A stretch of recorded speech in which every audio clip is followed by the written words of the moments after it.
Global infrastructure is crumbling this evening as the NintenByte Podcast continues its unprecedented rise. In cities across the globe, fans are rioting. The Pentagon has issued a statement describing the NintenByte Podcast network as a pixel-based prophecy. Some say the rise was foretold, others say it's just a really good podcast. We're talking twisted nipples, milk, and a sock puppet who doesn't talk. It's dangerous to go alone. Watch this.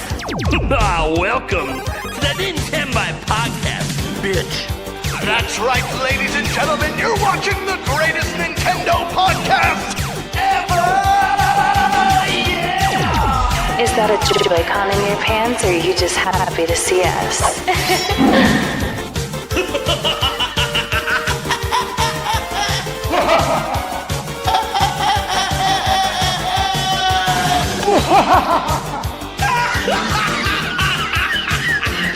Shut up! Now feel the power. Everyone, do you feel that? Oh my god, I feel it! I feel it too, Gamer. What is it? It's the power of our podcast. I feel it! This is rad, NintenByte. So rad. Power.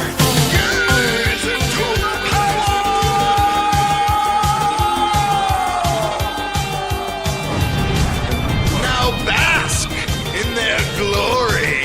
I'm Nintendo Prime. Oh, baby.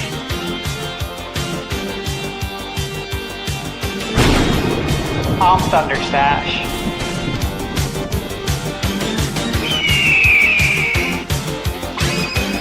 I'm Gamebird Classic.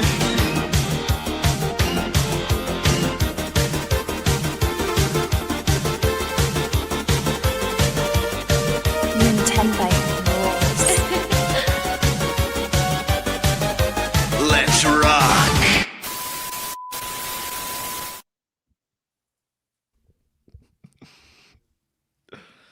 Hey everyone, welcome to the NintenByte Podcast, Season 3, Episode 55. A little bit of a change up today. I'll explain it in a moment, but let's just go around and introduce who we have here right now. We're going to start with our special guests that we have, and we'll first start off with the lovely lady, Sky Swords Alyssa. How's it going? Hey guys, I'm doing good. Hope everybody else is doing good tonight. Excited to hear what Kiwi has to say. Just remember, sometimes No pressure. Sometimes, Well, what about what we have to say? yeah, No, apparently- I'm only here for Kiwi. Fair enough. Gamebird, Me look, too. You missed 2 of the last 3 weeks, and now they don't care about you anymore, man. I don't know what to say. People are Well, to be fair, I only showed up tonight for Kiwi also, so probably. I mean, to be fair, I think since he first guested on the show, it's the only reason I keep doing the show, just to get to his next appearance. Speaking of the man, Kiwi Talks, Reese Riley's here. How's it going? Good. Thanks for having me back. It's been a long while. People have been DMing me ever since my last appearance saying, when are you going back on? When are you going back on? So there's obviously demand for it. So I appreciate inviting me back. It's always a pleasure to be here. Always an enjoyable experience. Unique experience, that's for sure. Yeah, unique is a good way of putting it. Yeah. Yeah, I think we run a one-of-a-kind show. It is what it is. Oh, man. Then we got the Spice Lord here. Why is it spicy? Eric Moore. Hello. God, I still can't believe we haven't cut that down yet. Nope. Nope, never. Never. It's Never. classic now. Yep. Not as classic as the next person, I'm guessing. I mean, sure.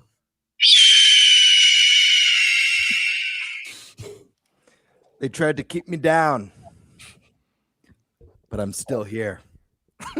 They tried to clip my wings, yet I still soar. How's it going, everybody? Happy to be here. The Game Bird, ready to rock, ready to talk some video games with Kiwi, Sky Swords Alyssa, and the rest of the gang. I feel like I haven't seen anyone for a very long time. It's been a very long time. We talked about this on the last one you missed 2 weeks ago. It was like, it is kind of weird when you're a host because when you miss 1 week, it feels like you miss half a month. because it's 2 weeks then between shows. So it just gets kind of wild. Like you just don't realize it, how much that once a week meeting makes a difference. That being said, when Birdman was telling us last week he wasn't going to be here, of course we were all elated and joyous, happy to try to find a replacement. We were able to find one, by the way. So shout out to the people who stepped up last week. But this is they tried. They tried. They made an effort. I recorded a voice clip of Game Bird that just described how I knew he wasn't going to be on the show.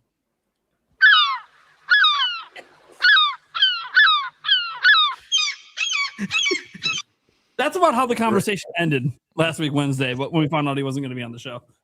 That's real audio. It's real audio. I was having a day. It's having a day. Then we have the Stash Man.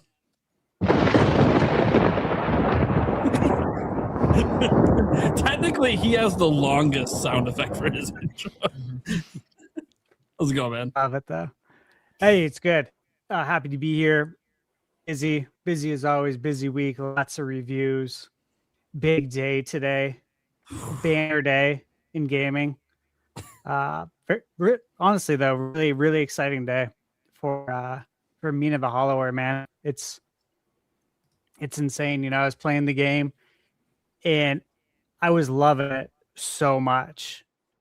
And I was just like, I wonder if it's going to be just me that feels this way. Like, I wonder if some outlets are going to like not get it, or maybe it's going to be like too hard for them and they're going to give it a bad review score. I'm a little nervous for Mina, but it's because I was loving the game so much that I legitimately wanted to see it do well, which is unusual for me because you guys know I usually don't care what the review scores are, because it's like, hey, some people aren't going to get it as long as I like it. That's what matters. But man, I was really happy to see those review scores today. I was like, holy shit.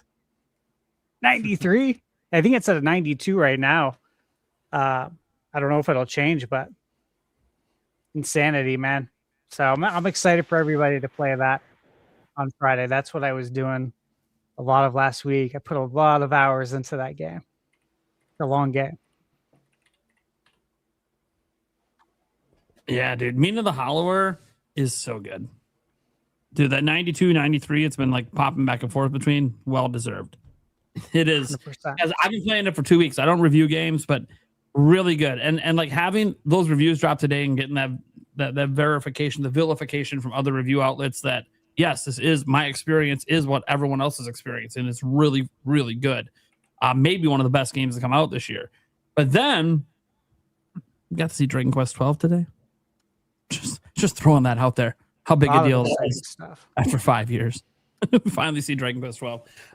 That being said, it wasn't all good news, I suppose. We're going to be waiting even longer for it, but it's fine. At least it feels like they have a direction for the game now that they're happy with. So we'll talk about that. We have a whole bunch of Dragon Quest stuff to get into later because they had the Dragon Quest stuff today. We have Kiwi Talks. So we kind of, almost every time he's on, we kind of have a topic just about him because he is one. For some reason, he just keeps dropping game leaks on our show. I don't know why. The guy I don't know. You're more like, I don't know either. Like, hey, everyone on Twitter who keeps grabbing like his tweets and making reports on it that aren't really reports. Look, just watch our podcast when he comes on. You'll get more actual leaks here than usually through his Twitter account. That being said, I have no idea. He's been teasing that he might leak some stuff. I don't know if he will. That's totally up to him. He's the one with the man with the knowledge. We're just poking the bear.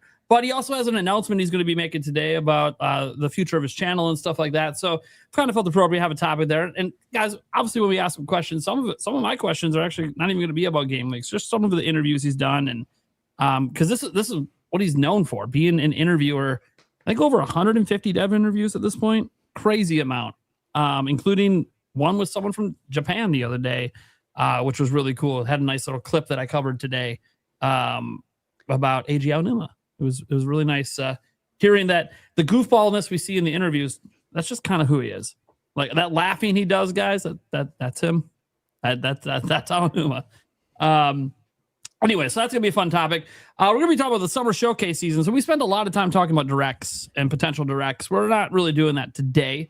The next time we do that will probably be when it's actually announced, or if there's any like rumor or something, like, you know, like if Nate the Hate comes out and says a day, well, then that's probably the day. And at that point, we'll probably do like direct bingo or something. But we're actually going to be talking about the rest of the summer showcases because there's a whole bunch of them. What ones we're most excited for, and maybe some of our expectations for the one that we are most excited for, be it whatever. Obviously, I listed down the big three, but there's a whole bunch of other showcases. There's the Day of Devs and indie stuff and PC gaming showcase and so much more than what I put here. I just put down the ones that I think will be the most popular picks, but we'll see. Everyone has their own showcases that they're excited for. And then we're also going to be, this is a really interesting one. This is a fan submitted topic one. What inspired us to be content creators and why are we still making content today? I think is a very interesting topic. It's one that we've never actually had on our show. I've been asked this in my streams before, but it's a lot different having like a group conversation with a bunch of content creators. So it'd be interesting to see. I'm actually curious because I don't know. All of our journeys are going to be different. So, yeah. And then the Dragon Quest stuff. That's what we got today. I'm Nintendo Prime, everyone. I guess I forgot to introduce myself. I don't have a noise for myself. I guess it's just the I'm Nintendo Prime bitch, right? Yeah, that's right. Mm-hmm. I'm Nintendo Prime, bitch. Just got to let you know who I am. All right. We got to do topic roulette, man. So, you know what? Gamer, would you like to go first? Would you like to have the honor after being gone last week? Yeah, I'll take topic number 3. I think that's a fun one. And it lets me catch up on the gaming news as well. So I'll take topic 3. What's inspired us to be content creators, and why are we still making content today? Okay. Let's go to Eric. I guess we should probably get Kiwi Talks in here just because don't know how long he's got. So yeah, you know, he doesn't usually stay for the whole show. Right. So yeah, okay, Kiwi Talks topic. Got it. Gotta make sure we get that in. Right. So I think the first time we ever had that topic, we got it in for like 5 minutes. Yeah, right. Kiwi Talks because we didn't do it first. But we've got it narrowed down now. We now know his general how long he's going to be around for. And then Stash Man, what would you like? Well, I think it would be sacrilegious to choose anything other than the Dragon Quest topic. I thought you wearing the Dragon Warrior shirt. I'm like, you better be choosing Dragon Quest. All right, cool. All right, that leaves you with the summer showcase. Or no, summer showcase one, right? Yeah. Yes. Yeah. That's what that leaves you with. So that'll be fun. That's a fun topic to end on. All right. So Gamebird, what are we doing, man? What are we talking about? All right. So, like I said, it's pretty self-explanatory. What's inspired us to be content creators, and why are we still making content today? As Nate said earlier, this is a common question that has never really been discussed in the group setting on the show. Fans are always wondering what's inspired us and why we do what we do. So let's start with, well, first, is there anyone who would like to jump in, or should I just like start popcorning you guys? Like there's I no might tomorrow. actually jump in first because this actually ties in with my announcement, actually. So basically, it's become increasingly difficult for me to balance a full-time job with game developer interviews. And I'm finding increasingly that I'm getting burned out more and more and more. So I've kind of had a harsh realization that I am not going to be able to sustain what I'm doing. And financially, it's quite asinine as well. So just to give you an example, there are some interviews I do where I probably make about $10 in terms of revenue, and that's $10 New Zealand. That's not US.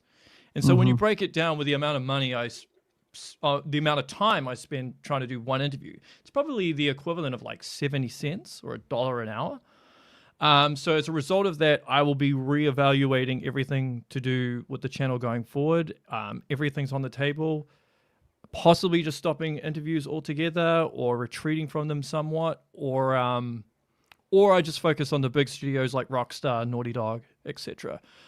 So I will make a definite decision in regards to that when I get back from India, which is, I don't even know when I get back, early July sometime.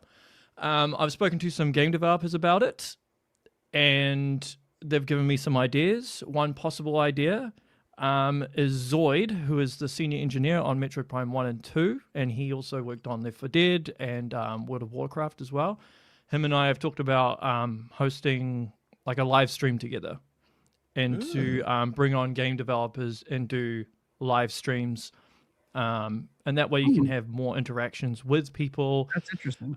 And we'll cover like gaming news week in, week out, and then we can bring in guests and so forth. Because the stuff that takes up the most of my time is research and editing. So if I can alleviate that problem, then that kind of will help me quite a bit. And because it's not really like sometimes just to put things into perspective, I'll get up at 5 a.m. in the morning, do an interview for like an hour and a half, get ready, go to work for like 9 hours, come back, edit. And at the same time, I'm like reaching out to other guests to try and get people on the show. So I'll have more of a definite answer come July. I was thinking about how to word it on Twitter, and I had a draft and I kept changing it. And I'm just like, you know what? I'll just do it on here. Much easier, can expand out what I need to say. But in regards to the content creation thing, the reason why I wanted to do it, or how I chose to do interviews, is because I wanted to learn more about the game industry from people who are a hell of a lot smarter than me. So that was the reason I wanted to do it, to learn things that I can apply to my life, both personally and professionally. And because by my very nature, I'm a creative person. I used to be in the music industry before this. So when I saw that the music industry was in a massive decline, I was like, I need to pivot here. And what are some transferable skills that can apply to this? So that was the reason why I decided to do what I do. Awesome. Hell yeah. Sorry. Have you ever thought about incorporating music back into what you do and at any caliber, since that's kind of the roots of where, or it sounds like the roots of where you started creatively? Yeah, I have thought about it. The main issue again is time, right? Sure. Yeah. If I could, I would. So that's why, like, when I first started out, I was actually interviewing a lot of music composers. And so actually one of the composers for Doom, The Dark Ages, he lives here in New Zealand. I've caught up with him a couple of times.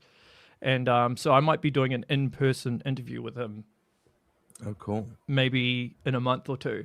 And by the way, with that being said, if I was to like phase everything out, everything that's still in the pipeline would still happen, right? All the interviews that are that are already. You're going to bail on the current plans. This is about long term. Yeah. So there's a number of different ideas. Obviously, I'm open to anyone else's ideas as well. But I would like to incorporate music more. I am a little bit skeptical about what's going to happen for musicians going forward with AI and stuff like that. I mean, musicians already get treated like crap as it is, right? And make very, very little revenue. So, yeah, it is what it is. Yeah. That's wild. Yeah. That's some big news to drop tonight. But it sounds like, you're still looking at avenues to keep on keeping on in this realm, which I think is really cool. I think you'll figure something out too. Yeah. There's going to be that idea that feels like just right. Yeah, I mean, I've been doing this 6 years now. So there's that saying, right? Insanity is doing the same thing over and over again, expecting a different result. Sure. So like if something's not working, you kind of have to pivot and work things out. And another thing it's nice, but it's disheartening at the same time, is I get paid more per month from Twitter than I do from YouTube, despite the fact that I invest 10 times the amount of time into YouTube. And I'd prefer that did better, to be honest, rather than me just going on Twitter and posting my opinion about something and then, it does well. So, yeah. But it's also, like, I don't know if you have noticed anything, Stash, like Prime, you can probably give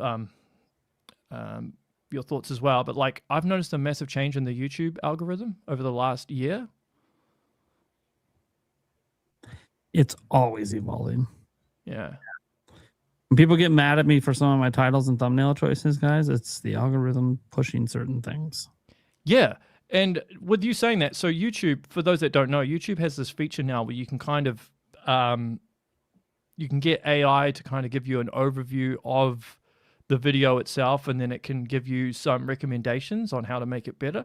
And a lot of the time, it will tell me to make a more provocative thumbnail, a clickbaity thumbnail. But the thing is, if I do that, then developers get angry.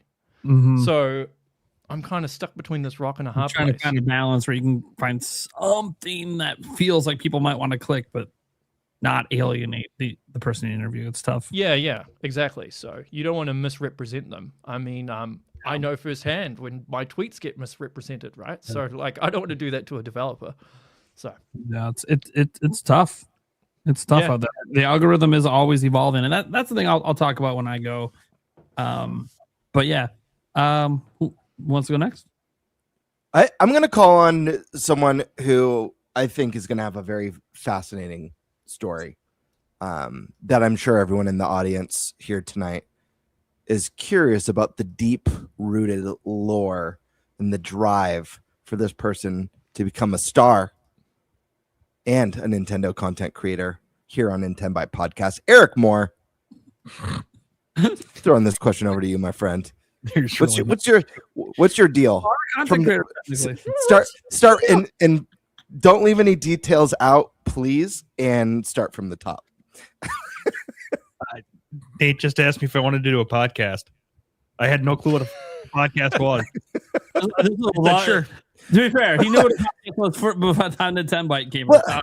We're talking like a decade back. Yeah. Okay, I was gonna say, what's podcast? The Nintendo Prime podcast. We started it in like what's podcast, Precious? Yeah, right. It was like 2015 or 2016. We first started doing the podcast, and I just literally randomly asked Eric, I'm like, "Hey man, you want to do like a podcast about Nintendo stuff?" And you're like, "What's that?" I'm like, "It's a show where we sit down for hours and just talk about video games." Sure. Yeah.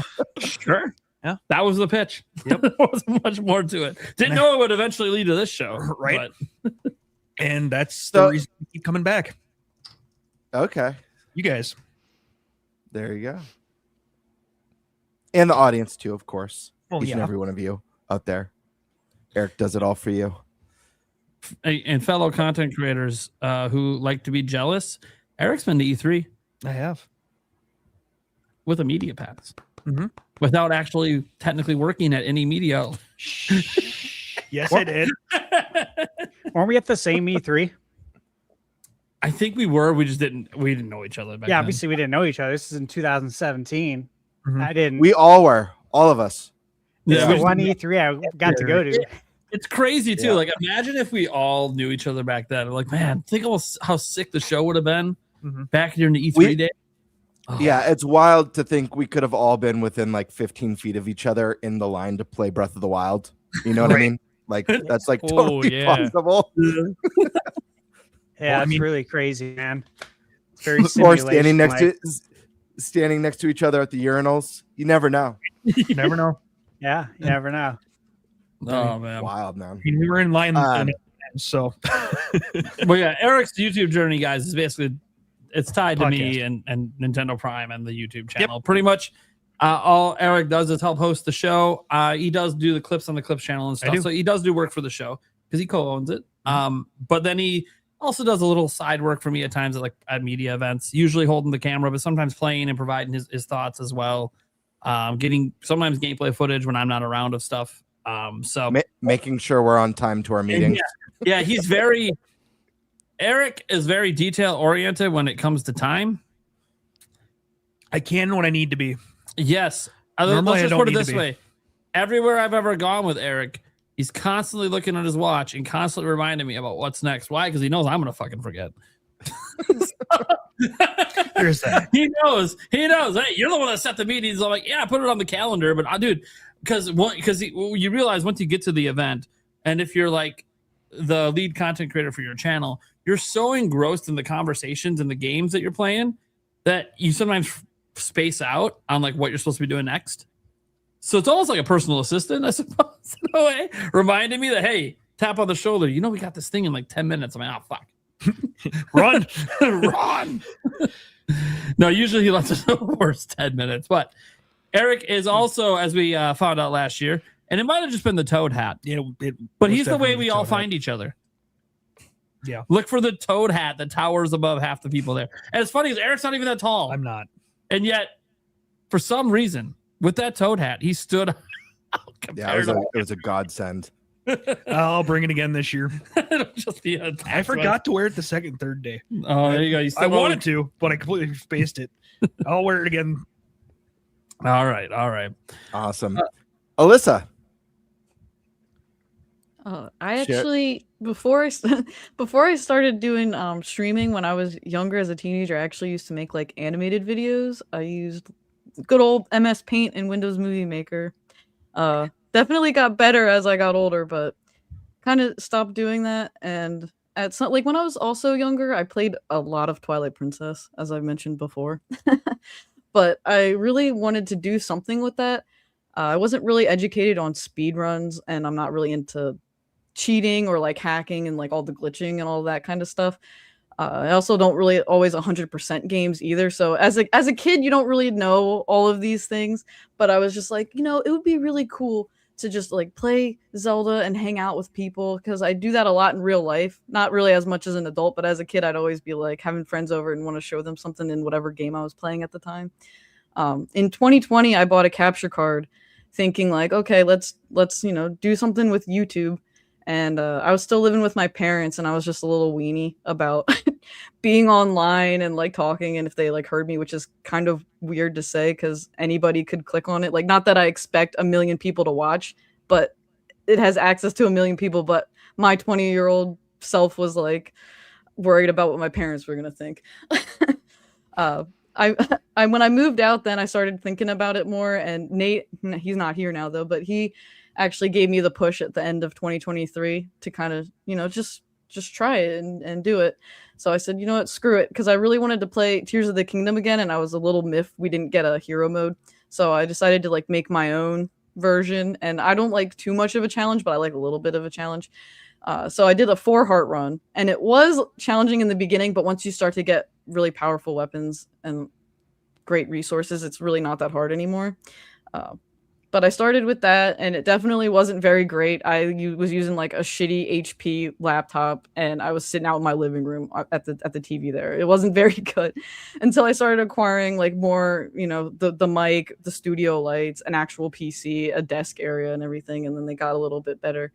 But I think like the most fun part of it is just the community and hanging out with people and hearing their thoughts and how they respond to certain reactions. Like right now I've been playing Resident Evil 9 and people are eating it up, but I don't know how much my brain and my heart can take, because I don't like horror. I mentioned that on here before, that the faces melting off and everything is not for me. That's what makes it great for streaming though. Yeah, I've cried a few times while I was playing it. I definitely had chat help me, because I like to explore and find things for myself and figure out puzzles on my own. But when there's all these zombies coming after me and everything, I'm like, I don't want to fuck around and find out in this. I'm like, you guys just tell me and I'll go do it. But that's kind of like my little thing. But I'm a smaller channel, but I've been super appreciative and thankful for the growth and experiences I've just had so far, and I'm excited to keep making more. Hell yeah, that's awesome. Thunderstash, what's your tale? Well, for me, guys, becoming a content creator and game reviewer really came from passion mixed with frustration. As you guys know, maybe some of you don't, but I spent 20 years in corporate management, and gaming was always the thing that I genuinely, loved to do outside of work. That and basketball. So the two things that I've done my whole life. And growing up during the NES era, gaming since the 80s, living through the entire evolution of gaming from 2D to 3D. Games were always a huge part of my life, as well as my family too. We all gamed. And, I think eventually I got to a point where I realized that I didn't just want to play games anymore. And this was in my teen years.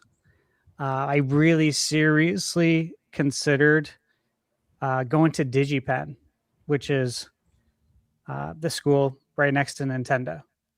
And at the time when I was thinking about going to that, they were kind of looked at as like the minor league to Nintendo. Like you might get called up to work there kind of thing if you do really well.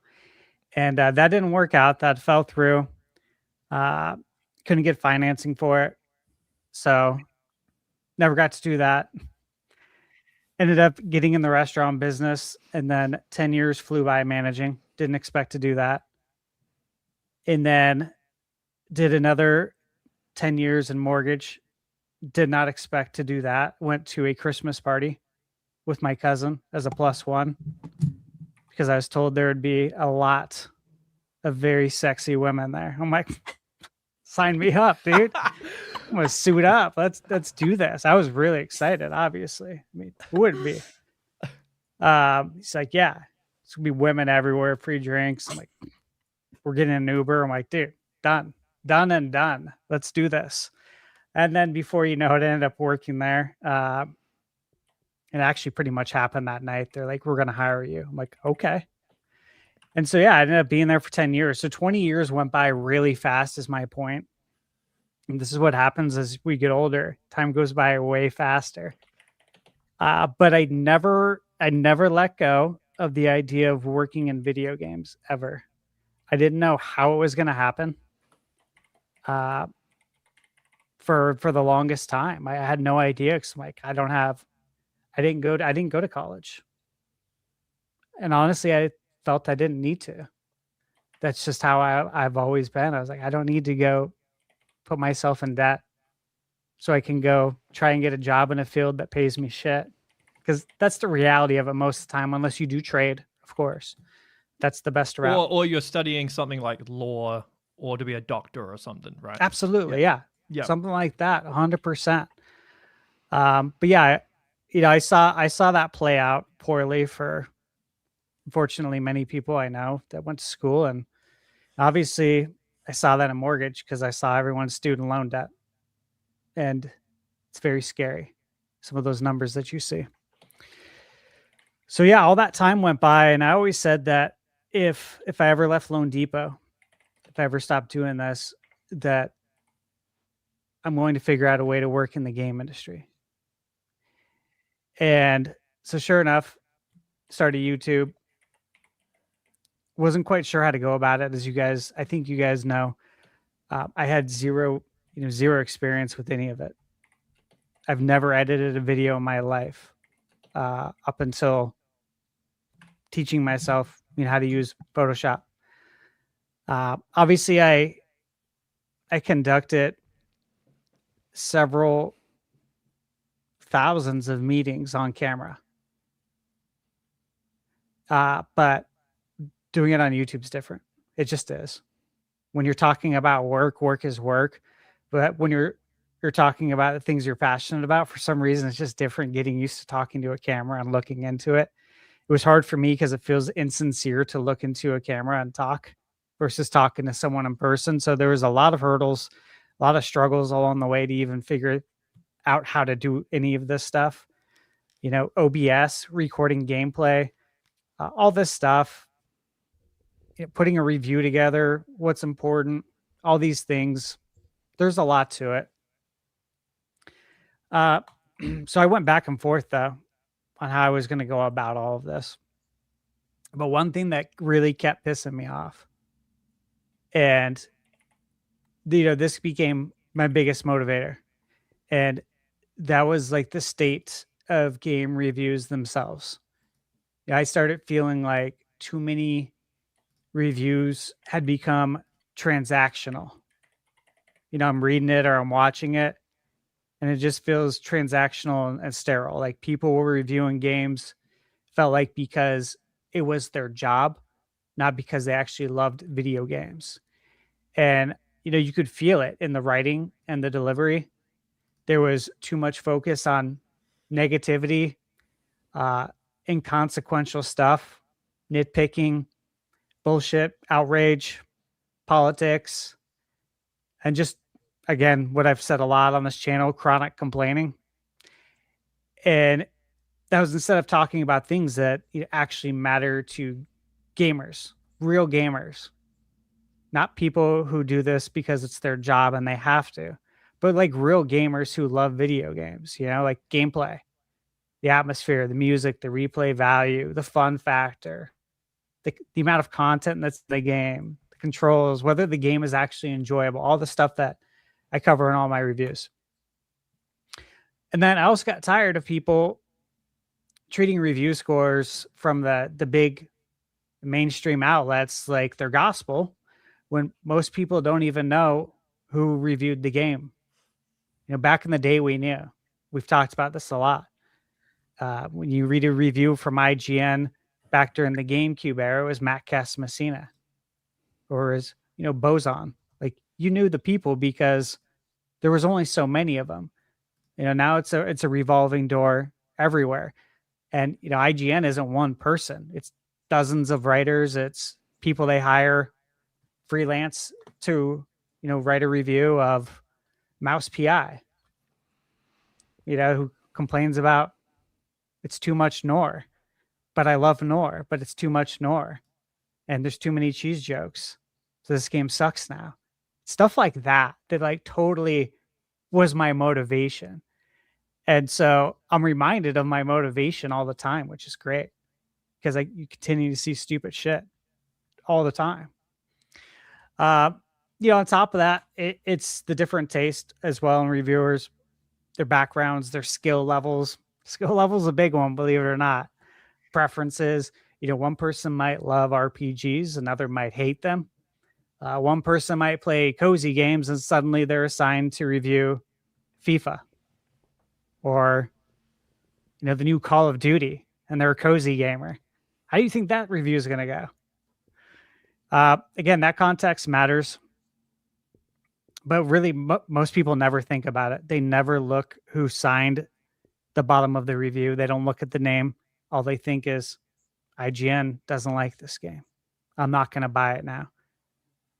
The 7 years that this developer worked on the game doesn't matter anymore because some random ass person at IGN that I don't know doesn't like the game. That's the shit that bothers me. And part of that is just that people got to use their brains more. Okay. Honestly, that's part of it. I can't change that.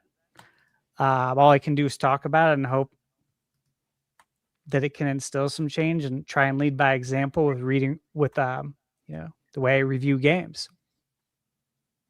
I'd say though that will really push me even more though is seeing how reviewers just don't understand the audience that the game was made for. Again, someone complaining that there's too much water in a game, which I know this is used all the time, but trust me, if you read enough reviews, there's quotables on all of them. Docking points because there's a blurry texture in the far distance, or docking points because the game is too hard, but they're afraid to admit it. Their ego won't let them admit it's too hard. Instead, they just say it's bad game design. But it's like, maybe you weren't up for the challenge because this game's actually really good. And it sounds like you only got to the second world and then you just penned a review. I can tell when that shit happens. And that bothers me as well. It's the vague reviewing too. The word salad reviews with no real substance, and then assigning review scores based on vibe. When an actual website says that the way they get to their number is based on vibes. What? How the hell did we get here? Growing up from what I came with EGM magazine, and Game Pro magazine, and even Nintendo Power, all of them, they actually assigned scores and talked about each category and went into detail about everything. That way you can walk away and you can understand whether or not this game is for you and whether you should buy it. And we don't see that. It's rare now. But again, that's why I value independent creators so much. You actually get to know them. You understand their taste, their personality, what kinds of games they enjoy, whether they have an open mind, whether they actually finish games, whether they're reviewing something because they genuinely care about it versus a game that was just assigned to them. In that context will always like matter more to me than some random number, on Metacritic. So when I started the channel, the goal was simple: really approach games from the perspective of someone who genuinely loves games and has been playing games for nearly close enough to 40 years. I want to make reviews that focused on why games are special, who they're for, whether they're worth your time. Because as we know, as we get older, you start running out of time. Not reviews built around tearing games down for clicks, which is what Kiwi Talks was talking about earlier, or to create fake sensationalism, which again, Kiwi was alluding to that, and he's right. You get penalized if you don't do it. I don't do it. You guys know that. And you know what? It sucks. It sucks to do what you think is right and what you know in your heart is right. It sucks to, for people to not watch your video, not to not watch your review because you didn't make up some bullshit, some fake headline and some fake thumbnail. Like that kills me. Like that kills my soul a little bit every day. Knowing that basically, I hate to say it, but if you look at it from like a good versus bad, a good versus evil standpoint, the evil is prevailing, just like the negativity prevails. Negativity sells more than positivity on YouTube. Now, I have people sometimes ask me about the games I review, and they're like, you recommend so many. Why don't you have reviews where like you're talking mad shit about a game and you're like games that you hate? Like, why would I do that? Why would I waste my time, dude? I'm 41. The clock's ticking. We don't have forever to do this. I want to spend my time wisely. And I'm going to the best of my ability, pick out the best games to spend the time that I have still left here to play those games, right? And if they're good like I think they're going to be, and I should know because I've been doing this for almost 40 years, then I can pass that message along to you in a review, and then you can spend your money wisely that you work really hard to make. That's the whole thing of it. It's not to review games, like try and grab like the low-hanging fruit of these shitty games and then try and totally chastise the developer and the publisher and the review and make an ass out of myself. But that's what sells on a lot of the YouTube channels, and so it's unfortunate, but I totally understand where you're coming from, Kiwi, and I'm not going to let YouTube change me. If I did, I'm sure I would be making, considerably more money. But instead, yeah, it's like jack shit compared to what I made in the mortgage. I mean, I don't even want to get into numbers, but the amount is very low, right? And look, with all that said, the reason why I do this is still the same reason why I do this. I love gaming. I didn't like the direction things were going in at all with game reviews. My channel, is it going to make a difference in the world? No, it's not. But maybe if it can make a little bit of a difference, that would be a positive, right? And the only way you can do that is by, I guess, leading by example, because I can't tell people what to do. It doesn't work that way. But if I can make a little bit of a difference, continue gaming, do the things I enjoy doing with video games, reviewing them, going to events. Like I'm going to Summer Game Fest next week, and it feels like Christmas is approaching as a child. Like that's how I felt the last few days. I'm starting to get really excited. And then I'm also getting really excited for PAX because I know that's going to be like right around the corner. Because when I get back from Summer Game Fest, I'm probably going to be chained to the spot I'm sitting in right now, reviewing or editing videos for probably 15 hours a day. And again, like Kiwi said, the amount of hours you spend doing this versus like what you're paid, it's awful. It's abysmal. I work more hours doing this than I did in the restaurant business and in mortgage. And if you guys aren't familiar, those two industries are known for what's the term that they use in gaming of overworking people again? Crunch? Are you talking about crunch? Crunch. Every day's a fucking crunch, bro. Every day when you work in restaurant management, when you work in mortgage, just period. You know, like mortgage, there's a lot of people who do drugs. Me, I never did, of course. I drink my black coffee. Nope, nothing in it. But the amount of hours you work is insane. But the money is really good. I'm working more hours doing this, and the money is just awful. Absolutely awful. Like I would not be able to do this had I not worked in the mortgage industry at all. And it just kind of sucks though, because you want this to be successful and you want it to make sense financially, just as Kiwi was saying, you want it to because this is your passion. But it doesn't. And you know that there's a way it could.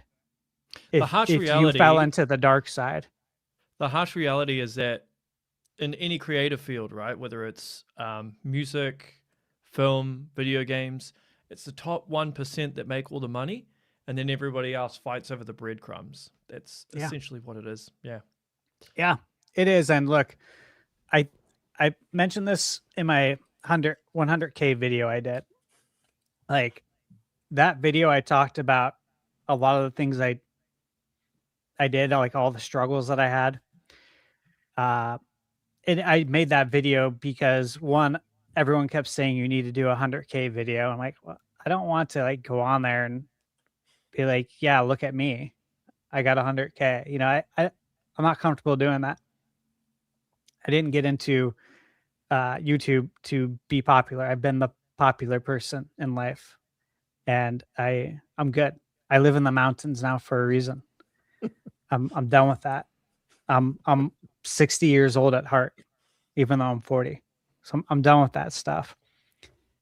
But I made that video honestly to help other people who might be thinking about doing this or might be having these same struggles that I was having, and they have nobody to talk to about it. Because when you start YouTube, I didn't know anybody, and there was nobody to talk to. There's nobody to ask questions. There's literally nobody. So it sucks. Just a bunch of YouTube tutorials that all say the same thing. The same bullshit. The same bullshit. Yeah.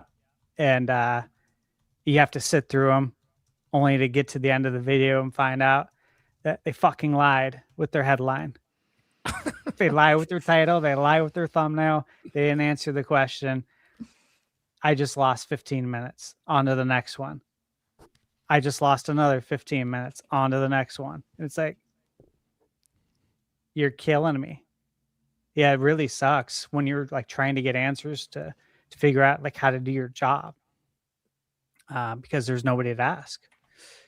So look, I guess that's the long of how I got into this, but I always wanted to do video games, guys. And I'm here and I'm fighting. I'm working insane hours. I'm not making any money. When I say any, like it's very small.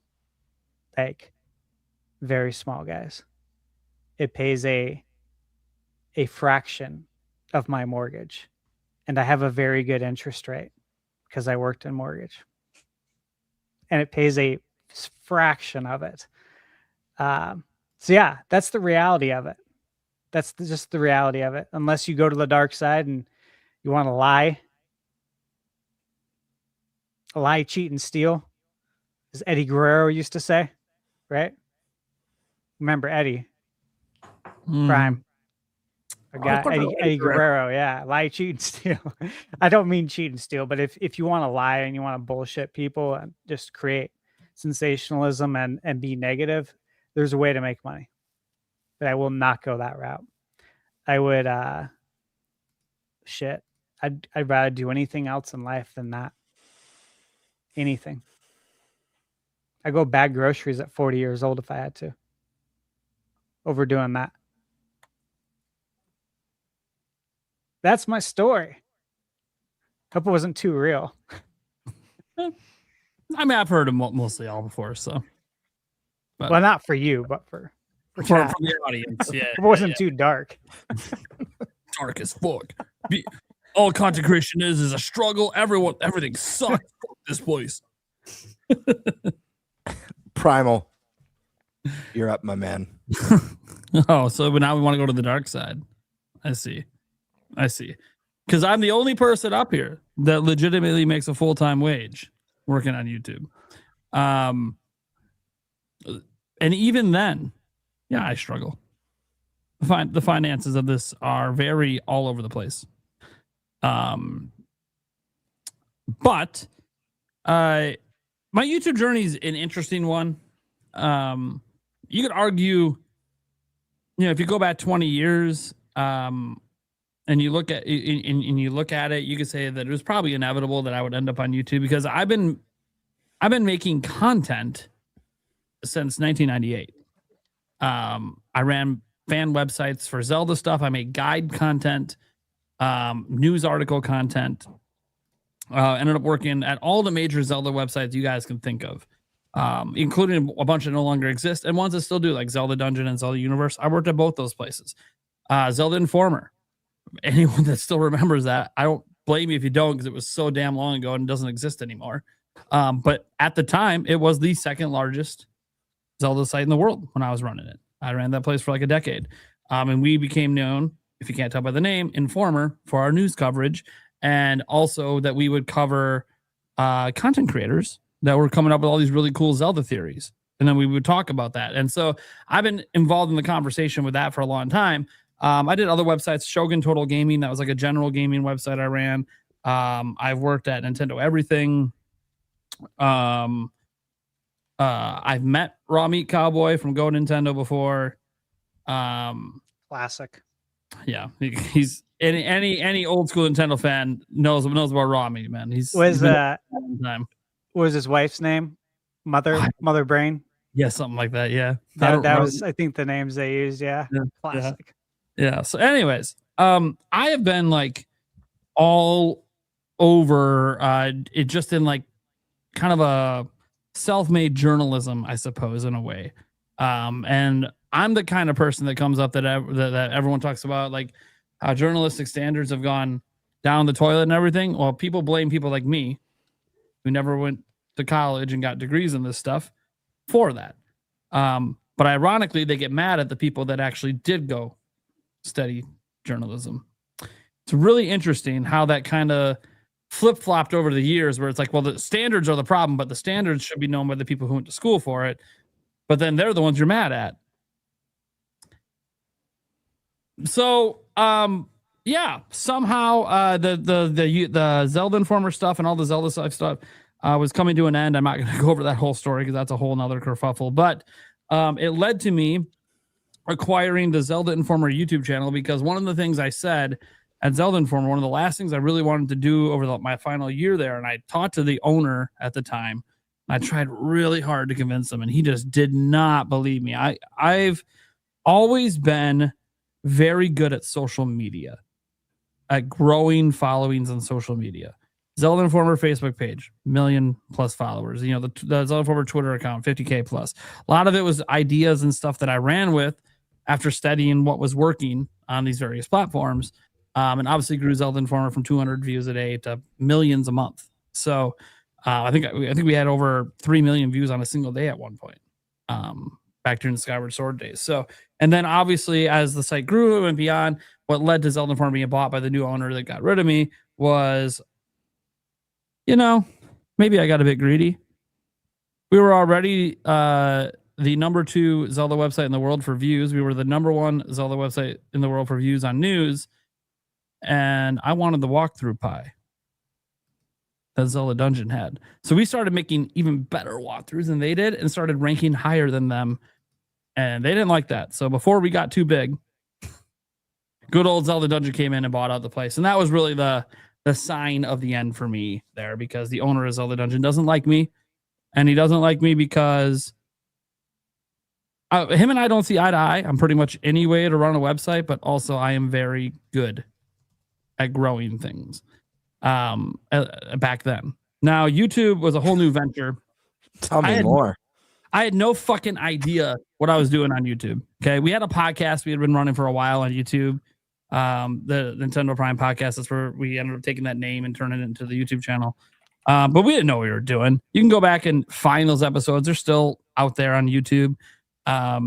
With me and Eric looking young as shit and sounding like shit and looking like shit, even though we look young because we had no idea what we were doing with cameras, no idea what we were doing with mics. You know, I remember our first ever XLR mics. We're like, oh, this would be such a huge upgrade. They were the most finicky bullshit things to work with. Didn't want to work half the time. Learned a lot. You know, as Stash said, there's nobody to really talk to when you're starting out about YouTube and how to even set up things like OBS, or how to even, what software is there even available for editing, and which one should I go with, and am I gonna screw myself long term if I go with one versus the other? You know, and plus the learning curves. And one thing I wish I did was I wish I used DaVinci Resolve earlier, because it's a steep learning curve from that to Final Cut and or Photoshop, or Adobe Premiere or whatever. And then also, I guess, Vegas Pro, I think, is still around. That's what I got started on, was with Vegas Pro. But I wish I would have went to DaVinci Resolve sooner, because it does more than all those other video editors do, but it's also does everything differently. So everything you know how to do in the old editors doesn't work in this one. So you got to like learn a whole new way. And that's one thing that I regret, but it's interesting because there is no teacher for this. There's tutorials. Sometimes they're useful, sometimes they're not. If you look at enough of them, you can eventually figure out who's actually making legit tutorials and who's bullshitting, because they don't really know what they're fucking doing either. And when you see like a lot of those YouTube channels, like when if you guys decide to become a content creator and get started out, you might be tempted to watch all these, here, how to get your first 1,000 subscriber videos. Dude, I have watched hundreds of these, even after I was well past my first 1,000 subscribers. The advice hasn't really evolved in 10 years. And I could tell you right now, in doing YouTube content for 10 years, YouTube's changed a lot. And so the advice should be shifting and altering. And it's not. And the questions I often get privately, lots of DMs, hey, I'm a new content creator. Do you have any advice for me? In the end, and you're seeing this from the panel with like some of the money struggles and all that, never do YouTube for the money. Yep. That's number one. Never do it for the money. If you happen to get successful and happen to get into that upper 5%, that upper 1%, awesome. Congrats. And yes, as YouTube has shown, the cool thing about YouTube is literally anyone could get there if you figure shit out. That's what's really cool. You could be a teenager that figures it out. It could be someone in their 50s that grows to 1 million subscribers. Like YouTube is a land of opportunity, but very few people make it to a point where they can actually live off of it and live comfortably. I think that's the bigger point. Is comfortable. I'm not even to the point of living comfortably. I live off YouTube. I make good revenue. I actually make more money in total than I have made at my prior jobs on a yearly basis last year. Not this year, but last year. This year, I'm making a lot less. But so you know what's interesting? I'll just quickly interject. Yeah. So I went to an event. I got invited to a private event at Google's headquarters here in New Zealand. I didn't even know they had one. But anyway, I met the CEO of Google for New Zealand and Australia, but I met the worldwide marketing manager for YouTube, Ruben, I think his name is. And he said, he's like, oh, what do you do? And then I told him what I did. And then he said to me, gaming is one of the hardest areas to make money in on YouTube because it's oversaturated. It is. Yep. And MySpace in particular, extremely oversaturated. News channels Still? are a MySpace? I didn't even know it was up. Still. MySpace is still up, actually. My page is still up on there from high school, actually. Really? Yeah, MySpace still exists. They didn't get rid of the place. They must have it audit because one of my hang out good friends, one of my good friends worked for MySpace for like 20 years. And when he got laid off, I want to say this was maybe like 7 years ago. He told me that there was like 10 people left at the company, like 10 employees left, like keeping the site running and alive. But I'm sure they've automated away a lot of shit. Yeah, I think last time I went to MySpace, the front page was like news aggregation or some stupid shit. Yeah. So whatever works for them. Obviously, if they're able to make enough money still off that place to support 10 people or less, cool, good for them. But yeah, the journey has been a rough one. I didn't always know that I was going to end up doing news. I guess I should figure that was probably going to be the case because that's what I was doing primarily at Zelda Informer was news. And I always, look, you can talk about Zelda. I can talk about Zelda all day, but I've always been playing a hell of a lot more than Zelda. I play a hell of a lot more than just Nintendo. But one thing that was very clear back in 2017, and this is just based on early YouTube advice, why I didn't just do a general gaming news channel, is because all the things that were trending on YouTube at the time were niches. You need to hit in a niche. You need to find your niche. Don't try to go too broad. You need to find a specialized niche. Well, screw me for thinking that, hey, I might have people who might follow me from my previous work, which was Nintendo related. They might actually watch a channel about more than Zelda.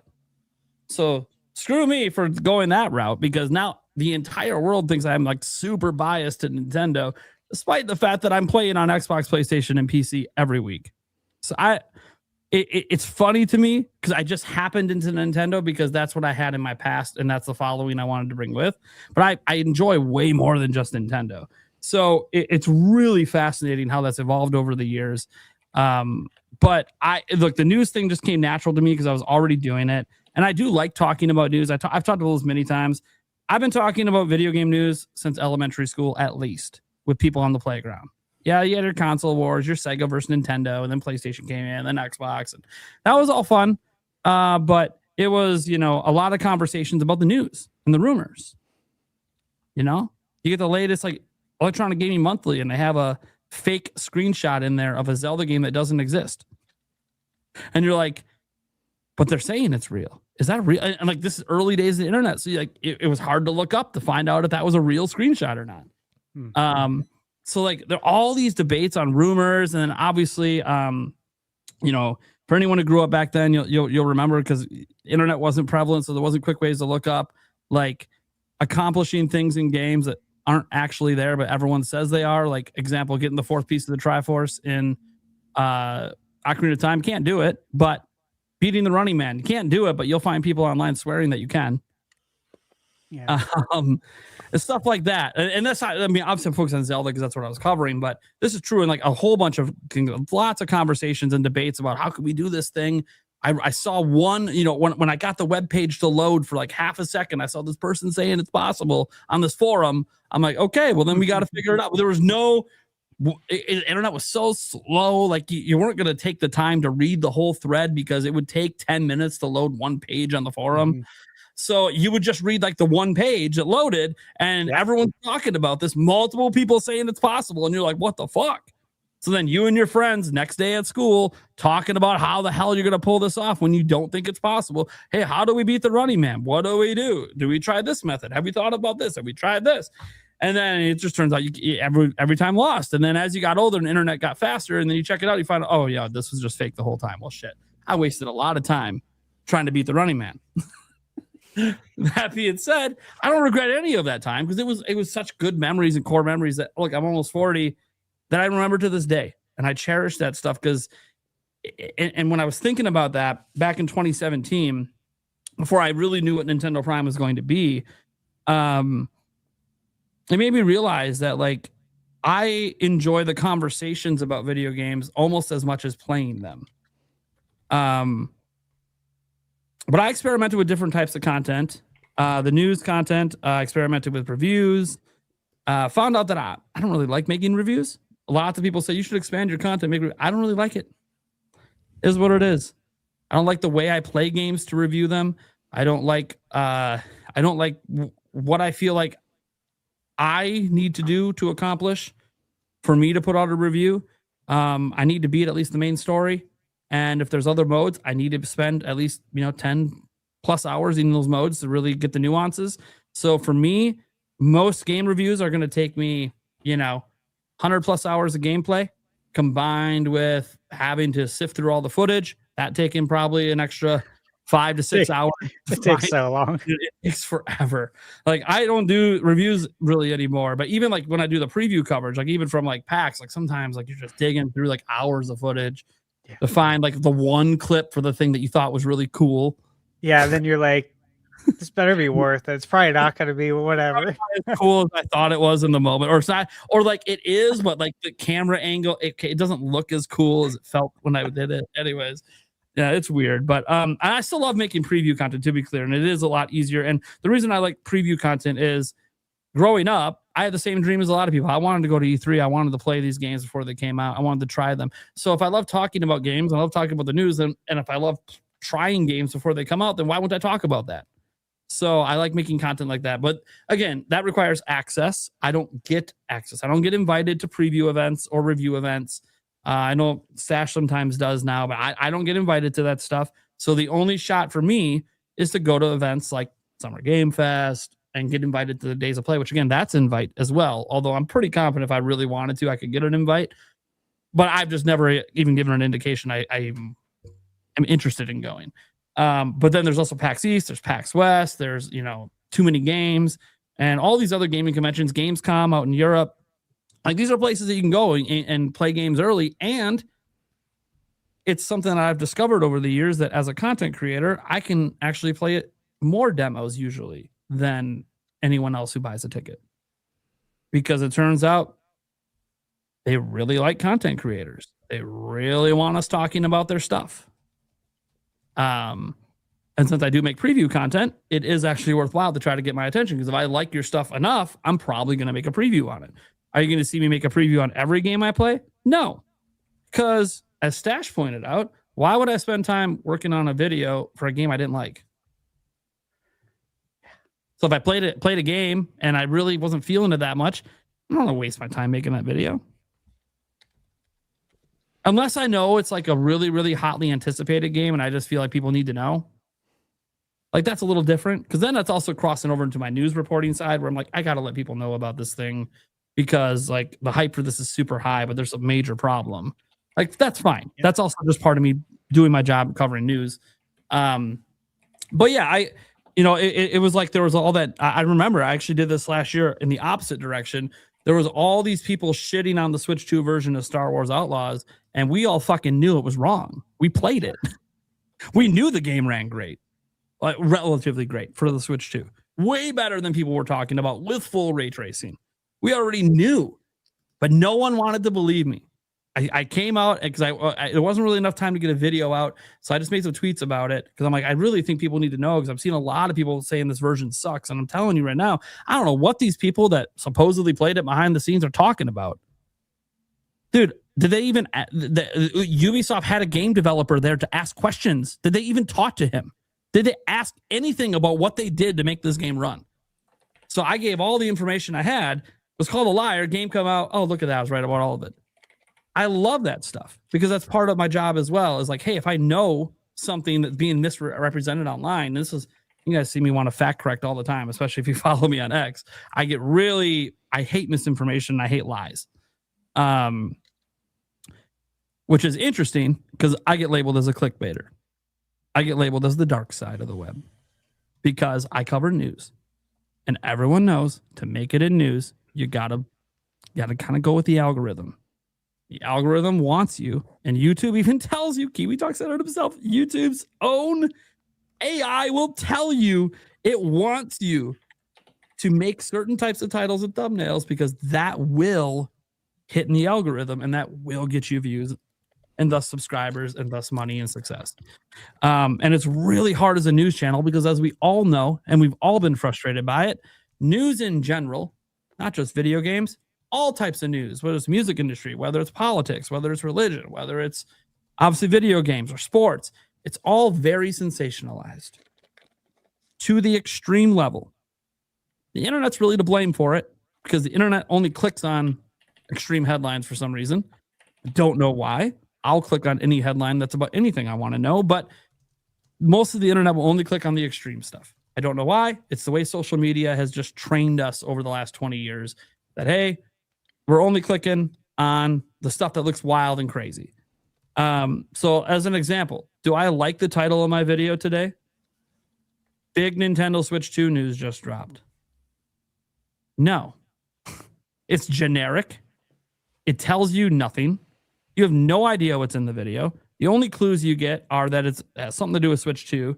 And then the thumbnail has things related to stuff talked about in the video, but it doesn't really say what's talked about. Now, is there big news in the video? Sure. You can always argue there's big news. It's subjective, right?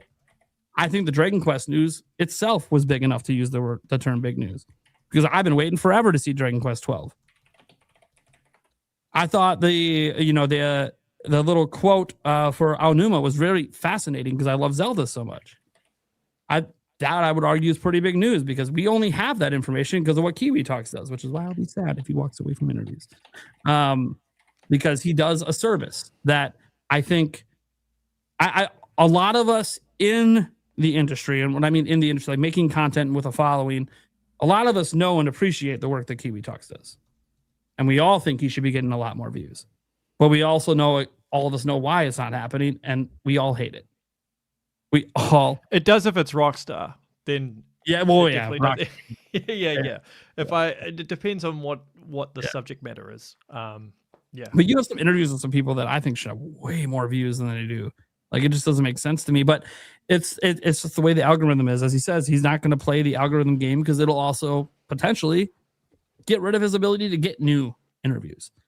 So it actually be detrimental to what he does. Whereas for me, being a little sensational, being a little dramatic at the titles and thumbnails doesn't really hurt the channel. Because I'm a news channel. And if you're a news channel, you either play ball or go home. Now, I really enjoy what I do. So I was, regardless if I never went full time, I was probably always going to be making news videos for as long as I felt like it. I had careers before this. I worked in IT. I've worked out a lot of different jobs. IT was the one that I worked the longest in as an adult, and didn't like it. It's just easy for me most of the time. Dealing with customers and clients, not always the most fun, but the actual, like, what I'm doing when I'm solving a problem, there's some fun to it, especially when it's a problem that, I've never actually encountered that. It's kind of interesting. Let me see if I can fix that. I have no idea.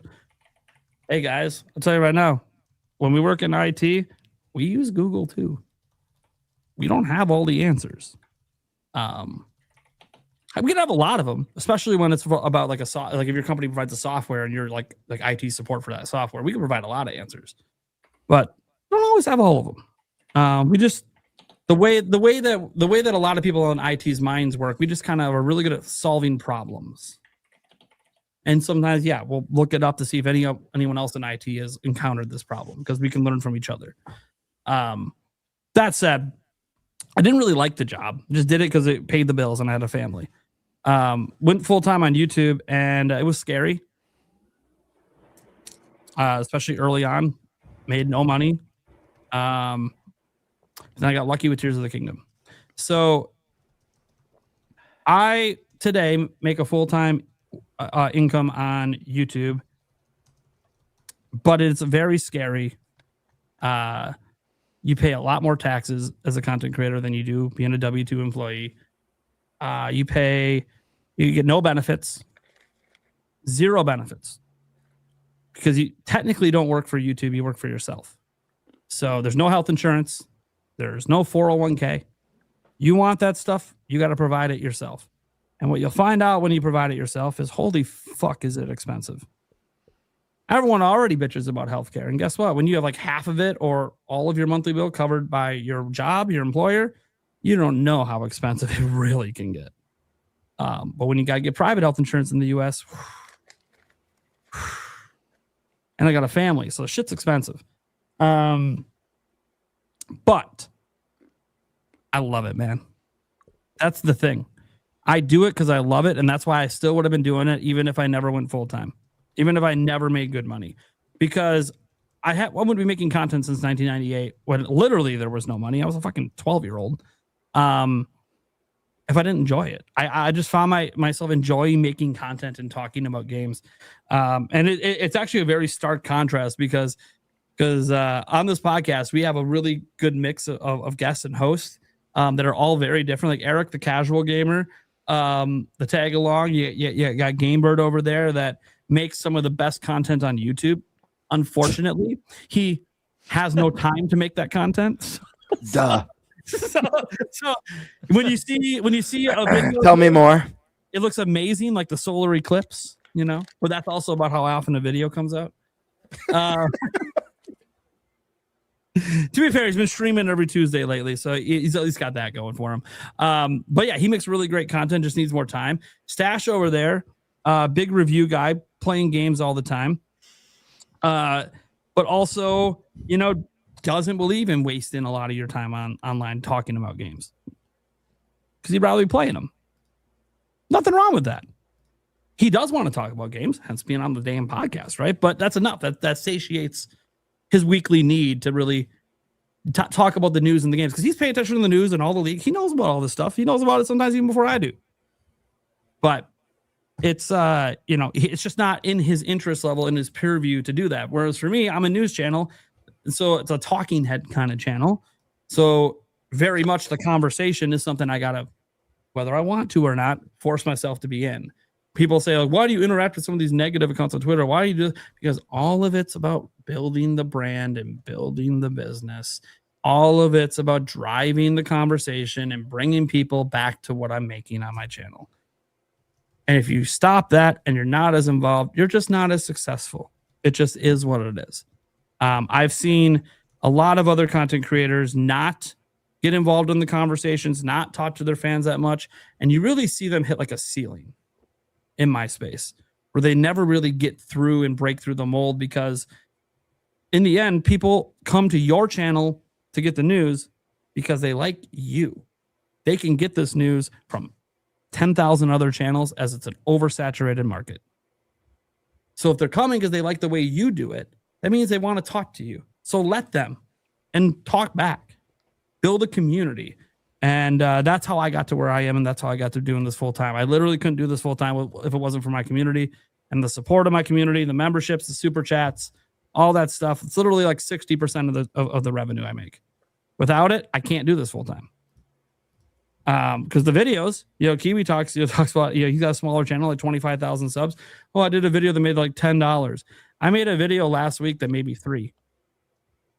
This is my job. Put a lot of time into that video. Sucks. It really sucks when you put time into stuff and then it doesn't get views and makes no money, especially for me, because the money now matters for me. Like it is, I need the money. But you got to balance YouTube's algorithm bullshit with your passion and trying to find, for me, the happy medium of I don't want to clickbait too bad. Because I don't really want to lie. I don't want to lie. But trying to like skirt the truth, to technically not lie, to make your video clickable, I hate it. Dude, I hate it. Like my video before this one, didn't do as well, but like the title, this year just got exciting for Switch 2. What does that even mean? The fuck does that title mean? Does it pique your curiosity because you want to see why it got excited? Maybe. I don't know. And that one didn't even do well. A game-changing update just happened for... What the fucking game-changing update happened? Do we have a Switch Pro? Did they add a new tier to NSO? Did they knock the price of Switch 2 down? Like, it's really interesting because as critical as people are of my thumbnails and titles, I am way more critical than they are. They have no idea the shit that I say about my own stuff behind the scenes. Eric's heard me say some shit about my titles and thumbnails, and I'm like, dude, this is fucking bullshit. Dude, I fucking hate this. Okay. That being said, doing all this full time while being a parent means sometimes I got to walk away, and that's a whole nother challenge to being a full time content creator. My daughter needs me something to do with her finals, so I will be back. But that is basically my journey. I love this shit. I'm always going to do it, regardless if I ever leave it full time. And this podcast, I hope to do till I die. So, hell yeah! Literally, I hope Awesome. the episode I miss is when I'm dead. Mm-hmm. That's my goal. There you go. Awesome. I'll be super quick for the sake of time. I know Kiwi's on limited time right now. The legend of the game bird, my friends. Where does that start? I mean, it starts from the most humblest and equally the most noblest beginnings. Born as possibly the most talented person within, the community that I lived amongst, the nest. Yeah, no, I've always just been an extremely creative person, and just loved entertaining since a very young child. And I remember as a young kid watching, early Jim Carrey and Pee Wee Herman. Pee Wee Herman was like a massive influence on me growing up. I remember watching Pee Wee's Playhouse for the first time and thinking the character was so badass. I was like, I want to do that. I want to act like that guy. That was I don't know. Those two actors really, really motivated me. And then at a very young age, I started, maybe even like, I want to say like 8 years old, back when we had like the old, Stash will remember, the VHS camcorders. Do you remember those VHS cameras that you'd record your Christmases and birthdays, putting together like weird little shorts and stuff? And I remember one of the first short films I did, I played like this villain. I forget what the name was, but I remembered checkbooks and like a parent or an uncle or relative being really concerned about theft and their checkbook. So I created this villain whose goal was to steal every checkbook in the world. And then as I got older, and I entered high school my freshman year, I got into video production, learning about that side of stuff. I had done theater and all that stuff growing up throughout the years. And when I got into the production side, started learning Adobe Premiere and editing. And that's when I started getting really creative and leaning more into my quirky side and my comedy. And I went through a weird run of making like really weird, goofy, like horror short films. And I wrote some down just like off the top of my memory that I had made. I made one about this like chef who basically went nutso and would kill people with a bladed spatula, called Flipping the Patties of Death. It was like one of the first little short films. Then I made The Milker, was another short film. Then there was The Night Creamer. That was another short film that I made. And that was like a trilogy. It was like a weird little trilogy. And then I had this idea for this kind of special called The Director. And in it, I played this director who was very self-indulgent, but treated everyone like absolute shit, like they were so far beneath him. And like the whole gist was I would have like this crew follow me around everywhere. Like it was like this very important documentary about me, this brilliant director. And I did a sequel with my friends, The Director Part 2, The Producer. And then, I went through high school. I was mastering my craft, doing a lot of editing, volunteering to edit for like people who had projects at school and stuff like that, and in college. And then I saved up my money and I moved back to LA. That's where I'm originally from. And I was like, you know what? I want to pursue acting and do that. And I had a little bit of fun doing that for a short while. I went and I started off, I did a little bit of like extra work here and there. And I ended up really hating it. Not the acting side, but I hated basically what the industry puts you. I was forced to work a shitty restaurant job because you need to be on call basically 24/7 if you get an audition that you might find out about midnight and the auditions at 8 a.m. the next morning. And they'll specifically have it in a place with no parking, during rush hour traffic. And it might be for, I don't know, a Rosetta Stone commercial. And it's like a product that you never even used. And I ended up really just having a bad outlook on the industry and everything that you have to go through for these jobs that you don't care about, or all the jobs that don't pay. Your pay is the experience and all that bullshit. So then I was like, I'm going to get more into the live stuff. And I started taking classes at Groundlings Theater, which was remarkable. And if anyone's ever heard of Groundlings, it's where like most of the cast members of Saturday Night Live came from there. Conan O'Brien went there. Pee Wee Herman. That was a big reason why I even learned about Groundlings at a young age. And I absolutely loved that. I was one of the very top in my class, and I stopped doing Groundlings because I couldn't afford it. On top of it being insanely expensive to live in Los Angeles. And then I wrote a cartoon with my buddy because I wanted to explore all avenues of creativity, called Neon Phoenix, and it's an adult comedy cartoon. I still have scripts for the first 3 episodes. Who knows if anything will ever happen with that one day, but it's really cool to go back and read. And I still laugh when I read the script, so I think it's still funny today. But ultimately, I just got really turned off by the whole process of why I even moved out there to begin with. And I decided I wanted to be more in control of what I do. And I was more interested in making just really weird stuff and goofy stuff and fun stuff and really challenging my imagination. And so I ended up just making shit with friends, like random stuff with friends. Eventually I left LA, but before I did, I started a YouTube channel, Gamebird Classic, and I didn't know what I wanted to do with it.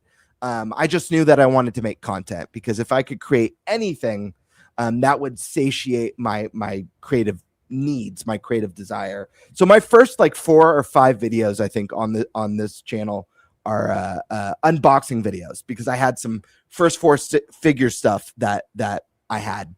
And my second love was Nintendo.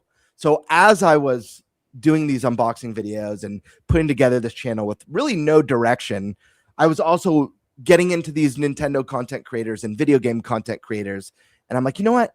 I should just make E3 was coming up. And I was like, I should just do an E3 predictions video, because I feel like I have pretty good insight on what Nintendo does as a lifelong fan. And if I'm not doing the acting stuff, this is my big number 2. This is the other thing that I've adored since I was 2 years old. And I held my very first NES controller. So I started making Nintendo content. And then it wasn't long before I was like, man, what if I started incorporating my other passion of the weird skits into this? And that's how that kind of trickled into my channel stuff over time here and there. But no, I love doing this. I love where this has brought me. This is definitely a side thing. I'm very busy. It doesn't pay any bills, but I have so much fun talking about Nintendo. I have so much fun editing and challenging myself creatively, and most of all, hanging out with everyone in the audience, whether it's here on NintenByte or Gamebird Live, meeting wonderful, amazing guests like Kiwi Talks, Sky Swords Alyssa, getting to create bonds and friendships with Prime, Eric, and Stashman has been unbelievably rewarding. And so I mean, ultimately, to wrap it all up and bring it all home, I really just do it for validation in hopes that people will like me. So that's why I keep making this stuff. Please, people, please like me. Please be my friend. Think I'm cool. Think I'm funny. Please. That's the topic. Thank you, folks. This is great. I learned a lot about you. That's pretty good. All right.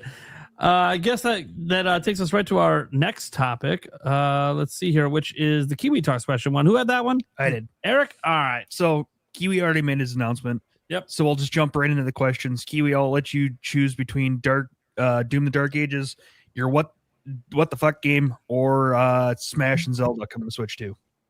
Wherever you want to go. You've got me for 30 minutes, because unfortunately I need to take my wife to doctor post-surgery recovery stuff.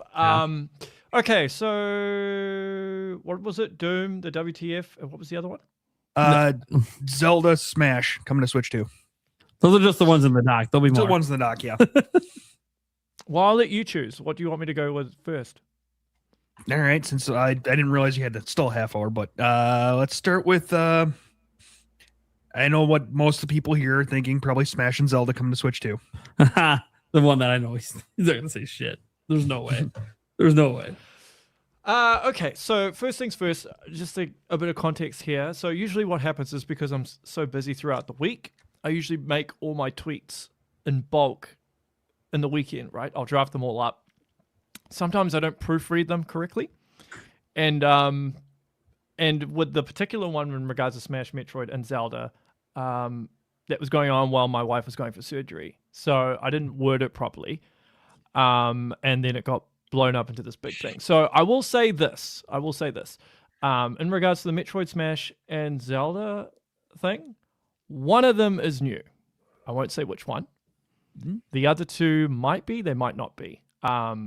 But it might be a new game. It might be a remaster. It could be something like Smash Brothers Melee on NSO, maybe. But one of them, I will say, is new.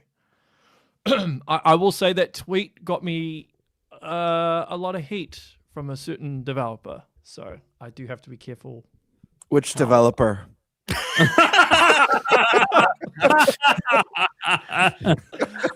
I had to guess, Nintendo.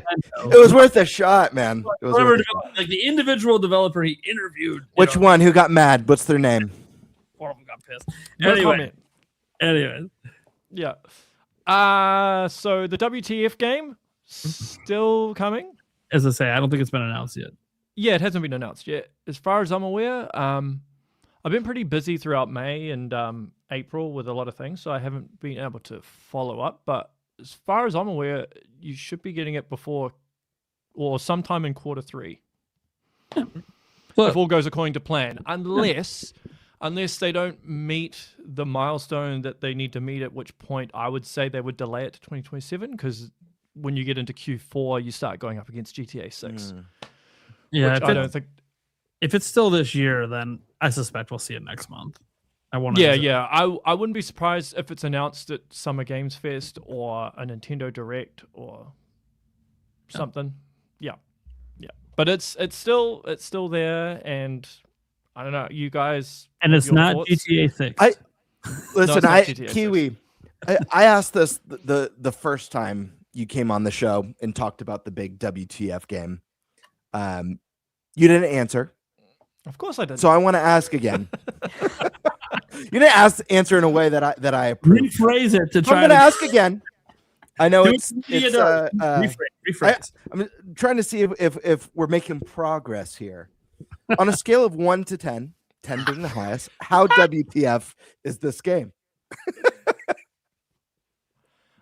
Well, the thing is, what you have to keep in mind. What you have to keep in mind would be the ultimate WTF, right? Like GTA 6 would be wild because no one thinks Switch 2 can even run it, including me. Yeah. Well, that would be like a 10. Here, let me add some more variables into this, because yes, Prime, you're right. Like GTA 6 would be like this level 10 WTF, but just to add extra context, a level 10 WTF could be something that we just never thought would happen, like a brand new Earthbound. That could be a WTF game, even though Earthbound isn't this massive mainstream success. That gives maybe a little bit more variables to this question. Okay. I don't know. I will give you something. Okay. Oh, so okay. This is why I ask people. Next year, there is a game that will come out that's like, oh my God, an oh my God game. Okay. I'll be providing more details on it once the WTF game is announced. Okay. This is a Nintendo. Oh my God. Yeah. So this is a third-party game on Switch 2 next year that will make people go, oh my God. So I'll have more info, but I just don't want to drop a bomb yet until the WTF game is announced. Holy hell. So this game will trump the first the WTF. My gosh, this will WTF the WTF. Yeah. Well, In the ass. Oh my God. I mean that. I don't even know. Okay, I mean they basically didn't answer your question.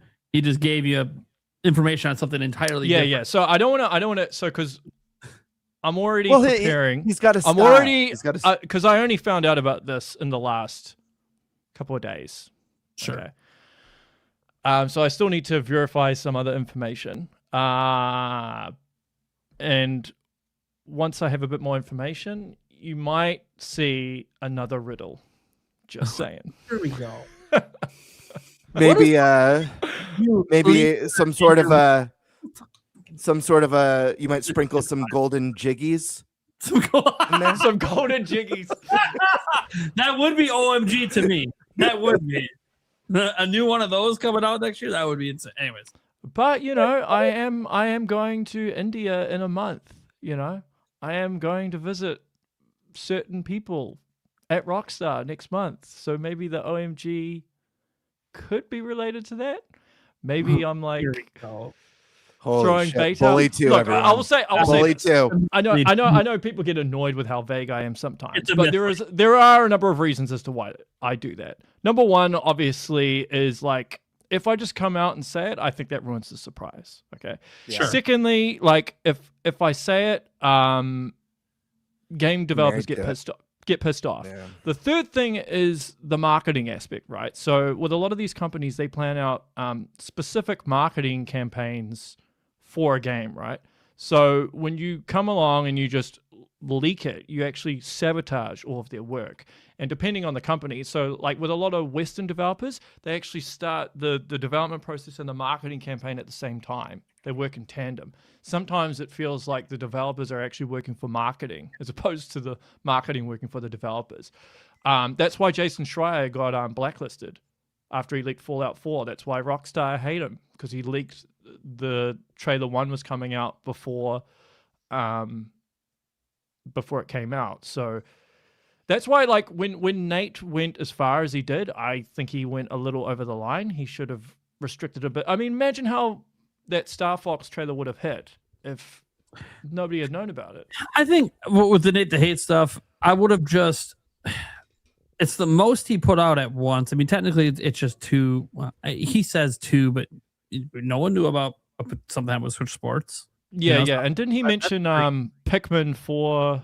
Yeah, there's been a rumor about that one for a bit. So like, because there's a big difference between me saying Metal Gear Solid 5 is coming to Switch 2, and then Nate the Hate going, hey, here's Ocarina of Time remake, Star Fox, Switch 2 Sports, Pikmin 4 Deluxe Edition, and 3D Mario is coming next year. Like, that has a much bigger, significant impact on Nintendo marketing devs as opposed to me just saying something about a third-party port like Doom or something. And my whole thought process too with the Nate the Hate stuff, which for my channel is great. I love it. Leaks, cool. It's great. It's that I think he could have just revealed all the same information, but just spread it out throughout the year, and then people wouldn't have thought anything that bad of it. It's just that he did it all at once, I think, is what led to people being like, "Whoa!" Because he leaks the same kind of crap every single year. I mean, not the same games, but like different games every year. He just does it throughout the year, and people don't really get mad about it because it's just one-off leak this month, one-off leak next month, and it's like, okay, that people find that acceptable, more palpable because there's been time. Your previous leak maybe has already been announced and come true, so now obviously you're ready to leak your next thing. Like that's, I in general, as a setting my job aside, just as like a gamer. Leaks definitely can hurt sometimes, for sure. If you put yourself in the position of the marketing department for Nintendo, when Nate announced, they would have been like, "What the fuck?" Pissed at him. They would have been, because I can guarantee he will have sources close to the marketing department. I would be very, very skeptical for him to know what he would be. He would have direct connection to Japan. it will be someone related to marketing or like someone who's connected to marketing. So he's like second in the chain or third in the chain or something. Someone that would know all this stuff. Yeah. And the big mistake that he did was he gave a specific date in terms of Star Fox. I mentioned on Twitter, never, ever, ever give dates. And now he's not going to do that again. Yep. Nintendo are petty, man. People think that I'm talking crap. I'm like, no, they're not. They are super, super petty, as are Rockstar. They hate leaks to the point that they will move dates around. So if you give a date, they will sabotage that date just to discredit you. That's why I never give dates. Like I might give a rough time frame, maybe like 2026 or 2027. Your OMG game is 2027, which tells us it's exactly. But I never give dates. Also, like Nate the Hate, also he said that Red Dead Redemption 2, the next gen version, was going to be in late 2025.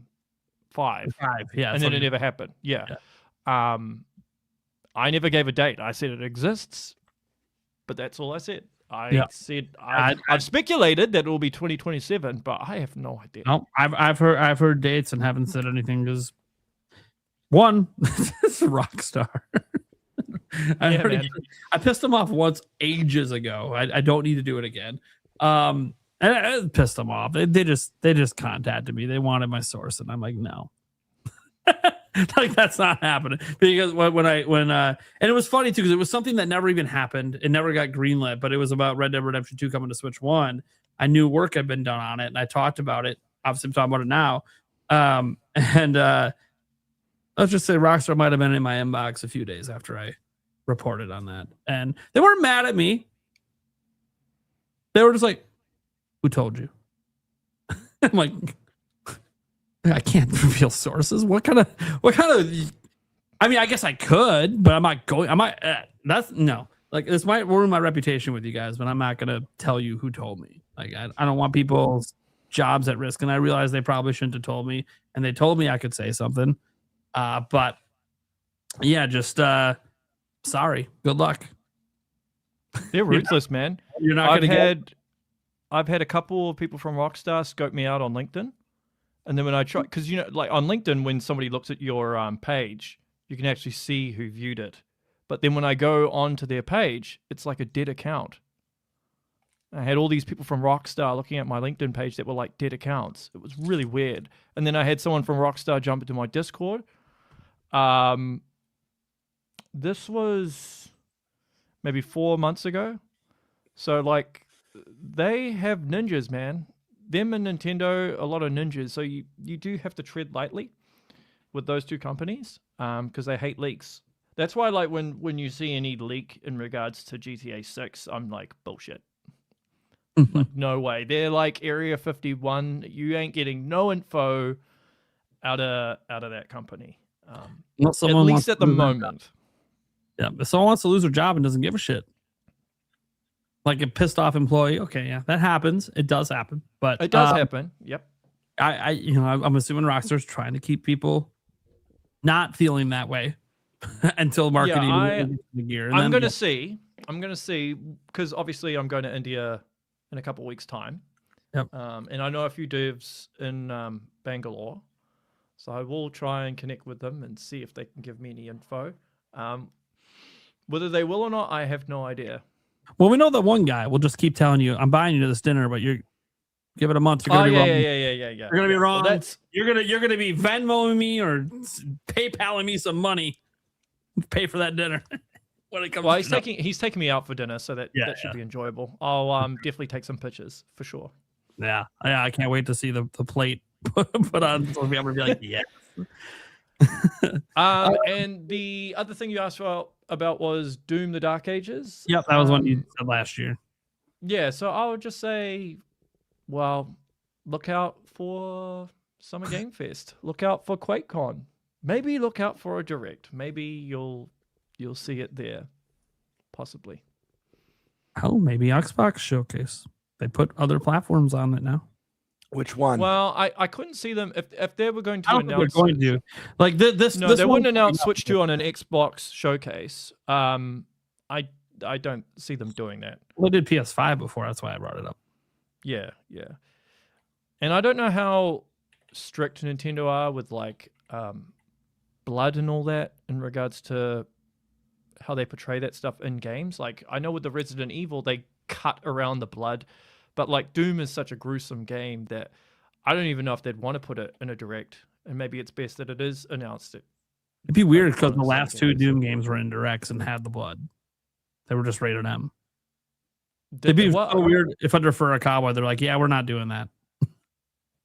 Yeah. Like, I mean, it is Furukawa. You could make a different decision, but like Nintendo back then didn't care. They had Doom and Doom Eternal both in directs. Yeah. I mean, Doom's my fifth favorite franchise, hence the poster. So, Yeah.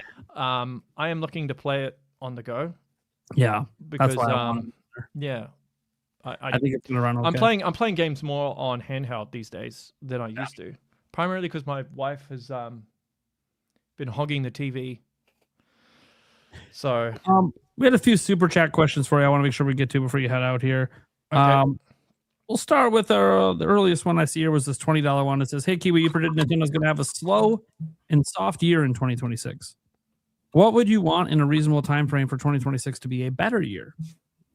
Also, Okay. Nintendo's dev teams are in early Wii U situation. yeah, I did kind of answer this in the chat, but I'll answer it again. So when I gave my prediction, that was obviously before all the announcements. But I will say, if this Super Metroid remake and Ocarina of Time remake are a thing, and I'm smiling because I know more information that I'm letting on, if they are a thing, then This is me off that I know you know and I don't know. then that would be a great year for me. I love Zelda so much. I've been fishing every contact I have. Like, tell me something. I won't say anything. I just need to. I need to know. I know it's going to be revealed eventually, and then cool. But until then, anyways, I think people should keep their expectations in check regarding an Ocarina of Time remake, though. all I care about is if it's from the ground up. If it's more like a remaster, then I don't really care that much. Well, I mean, there's a lot of details that I don't know. Yeah. Like, but I've always maintained that doing the whole like Resident Evil 4 remake type of thing, it didn't seem viable to me, primarily because of the amount of money and resources that would be involved to make it. If you're remaking the whole thing from scratch, I think after seeing Star Fox, I think you're looking at something more in line with that, as opposed to like this massive ground up Zelda. Because I don't actually think they need to change a lot. I think most of it you can keep the same like story, dungeons, music.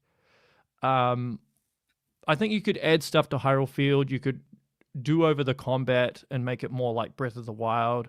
But I think if you keep the fundamental essence of the game intact, I think that would be the way to go, personally. I think that would reap the reward and not cost them as much. Anthony says, "Do you know anything about Monster Hunter coming to Switch 2?" Yeah, it's one of the WTF games that's on the on the riddle. He's not saying it is the coming. He's just saying, "Oh, it's in the riddle," but that doesn't mean it's that game. Here we go again, guys. Like last time he was on, we drilled him on the riddle, and he for like 40 minutes held his ground and gave us nothing. We rephrased a billion different ways. And people, by the way, I as like a fan who just watched Matt LaFleur get questions rephrased to him a billion ways over Josh Jacobs in his situation, and him just refusing to answer, which is the correct way to do it. Same with Kiwi Talks. The reason that people rephrase and re-ask in a different way is because sometimes it does work. That's why people do it. And the true professionals see that, know that, kind of think it's funny, and laugh it off. Kiwi Talks has laughed it off quite a bit. Matt LaFleur laughed it off today. Like at some point, it's like, I know what you're trying to get. You ain't getting it, but you can keep asking. You're just wasting your time. Anyways, so maybe. but he's not saying he directly knows shit. Well, I can't answer it because if I answer it, if I say no or yes, then it affects the riddle, right? You say no, now people might be able to. Oh shit! Well, now one less game out of that riddle. By the way, what do you think it is? Just out of curiosity, you've had time to like stew on this for a while. What game do you think it is? So I know last time we were settling in on it being something from Sony. I remember that's where we settled. Mm-hmm. Since then, I've been rethinking. Why are you rethinking now? Yeah, why are you? Because I'm not. That's actually my question. That's actually a question. Oh, is that a question for me? Why am I rethinking it? No, it's actually for Kiwi. Was he sort of update on that? A game outside of the show. A game outside of the show. MLB The Show from Sony. Oh yeah. You're still gonna drill him on the Sony aspect. There's gotta be something from Sony. You know what's funny? It's because you do reviews. You're actually more well connected than people give you credit for. And sometimes I feel like you're asking me stuff and it's actually smoke and mirrors. And it's actually a rhetorical question. You already know the answer, but you're like trying to put on this act like, what is it? But I actually know. It's the mo, man. It makes you look devious. Well, I have to be careful too. Well, the thing is, Stash. Well, yeah, that's why you're trying to use me to keep yourself. Stash has gotten more and more devious over the course of the show as his channel has grown and he's gotten more connections. Because now I know Stash knows things that I don't, and I've never once asked him to tell me any of it. And I know it, and I can see the smirks he has, and I think it's hilarious. And when we have moments like this where we're asking other people that know things, I do like how devious it comes across as. I know he's not doing it because he's trying to get you to reveal something he already knows, but it does kind of come off that way. Because okay, question. I got a question for Stash. Okay, so when you asked me about Bethesda Fallout on Switch 2, did you already know that it was coming? Yes. But I didn't know in the traditional sense. And I'm not going to go into detail on how that works. But, yeah, okay. See, so... To be fair, though, this question I just asked you, he'll probably raise his hand in chat, but this was Blake's question. He DM'd it to me on X. He messaged me earlier and said, check your DMs. I got a question for him. So I was like, he wanted to know about what Sony games, if there's any Sony games coming out. I said, well, let's rephrase it and say any Sony games outside of MLB The Show. And I'll ask him for you. But okay, I will say this. I will say this, right? Because some people have reached the conclusion that Horizon's coming to Switch 2, because it's one of the games in the riddle, right? Yeah. And they make this claim based on Lego Horizons. But it's important to note, Lego Horizons only happened because of Lego Group. They mandated that it appear on Switch. It had nothing to do with Sony. So if you're basing that on the reason why you think Horizon's coming to Switch 2, that has nothing to do with it. Okay. Good answer. And to answer his question, I now think it's Monster Hunter. But I thought this before the stuff. Are you basing that on the image, or are you basing it on the image or the riddle? Can I say something about the riddle real quick? Okay. I forget what you said in the riddle, and I forget all of the games you posted. I remember Monster Hunter. I feel like Bloodborne was in the riddle, but Monster Hunter, Death Stranding 2, Bloodborne, Horizon, Halo, Black Myth Wukong, and what was it? Power World. Yeah. So for whatever reason, I remember seeing your post, seeing your riddle, and the assumption I had was all the games that got images are red herrings, that none of them are actually the WTF game, but those are all WTF games that would be a big surprise. But I feel like the clues are a little bit more subtle, and maybe each of those games give clues to what's coming. Yeah, so when I wrote maybe the riddle, I I basically wrote triple entendres, basically. Yeah, absolutely. It's designed that way on purpose. In fact, the funny thing was when I posted the riddle, one of the devs was like, "What are you doing? You made it too easy. You made it too easy. It's obvious what it is." And then when people were putting all these different answers, they were like, "Oh, never mind. Don't worry about it." See, I was just of the mindset, well, he's not going to include an image of the game that it actually is. That was the mindset. But maybe again, maybe it's one of those things where it's like you hide it under their noses, so they're not sniffing over in the corner. I don't know what the saying is. Is that even a saying? That's not a saying. No. Anyways, forget what I said. What game do you guys think it is? He asked a question. He's got to go, guys. He asked one question for the people. Give him an answer. You think it's Monster Hunter? 8 minutes. 8 minutes. And then I'll have to go. Stash, do you want to throw a game out there? Stash might even know the game. Maybe he knows it, and he's got to throw a bullshit game out there. I reckon he does, and he's doing the whole poker face. You should play poker. You should play poker, bro. I do. You know what? Well, there you go. I've won quite a lot in poker. He thinks that Stash knows. So now that adds another layer to the equation, because what do we think Stash would know? Go look at his channel, see what companies, games he's been reviewing. Well, I think he knows because I know how devious he is. That's all it is. Like and the fact that he admitted that he knew that it was Fallout, he might be like throwing a curveball for my curveball. I love Stash's poker faces so much. I was talking about this with Yuli the other day. She's like, "Why don't you play poker anymore? You love it." And I'm like, "Because I think the next time I play, I want to go against Stash in a cash game." Because I'm really good at it, and I bet you he really is too. And it's always fun to play people that are actually good at it. Because look, it is fun when you're playing cash games against people that suck, because then you're just good. Yeah, take the money. But then there's a little part of me that feels a little guilty. It's like they invited the big fish to the little pond. I shouldn't be. If I win enough, I'll usually throw them back their buy-in. Throw some money back, yeah. They're buy-in back. I feel like that's way more insulting. And I heard them. No, dude, there was one time in the game I heard them talking about like how they were going to get gas in their car to get home after losing, and I'm like, what the fuck, dude? Here's $20. Don't fucking worry about it. Well, I only spent 10. I'm like, yeah, dude, you shouldn't be spending your last $10 when you need gas on a fucking poker game. You got scammed, dude. They did a bait no, I know they made $20 off you. That was their poker face. The old gas in the car trick. They don't even have a fucking job. I don't know what the fuck they were doing there. Anyways, it was only $10. I wasn't worried about it until I heard them like talking and like arguing about it, and I was like, "Well, dude, I won like 300, and I just fucking $20. I don't give a fuck, dude. I spent $10 and walked away with 300. What do I care?" But yeah. So. What else we got? Nate thinks Monster Hunter. What do you think? I know you think something from Sony. Yeah. You think it's a Sony game, right?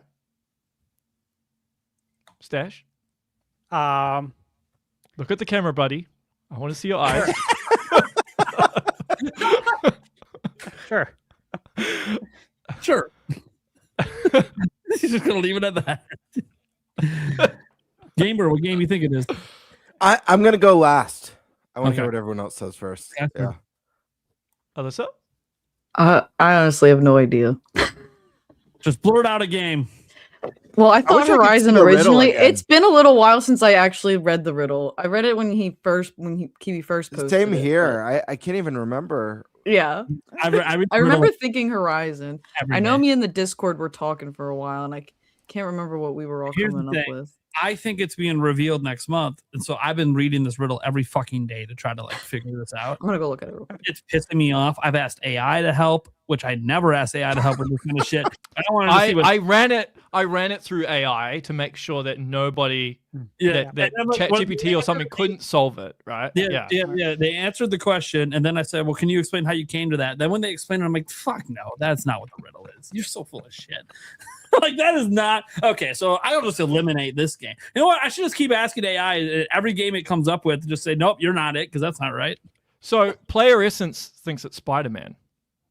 Yep, I know, and that. that's not on the images.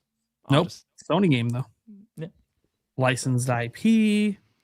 They need to make as much money as possible. Yeah, they brought it to PC. I just wish I knew the context. Even if their future strategy is to keep it on PlayStation, this one already left PlayStation. So I will say, and this is an important thing to note, right? When I first heard about it, I was like, WTF. Okay. Yeah. So what I look at as a WTF, some other people might not consider a WTF, right? So it is from my perspective. So from your perspective, this goes back to the Game Bird question in the super chat. 1 to 10. So perhaps how much of a WTF is the game? 1 out of 10. But then it also depends. Well, what metric are we using? Like my 10 will be different to your 10, which is different to Anthony's 10. Well, I would say you said GTA 6 is impossible. That's what you're feeling. So I would say that would be like a 10. That's like the most impossible of impossible games. And then hold on. I should elaborate. I don't think it's impossible. It is possible, but I don't think Rockstar would do it primarily because they don't like to compromise on their vision. That's the main reason. But I think if you did, if you sacrificed enough, maybe like foot traffic and all that stuff in the cities within GTA 6, you can probably make it. I'm ready to throw a game out here. I couldn't find the riddle. I have no idea what it says. I had forgotten the games that were on it. But listen, man. I don't think it's any of the games that were posted. I just don't think that he's like, I'm going to put the game here for everyone to see it. I'm also not going to go on the Sony train and say it's a Sony game. He laughs and he said a dev is pissed at him over it, which means maybe it wasn't the anyways. No, I'm going to go balls to the wall because I'm going to choose a game that's not been announced, that may not be real. Something that's been rumored, but definitely would be a huge WTF. I'm going to say it's not this game. I'm just going balls to the wall. Maybe this is the WTF squared game that he alluded to earlier. Half-Life 3. That was one somebody said for sure. I love this. That is definitely what WTF. I think that is WTF. I think, Kiwi, just be honest. You've been really enjoying how people have been doing with this riddle. It's fun because it brings people together, right? I mean, that's the cool thing to solve it, and it doesn't piss off any devs. It doesn't get me in trouble. Half my Q&A. Yeah, I mean, the only people who it pisses off something chronic, which I love, is the Gaming Leaks and Rumors subreddit, because I hate that subreddit with a passion. When I saw how they reacted to it, I was like, you know what? I should make more riddles just to annoy the hell out of them. They hate riddles. They hate riddles. Yeah. I just be straight. It's like, but it's also more risky. Riddles Someone has to figure it out. Cool, good for them. But yeah, it's always been fun. Alyssa posted the riddle here. So there it is. I sit beside legends, though none of my kin. I'm sold their same keys to let players in. I share the same screen and I share the same light, yet my bloodline says I don't belong to the fight. Oh, that's easy. Fist of the North Star. Well, I did. My original guess was Bloodborne, but then I'm like, no, not Bloodborne. Maybe it is Bloodborne. Yeah, I know. He's gonna. Here's the thing. You see the smirk. It doesn't matter what game I say. The smirk's coming either way. I learned that from Stash. He's so good at it. He learned it from Stash. The smirk comes no matter what. You get nothing.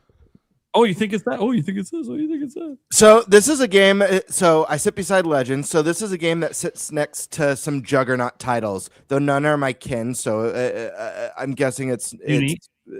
It's like a standalone title. Yeah. Well, I'll leave you guys to ponder. Unfortunately, I do have to go.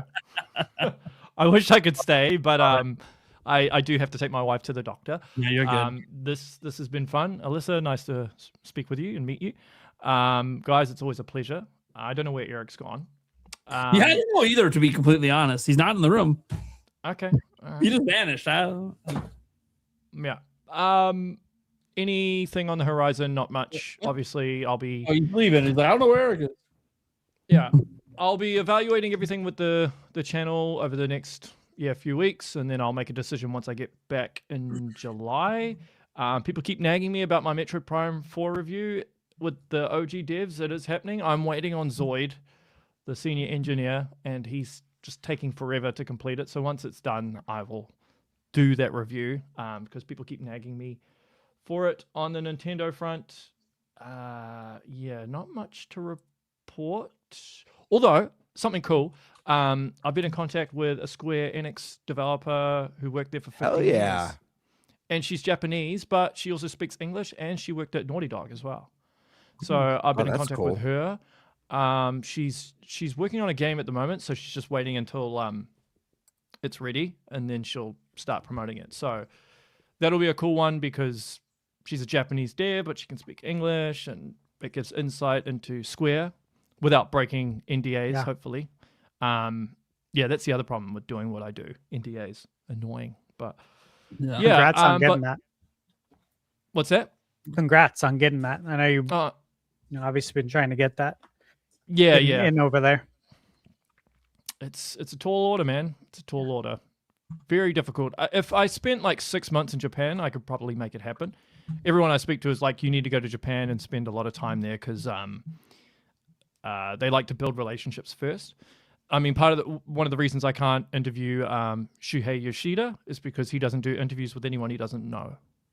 So, yeah, that gives you an idea. But anyway, I am off, people. Much love. All the best. Cheers, Enjoy man. the rest of the I stream. was muted, but I did say nice to meet you as well. I'm sorry. That's all right. Yeah, it was nice to meet you too. Good night, brother. See ya. See ya. Night, dude. All right. Well, get to our next topic then, shall we? That is on, I think it's on Stash. Yeah. Yeah, what are we talking about? Well, we're talking about why I was up bright and early today after going to bed very late. Just look, guys, normally I'm up around 4:30, 5 a.m. every day. However, I went to bed late because I was working on reviews, working on getting some stuff ready for when I'm gone at Summer Game Fest, some reviews, in the pipeline. And I was like, why did I stay up so late? I have to be up to see the new episode of Supermarket Sweep, right? Dude, I wish. I wish there's a new episode. I've never heard of that. Supermarket Sweep? No. Dude, one of the best shows ever. Dude, I fall asleep Game to that shows. sometimes. I'll put that on like as like a comfort. I'll watch it for like an hour before bed and fall asleep. Okay, as far as game shows go, it's right up there with Video Power. If you guys remember that, where you had the vest. Yep. With Velcro and you stuck NES games to it. Yeah. So it's right there with that. And I would say, Double Dare. Yeah, Double Dare is the shit. And probably Legends of the Hidden Temple. Yeah. What would you do? Yeah, it's right Or there. what would you But do more? Yeah. this was Supermarkets. Okay. Here's Dragon Quest. So I had to get up early, of course, for Dragon Quest. Topic quick. And I also had a hard time getting to sleep though because I was excited. You guys know how it is. And I was getting very nostalgic about it too. It's like shit, 40 years, man. 40 years. And it's just like this wave of 40-year anniversaries with Mario and Dragon Quest, Zelda, Castlevania, like everything I grew up with. It's just wild. And we've been looking forward to this day, right? We've talked about it. Is Dragon Quest 12 going to be shown? Of course, I had that on my bingo card. Nate, I believe you had that on your bingo card to start the year, that Dragon Quest 12 would be shown. Sure as shit, it was shown. Just not the Dragon Quest 12 that we saw last time. It's a completely it wasn't. It's a completely different game. They scrapped Dragon Quest 12 that they were working on. It was supposed to be a darker, more mature Dragon Quest 12. And of course, we have a different Dragon Quest now. And it's called Beyond Dreams. So Dragon Quest 12, Beyond Dreams. Prior to that, it was Flames of Fate. And it was really cool to see the game in action. You know, we didn't get to see much. I think after we get through all of the Dragon Quest games here, we'll see it. One thing I noticed too that they did during this trailer, and we can't play the sound because we'll get hit for this theme.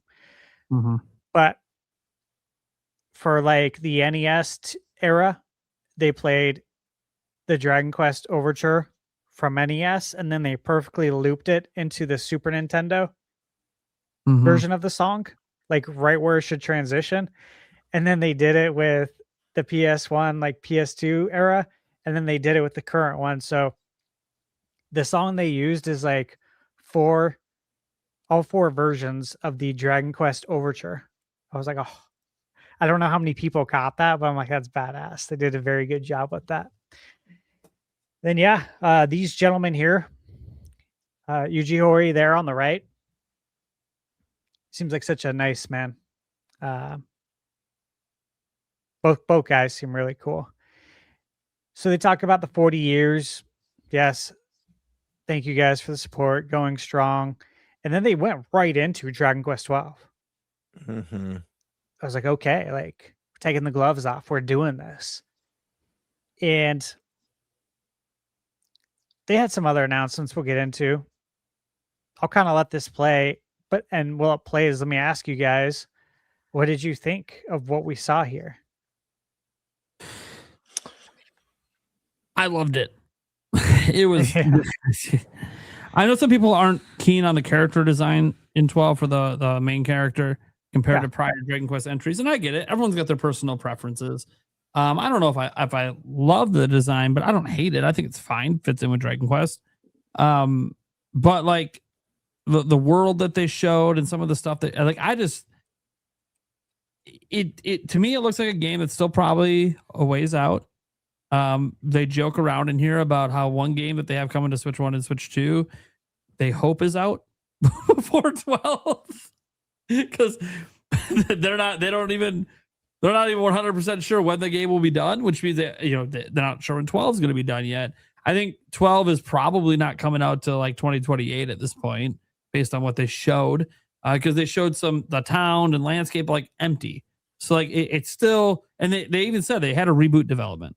So guys, this version of the game hasn't been in development for the last 7 years or whatever. They rebooted at one point. So it hasn't been in development as long as we feel like it has been. So I still think it's going to be a ways out. This is kind of like a re-reveal, like they did like 5 years ago. They're re-revealing the game because now they actually know where they're going with it. They have a direction. They have a world being built. So I'm really excited for Dragon Quest 12. And I know it feels weird saying that as someone who's newer to Dragon Quest. I'm still playing 3 right now. And I'm really enjoying it. Obviously, I'm working my way up. I plan to go to 7 Reimagined, and maybe I'll pick up 11S on the Switch 2 version that they announced is coming out in September. We'll see. I know it's got rave reviews, and everyone knows it's a great game. It's been out forever. Even though the Switch 2 trailer didn't look that much improved over Switch 1, I think people forget. Like the game did run well on Switch 1, but it was relatively low resolution and there were some issues.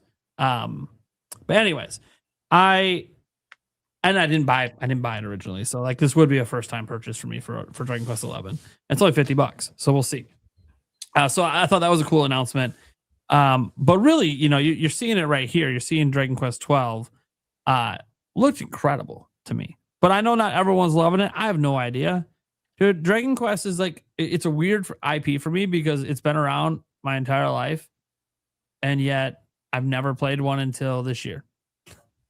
So, and I love RPGs. It's wild to me that it took this long for me to get into the franchise. But God, and their enthusiasm and like the way they talked about why they redid it, you could tell like they didn't really want to reboot, but it just, their original vision just wasn't coming together. That happens sometimes. And rebooting, that's tough because we're talking about a AAA game. So you're talking about budgetary concerns and all of that. But obviously, their parent company is cool with it because Dragon Quest sells very, very, very well, and could probably more than make up for whatever increased budget they had to do because they rebooted it. Like I'm basically saying, guys, this shouldn't be a Metroid Prime 4 situation. This game should sell very well, especially in Japan. Japan alone probably makes it profitable. So, did anyone have beef with the character model? I have seen that. I saw that online today, and I actually love the main character design in this one. Listen, he's got weird looking eyes. The eyes are a bit off putting, and I really like that. I know from what I know of the game, it deals with dreams and stuff. So I love that this character, like, he almost looks like he has been suffering from severe sleep apnea or sleep deprivation. It's a little bit off-putting, but at the same time, there's also something kind of like uniquely striking and piercing about the eyes.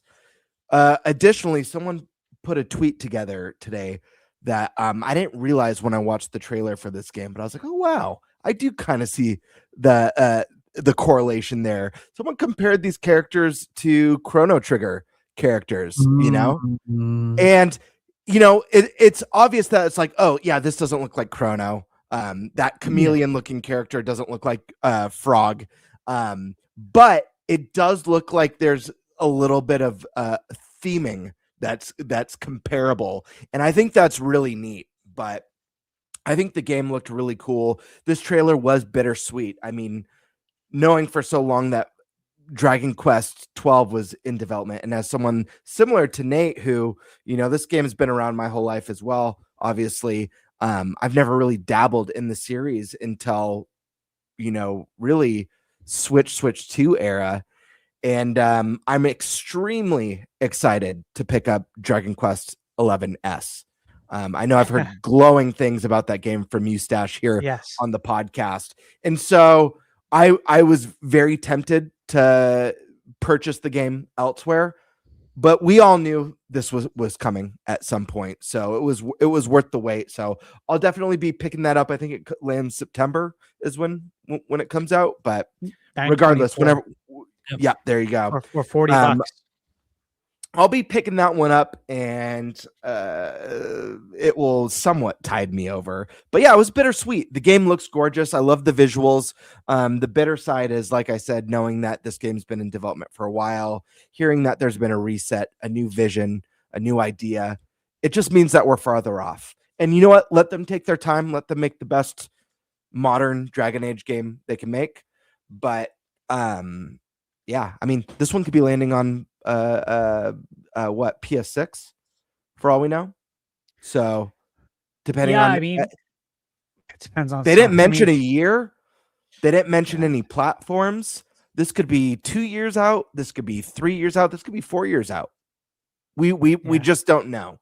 Maybe sooner. Maybe they've scrapped development, but since they have the same engine they were originally working with. Maybe it's next year. Maybe they're able to, we just don't know. It feels far with the limited information. We didn't get to see any of the combat system in this one. So visuals, though, I love how vibrant and colorful and crisp the world looks. And even though I don't have the history with this series that Thunderstash does as someone who's played through all of them, there's just something so iconic and timeless. Not just the overture music that I know we've heard a million times. Regardless, if it doesn't even matter if you played Dragon Quest, you know the theme. You heard it in like 30 Nintendo Directs when Dragon Quest 11 was before that game was coming out.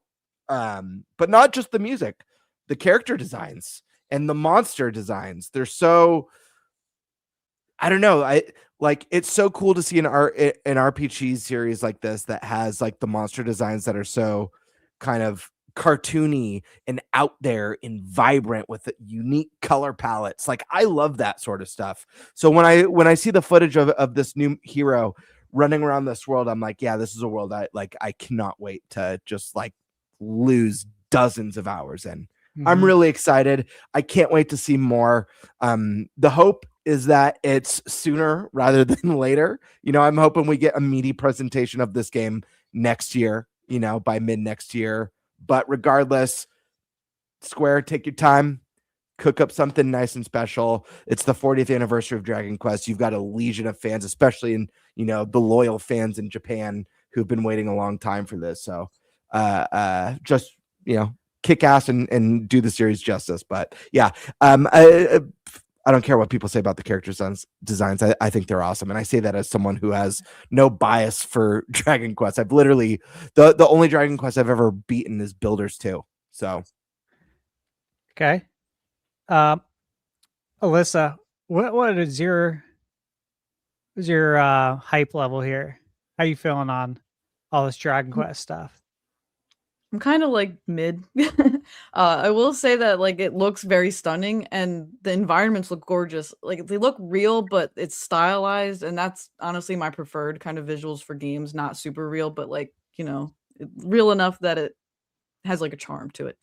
I never played any Dragon Quest games, which is kind of odd because I love fantasy and Zelda especially. But I just think I feel as an adult now overwhelmed with how much time I feel like those games take, and I already have like quite the backlog that I'm like, I don't even know where to jump in if I wanted to. I have no problem with the character designs though. I think he looks cool, and the story concept sounds really cool with the different visions in his dreams. I'm curious to see hear more about like what that kind of gameplay is like, because to me that sounds like you're gonna experience gameplay in his dreams, like doing certain levels that way, maybe. Yeah. Stash, what did you say the previous name was for it? Fate. Yeah, it was Flames of Fate. And the new one is Beyond Dreams. I think Beyond Dreams is a way better name. Yeah. To be perfectly, I think it blows the first Flames of Fate. Flames of Fate just sounds a little bit generic to me. Streets of Rage, Flames of Fate. It could be you could use it for anything. What's that? Genshin, Flames of Fate, new ninja game. Final Fight. It's like, yeah. Flames of Fate. Primal Rage. Yeah, Flames of Fate. Yeah, you could. I mean, you could call a lot of stuff that. It just has like a more generic sound. Yeah, you got the On Fire. Yeah, Flames of Fate. I like Beyond Dreams.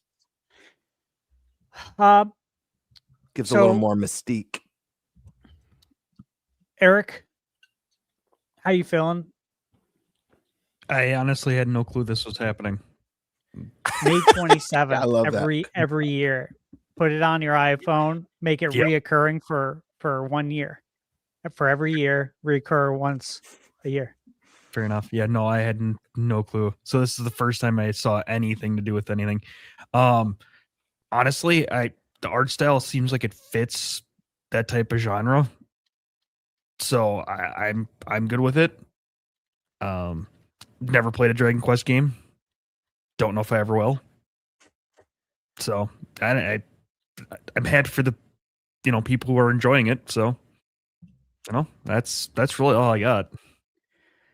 All right, let me drop a fact here. So Dragon Quest 11, one that they showed today, coming to Switch 2 in September.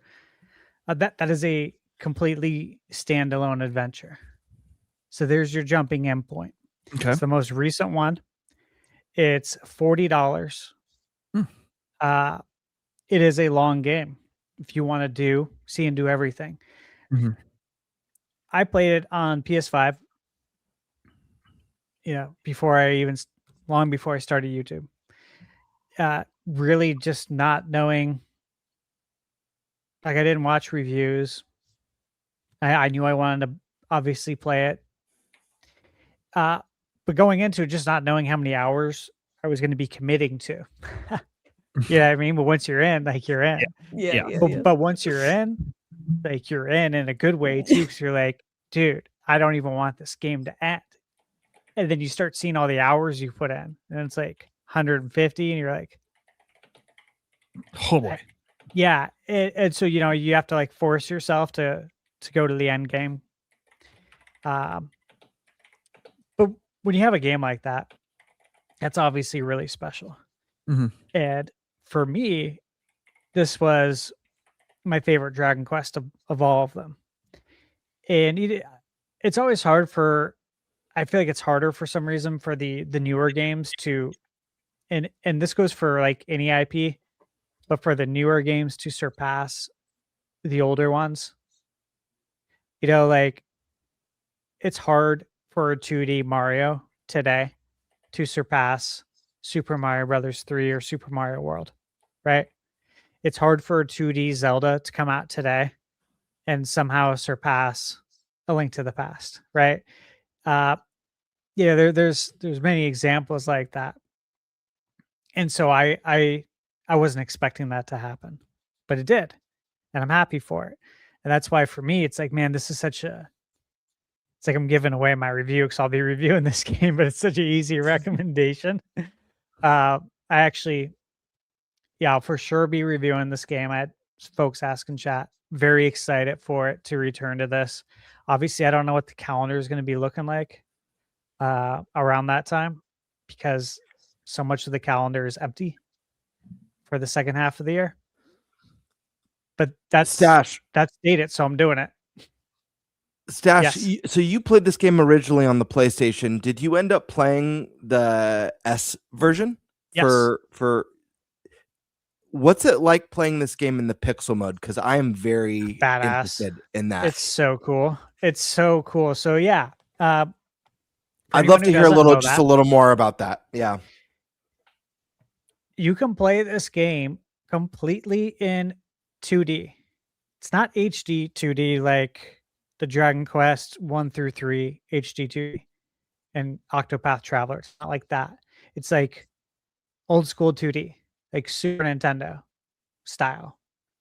And then you can go to the menu, change it to 3D and play the game in 3D. So it's not like you have to start a dedicated save or a dedicated game file and be like, okay, I'm going to start a brand new game and I'm going to play it in 2D. You can change it whenever you want. I mean, obviously you can't do it in the middle of a boss fight. You know, there are some restrictions that are logical. But it is so cool to be able to do it. And when I played it, I played like primarily, I'd say like 98%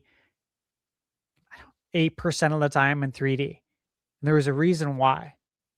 The reason why I did that is because I was loving this game so much that I'm like, I'm just going to play it in 3D because that'll give myself a reason to play this again and experience it completely differently in 2D because it's completely different. It feels like two games in one. And I only played it, like I said, in 3D. So it's like, I was already enjoying it so much that I felt like, nah, man, I'm going to bank that. I'm going to bank the 2D mode. I'm going to do this in like 10 years. And so funny enough, I mean, now's your opportunity. Yeah. So I'm really excited, especially because Switch 2, be able to play it on the go, which is always nice and it'll look good and run well. The soundtrack. So on the S version, they added a fully orchestrated soundtrack to the game. The whole thing, not just the overture, the whole entire game. And dude, I'm telling you, there's soundtracks for me in life that just really stick out. This is one of those games. The Castlevania games, right? The soundtracks will always stick out. Mario, Zelda, Final Fantasy 7 in particular. There's just certain games throughout our life that we've played. They just have amazing soundtracks. And this game, I gotta tell you, man, hearing everything fully orchestrated was just so enjoyable. Similar to like, with Mario Kart World, where you can just keep the game on and listen to the music. It was like that. It's very, very good. I mean, it's top 10 soundtracks for me. Look, I can't be more excited about this, but I feel like I'm reviewing the game, so I got to stop. Dragon Quest Monsters. Now, I also got asked in chat if I've ever played Dragon Quest Monsters 3, and the answer is yes. I reviewed it on my channel. And I spent like, God, I don't know how many hours. So many hours in this game. I'd have to look. I think it was like over 80. I'm really excited. In the Dragon Quest video we saw today in America, it just said Dragon Quest Monsters with the subtitle The Withered World. In Japan's video, it was Dragon Quest Monsters 4. So just so everybody knows, this is part 4. They just didn't say that here. So this is a sequel to Dragon Quest Monsters 3, The Dark Prince, the one that I reviewed on my channel and that I absolutely loved. Like, loved this game to the point that I'm like, hey, I'm into these games. Like, I'm into these monster taming games. These are really fun, dude. These are addictive. So I hope nobody sleeps on that last announcement, because that was pretty hype. And hey, dude, I would say this. Just remember this. It's Dragon Quest 40th anniversary. Oh, for another 12 months. It turned 40 today. It's 40 for a year. So I don't think this is the end of the announcements. I think there's more to come. I'd put money on that. Look, I've said this a lot. People in the United States, Western, they don't look at Dragon Quest the same way they do Final Fantasy, with that love in their eye. And they should. I'm telling you, they should. You can have two lovers. You can love Final Fantasy and Dragon Quest. They come from the same mother and father. Square Enix. You're allowed to love both games, man. It's okay. They're family. They're two totally different RPGs that are absolutely amazing. You can pretty much jump in anywhere in Dragon Quest. As we know, Dragon Quest 1, 2, and 3, they're out now. The HD 2D, they're amazing. You can play them 3, 2, 1. Or you can play them 1, 2, 3. Or you can play them 3, 1, 2. It doesn't matter. But they're available. There's more to come. There's going to be more remakes. They'll be here before you know it. So there's a lot to be excited about. I was really happy with everything today. And I will say this, I give them credit to Canna Project. It takes a lot of cojones to Canna Project that has been in development for this long. When you have your fans salivating for an update. I thought they handled it pretty well. All things considered.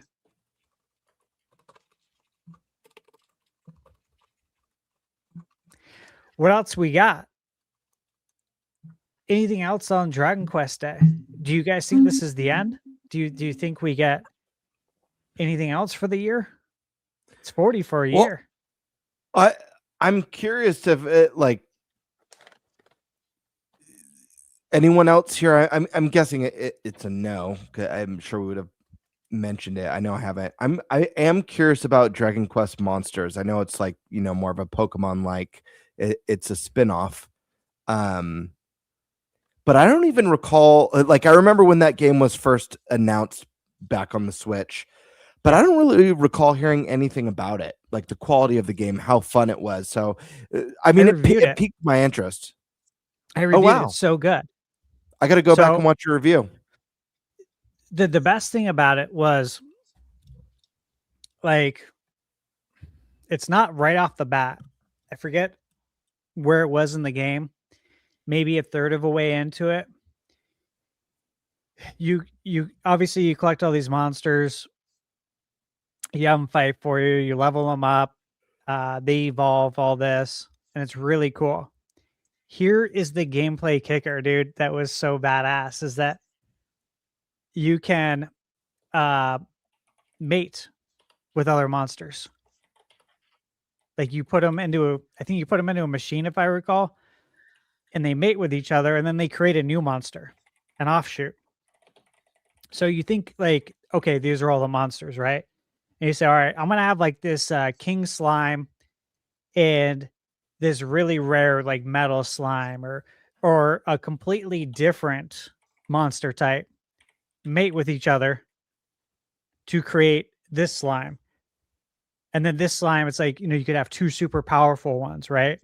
You can have two super like tanky ones mate with each other, and then they offshoot obviously a super tank now that you have at your disposal that you can build and evolve. That was the biggest thing for me. So I'm like, holy shit, there's so much strategy in this. Like, I feel like someone's probably made an Excel sheet and it's probably sitting around somewhere in a Reddit forum or something, because like there's so many options you could do. It wasn't like overwhelming. You got to think it out, because you don't want to waste your time. But I was just like, dude, this game is really deep, and it really earned my respect. But yeah, check out the review. I'll watch that tomorrow. Some people weren't happy with the performance, but I even said it in my review too. Like, hey, dude, performance, not great, but damn, is the game fun? So I don't care. Mm-hmm. Yeah, these things happen. Games can have shoddy performance and be really fun. So yeah, I mean, look at the games we grew up with, so many, especially during the growing pains of 3D. Yeah, that's the slowdown era on the NES. Yep. Too many enemies on screen. Yep. Yeah, like I always think about Contra Force, the third Contra. I have it. Mm-hmm. Very rare. And the game's like not even playable. Everyone knows this. Everyone who's a Contra fan knows about Contra Force. And it's like not even playable because of slowdown. Like barely. But people still bought it. Because those weren't deal breakers back then. Now if a game's, 50 frames per second instead of 60, people are hanging it up. They're done with the series now. Wild.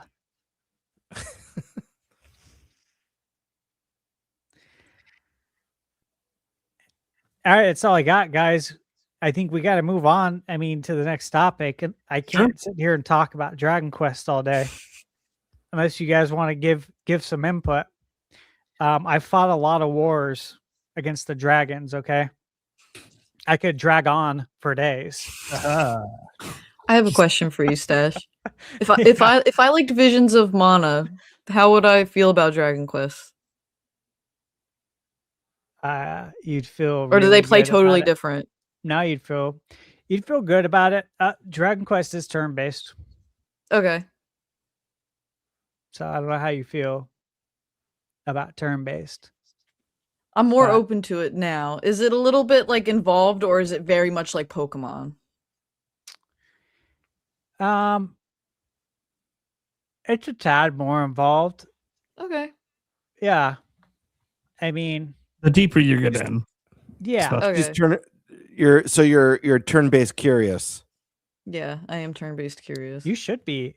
There's so many amazing, seriously, so Yeah. many amazing turn-based Yeah, RPGs. I think I mean, Pokemon just put like the sour Chrono taste in your Trigger. mouth. I have a decent amount of time in Monster Hunter Stories too, so I've been playing that. I do like the rock paper scissors. It's like just a little different. I like It is different. when it's huh? more than just Yeah. let me sit here, pick a move, watch an animation play out, and like be done. Like I I had a really hope, lot just, of like, not that we're questions talking about about Pokemon, that. but I really hope Gen 10 Pokemon adds something like really cool, like counter move kind of mechanic, maybe based on like your Pokemon stats and like your evasiveness. Like if your Pokemon's evasiveness is like higher up, it would be really cool if you could do a sequence of button presses to try to like dodge, and maybe you still wouldn't like work. I just think something like that would be really cool for that.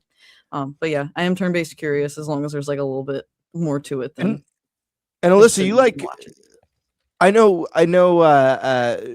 maybe Dragon Quest, it's not like, as far as this narrative goes, it's not like the most emotionally complex like Expedition 33, but I think one of the benefits of exploring the genre is there's just so many rich, incredible stories to be discovered, and many. ones that like Expedition will pull at your heart or make your eyes glaze over.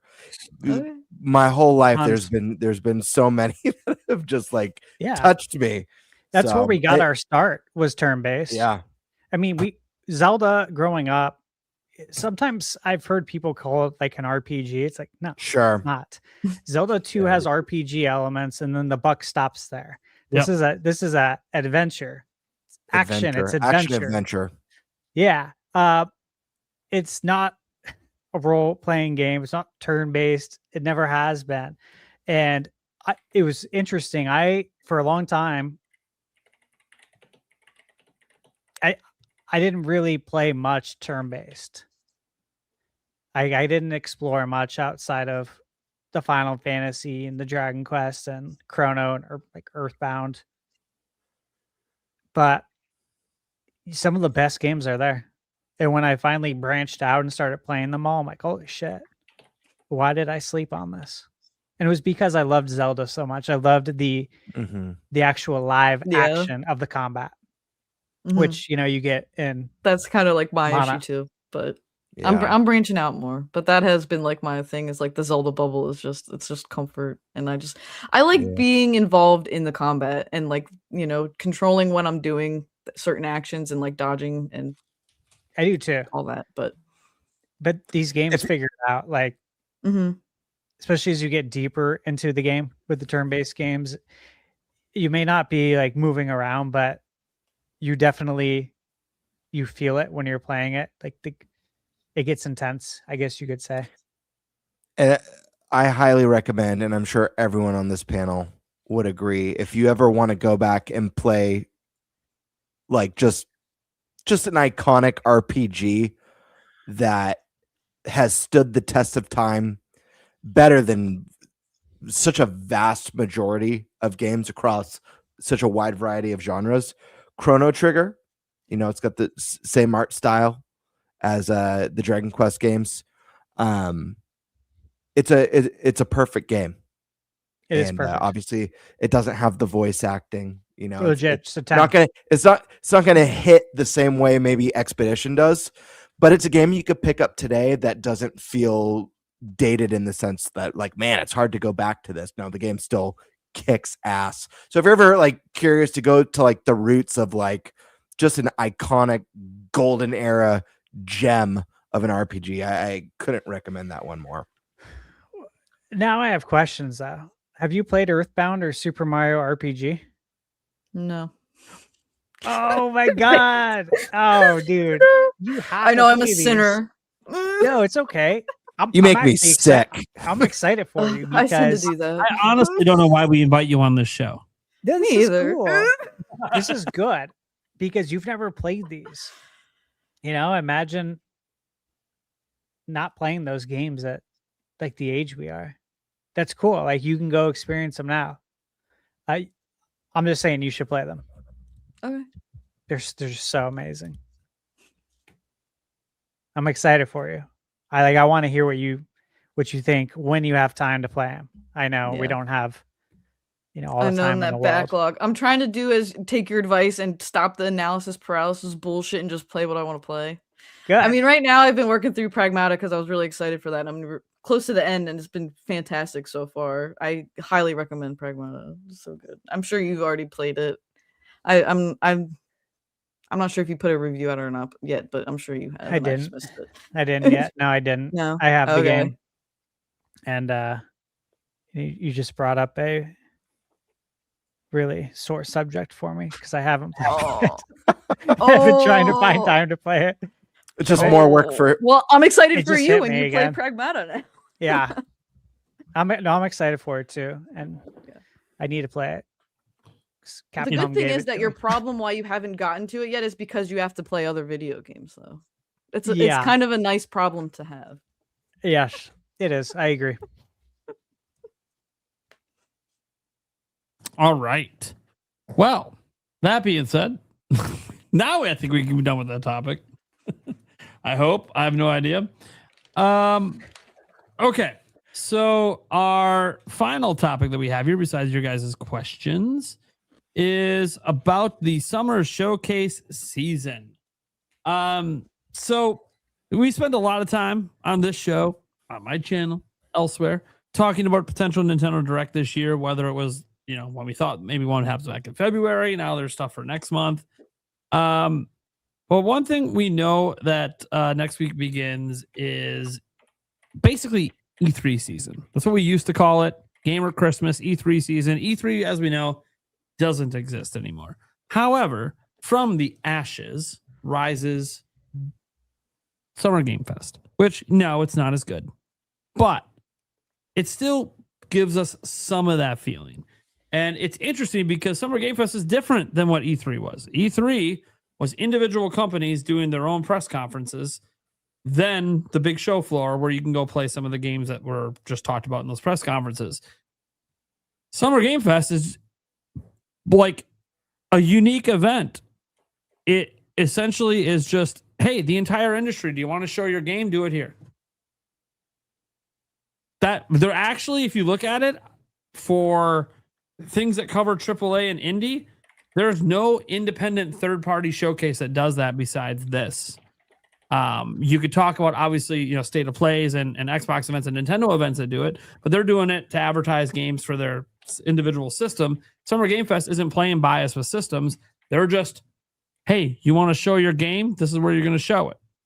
And it basically there, and Jeff Keighley's other event, the Game Awards, is the only place that's really like that. So it's different than what E3 was, which was focused more on the individual press conferences, which we still have some. They're just not called press conferences anymore, guys. We got the State of Play, the Xbox Showcase coming up. We have the PC Gaming Show, probably a Nintendo Direct, and all the indie showcases as well, and other stuff in between that I'm probably forgetting at this point because the slate seems to have new things announced every day for showcases next month, because that's the way June is.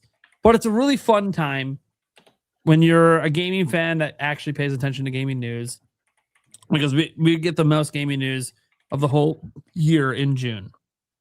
So, which showcase beyond the Nintendo Direct? Because again, we talked about that enough. We've talked about its death.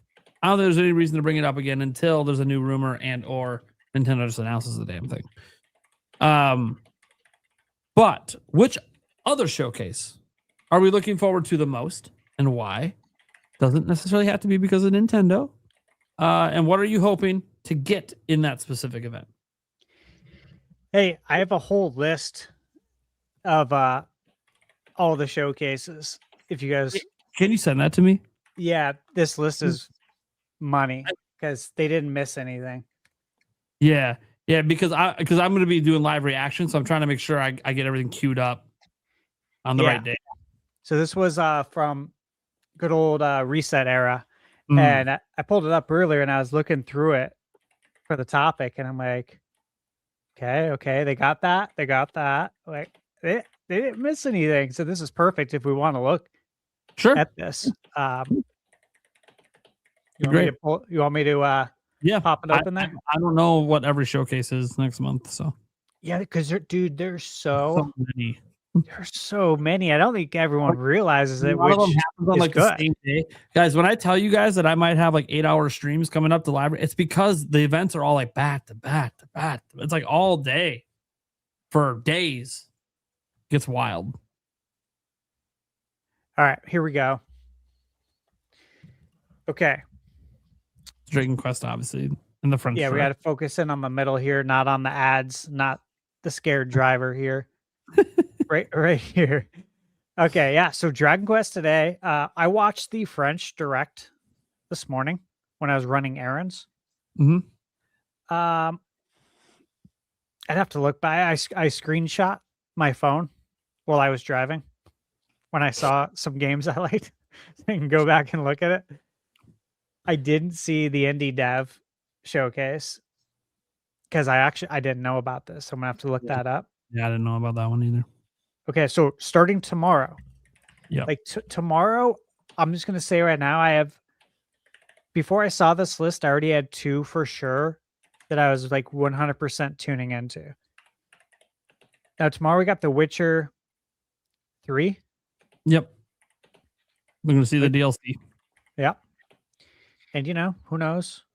Maybe there'll be more announcements. Maybe not. Maybe that'll be later. Witcher 2 edition, Witcher 3. Yeah, I expect that. The Thinky Direct. I don't know what this is, so I'd have to look into it. Okay. Thinky Direct. Who's that? Who's hosting it? Usually you talk about who's hosting it. Yeah. Thinky Games. Is it? Okay. Wait a second. It's Stash. Is it Indie Quest tomorrow? Yeah. As well? Is that on this list? I'm so excited Yeah. for Indie Quest. Yeah, that's one of the ones I'm excited about. Okay, I didn't mean to jump ahead. No, you're good. Yeah, I just had the realization. I was like, wait a second, Indie Quest. I'm very excited about that. The Thinky Direct. It's like a Nintendo Direct. It's a company that makes indie games like Lost in Cheese, Schrodinger's Cat Burglar. I'm trying to see if there's one that maybe people would know more of. They've made a bunch of stuff. They might be a publisher. Yeah, well, I saw. I don't know. So the one that I saw was like the Ace Attorney popped up. But I don't really know. Like, did they work on Ace Attorney? I have no idea. But it's on their website, so I don't know. Like, I don't know, dude. I don't know much about this guy. Their company website, like they say they make games, and they have a whole section of games, and they have games listed there that they didn't make. So All right. I'm probably not watching it. Is what I'm saying. Yeah. It's not on my list to watch. I probably won't because I'll watch the Witcher one. Work on some reviews and stuff. But let me see the time. Yeah, I'll probably live react to the Witcher one, looking at what time it's at. So. Okay, these ones right here. Now, I haven't watched the Insider Gaming Showcase. I don't know how long they've been doing it for. This is their first year. Okay, I like Insider Gaming. Yep. So I'm gonna watch it and see what they got. I don't know what to expect, and I like that I don't know what to expect. It's tomorrow at 3 p.m. Eastern time, so noon over here and in the desert. But then Indie Quest, I'm super hyped for. Bird, you said you are. We both watched this last year. Yep, dude. Last year it was so good too. So good. And there's still games from that I believe are yet to release. One of the games that I was super hyped on, I still haven't gotten to play it. You reviewed this year, and you personally messaged me and were like, "Dude, Bird, you gotta play this game because this is a Game Bird-ass game." The Dump. Oh my gosh, Kingdoms of the Dump. Yeah, Kingdoms of the Dump. Yeah, dude. Yep. Kingdoms of the Dump is so good. So here's the key thing about Indie Quest is that it's RPGs. This is an RPG direct. And that's what's so exciting about it because I love RPGs. Bird, you love RPGs. Mm-hmm. And I got Taylor. Taylor Hoyt is the creator and the host of the event. And I'm friends with Taylor. Talked to him about this. He's very excited. I've seen some things already from the event. I've seen like the rough cut, but I only watched like bits and pieces because I was like, I don't want to see it all. I'm good. I want to be surprised too with everybody else. And granted, that was probably like a month ago. But here's the breakdown. 42 games, 7 game reveals, 73 minutes long. So I can't tell you like how many games I saw at IndieQuest that I put on my list last year. Like it was tons of bangers. And again, as Bird said, there's still some games that aren't out. Like, what was it? Faye? Yeah, Faye. Faye, was it Faye of the Fawn, or is that Something what it's like called? that. This game looks so cool. There's one that I think's on your Fantasy Critic too. That was an Indie Quest that looks unbelievable. Oh yeah, the developer posted on Twitter, the actual developer, and said, "Tune in tomorrow to Indie Quest. Like we got a big announcement." Yes, that was one of my most anticipated indie games too. Is it for? Was it Tides of Tomorrow? Tides of Tomorrow. That's the one. One that looks like Chrono Trigger. Yep. Yeah, that's why I drafted it. Obviously, it looks like 3D Chrono Trigger. Yeah, that's why I was like, "Oh, I'm nabbing this game." In a second. So I don't know what to expect, but look, I'm looking for a lot of these showcases to help fill out the calendar, the release calendar for the second half of the year. With IndieQuest, I will definitely get some of that, but I think we'll also get games for next year, which will be exciting because it's always fun to start putting games on the list for next year. So, look, highly recommend tuning into IndieQuest if you're an RPG fan. You're probably going to find a lot of games to wish list. And then, again, I don't know what to expect for Insider Gaming, but I'm in. I'm going to definitely watch that. I know probably indie games, but they got some world premieres they've been marketing, so I'm curious. I am, yeah, and I want to support them. I like the work they do. They do have some good inside information. I appreciate that. Okay, this is Inazuma 11 Direct. I'll be passing on that. Okay, sounds like a bunch of horse shit to me. Well, because it's horses. It's a joke. Remember? I get it. I know. Get it. Yeah. I'm good. Jeez. There's enough horse games on what was the Wii? Oh my gosh. Yeah. Oh my gosh, that was actually funny. It felt like a complete parody. That was so weird. All right. So the Mix on June 1st.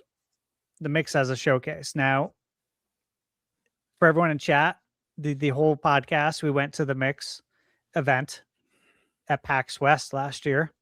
We played a ton of cool games. We got to go hands-on games like Toxic Crusaders and Yuko Replay before they came out. There were so many TVs set up with games in there. So this is their showcase. I'm going to the Mix in person on June 5th to go play all these. I don't know what to expect from the actual showcase. I would presume they're going to show like games that will be at the event, but I don't know. Either way, the Mix has like my respect because of the games that we got to play at PAX and how much fun it was. So I'm like, yeah, totally going to tune into that. That's on June 1st. Midsummer Night's Scream. This is it says Horror Game Awards Showcase. So there's going to be some awards, but they're also going to showcase some games. I saw them on X as well. And they got some announcements that'll be worth tuning in for. Oops. No, don't hit me with a pop-up. Okay. June 2nd, Black Voices in Gaming. I've watched this before. Again, more new games. I'm in. The state of play. Big boy. Beefy one. Dude. Too. Rumored to be Beefy. 90 minutes. Yeah. Beefiest. I'm Lots really, I'm excited, dude. Like, again, it's kind of like when Nintendo has these big directs, especially when we've been waiting for a long time. Sometimes you feel like, you know, anything can happen. And I feel like with the state of play, especially just kind of based on the release cadence of titles on PlayStation, between that and like everything going on with hardware price increases, like, I don't know that PS6 is coming anytime soon after the Steam price increases today. So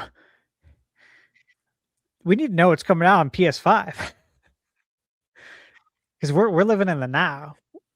I don't think we should be looking to PS6 at this point because of all the pricing. Is there a possibility we get Wolverine and then just a shit ton of games services announced? Well, Wolverine will be there. Yeah, Wolverine will be there, but it's like, what else? I don't think it's games as a service. I don't. I think they're walking that back as much as it's feasibly possible. Yeah. Yeah. Which is good. Thank God. Yeah, thank God. It's suicide. Better late than never, I get. Yeah. Yeah. Oh man. Suicide. I get worked up. I get worked up about that stuff, but I do too. I get mad. I get really mad about it, dude. Yeah. It's upsetting because it's like, no, we didn't ask for this. Stop. Yeah. We didn't have to. It didn't have to be this way. It's painful. Yeah, the suits would say, "What? You don't love money?" Yeah, exactly. This was a suits decision. We all know that. The devs didn't say, "Yeah, let's make a games as a service game, dude." Yeah, they didn't say that. They don't want to do that. But hey, we're all excited for it. Sky's the limit. Do we think we're going to see anything crazy? I mean, I think Wolverine, that's obvious. Wolverine's there. We already know this. Final Fantasy 7. Yeah, I feel like 7 Part 3 is the big one. Is it there? Or is it at Summer Game Fest? I feel like it's at the State of Play. Even though it's going to be completely multi-flat. I mean, we could get the first look in the State of Play, and then we could get like a more dense trailer at Summer Games Fest. I do feel like with I don't know. This I mean, it's such a sponsored by Extra, by the way. Stupid. Like despite Rebirth not being like this explosive seller, I do still think it's an IP that's very important to the Sony brand, regardless of going multi-plat. Oh, 100%. So I almost important. I almost feel like if anything, you get a nice little story teaser with a little bit of gameplay, and then maybe they do something more in-depth and explosive at Summer Games Fest. And maybe they even say you'll see more really soon. Primal, get your hand up. Nate the Hate leaked today that it's going to be Rayman Legends Retold will be in the State of Play. That's pretty cool. Saw that. I was gonna say what I love. I didn't hear about that, but what I was gonna say is what I'd really love to see in this State of Play, other than Wolverine and Final Fantasy, is the return of an iconic PlayStation series. You know, something from PlayStation's past, whether it's a new team, and it could be any multitude of things. I think Rayman, that's a really cool one to see rebooted or remade, whatever they're gonna do with that. Sly Cooper, Jack and Daxter, like there's just so much stuff from dude, give us a new Ape Escape. I don't care what it is, but I would love to see something iconic that resonates with Sony fans who've been there since the PS1 era or the PS2 era. Kind of make like a return to form, some dormant IP.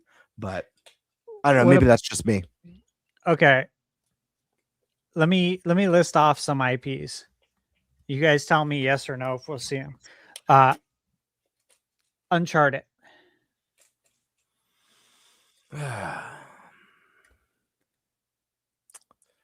I don't look. I don't think so. I think Uncharted would be like some sort of a special collection, but I don't think we'd see anything new from Uncharted. Okay.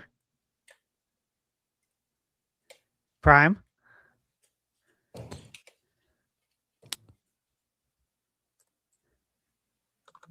I don't think anything's going to happen with Uncharted, dude. Okay. I want something to happen. Yeah. I mean, Uncharted's a great franchise, but I just don't think they're going to be doing anything. Maybe on PS6. I don't know. Like, I kind of feel like the next thing for Uncharted, if there is a next thing, will be a new game. And we know that studio is spending all their time on, what is that, Intergalactic or something? Yeah. That new IP they're working on. So I kind of feel like anything that happens with Uncharted will be after that game comes out. Okay. The Last of Us. Look, I swear if they like remaster it again, just the remaster. Okay, so they've already remastered it on PS5, both of them, and they've released it in a double pack. So they're out of options now. They can't be like, hey, we're releasing it again as a double pack. They already did that. Ultimate Collector's Edition that includes a PS5 Pro specific PSRR 2.0 update to give you 120 FPS and 4K. Yeah, Remaster, release, redone. Can do that. I'm gonna charge you $100. Have a good day. No, I don't think anything's gonna happen. Again, it's just another one of those. Maybe next gen. Did Sony really messed up this generation by going all in on the service games? Like these are the kind of things we normally would expect new games in every generation. Sony has made that like a normal thing, and then they decided now we're going to go all live service, and now here we are talking about games that we now have to consider on the shelf that shouldn't be on the shelf and were really popular. Like, hey, we have What about games? Let's just stop making them. What about Parasite Eve? How sick would that be? Yeah. That's Square Enix. Yeah. There's an indie game that I have on my list that is just like it. I'll have to find it for you. You know what? Parasite's even in the name. You know what I'd like to see come back? A new What? Jack and Dexter. Yeah, Yeah, I would agreed. too. I think there's reason. You know, you see, they did Astrobot, did Ratchet and Clank. I think there's reason to think that they could revisit it. My fear with Sony is that Insomniac is gonna just be the default Marvel studio, and I find that to be a real bummer if that ends up being the case. I've got no gripes with Spider-Man. I'm actually very excited. Like, I'm not the biggest Spider-Man fan. I think the game's fun. Just like the character in general, I'm not the biggest Spider-Man fan. I love X-Men, so I am very interested in the Wolverine game. I can't wait to play that one. But the thing is that Insomniac is so talented, and they have such a creative team. And thinking what they've done with Ratchet and Clank. But even when they've been experimental and done really unique stuff like Sunset Overdrive, there's like a lot of untapped potential with that team that I hope they're not just like, you're the Marvel team and you just do Marvel stuff now. It seems that way, doesn't it? It does. Yeah. I agree it does. And part of You know what I could see part here? of me is mad too, because they're so creative. They could do so many things. This is one I think could be there. in a remastered form because they haven't really done anything with it since the first couple games. Infamous 1 and 2. Yeah. I could see them announcing a remaster combo pack during this. There's event. been some chatter about Infamous being shown. Yeah. And I think it's a franchise I could understand them bringing back first with remasters before they would do something new. I agree. Okay. When did Infamous 2 come out? It's like Horizon. I don't think we get something major because they're working on that Horizon The live service. Gatherers game. Yeah. The game's a service one. Yep. Okay. Well, what about God of War? There is stuff cooking. We got the TV show. So obviously they're going to want to line up game releases just like they did with Last of Us, just like Fallout has done with the TV show. They want to line up game releases with it. So what do you think? We got the trilogy. Well, here's the thing. I forget which is which. Sony has 2 different shows. They have State of Play and they have the PlayStation Showcase. One of those they treat as their big show. The other one is a little bit more minor. Which is which? Because I forget if you guys remember. Yeah. They just call them all State of Plays now. Right. They used to differentiate the branding. Because this Correct. is a long show, and they've already advertised a huge Wolverine. So, like, they're treating this like their big show, even though it's called the State of Play, because they've had State of Plays that have been 10 minutes before. Yep. Yeah. This is their biggest there is showcase. So there is no more PlayStation Showcase. It's just State of Plays now. Yeah, it's going kind of like forward. how Nintendo used to call the digital events. They didn't call them Nintendo Directs, right? They called them like E3 showcases or E3. Sure. And then they just said, "Why are we doing that? We'll just call it Nintendo Direct. We already have a digital event. We do." Yep. Everything's a State of Play now. And what makes this good is that this is like the longest one. You know, I'm gonna say it. You sure? Yeah, go ahead. I'm going to say it's a possibility. I think it's more so than anything else we've mentioned, excluding I think Final Fantasy as the strongest chance. I do think God of War is a strong possibility, but I actually wouldn't be surprised to see God of War at the Game Awards this year. Could be a good one. I could see Keeley working some magic behind the scenes to snag that world premiere for the Game Awards. But I could see a new God of War getting announced, but it's not coming. They won't have like a release date. It's not coming out this year. No. But I can see them tease because Sony does, at least in the past, like to tease things many years in advance. So like they can even tease it, and then it turns out it's like a PS6 game. Of course, we know it'll be on PS5 too because they're just going to go cross-gen. But You think we hear about the trilogy remake, an update on it? That was announced. Yeah, that's more likely. Yeah, probably.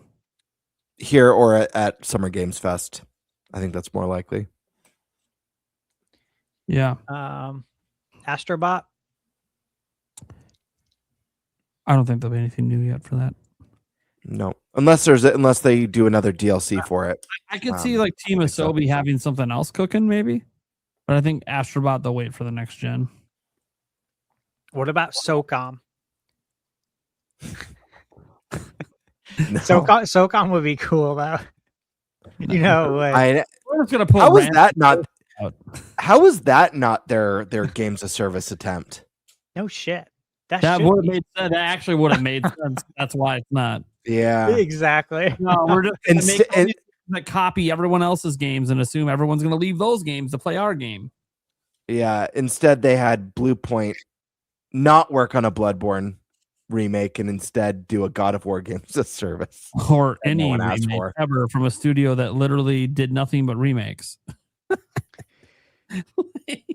Dude, I'm so mad about the Blue Point situation, man. Dude, they had this consistent release cadence of releases. They were doing great. Sony buys them, and now no releases, and they're done. It's so frustrating. I don't know why Sony bought them. Like, I don't know. If you didn't buy them to do remakes and remasters, then why the fuck did you buy them? Yeah, that's literally all they do. What? I know. It's dumb. It's like, what's the point? You know, just makes me blue to think about.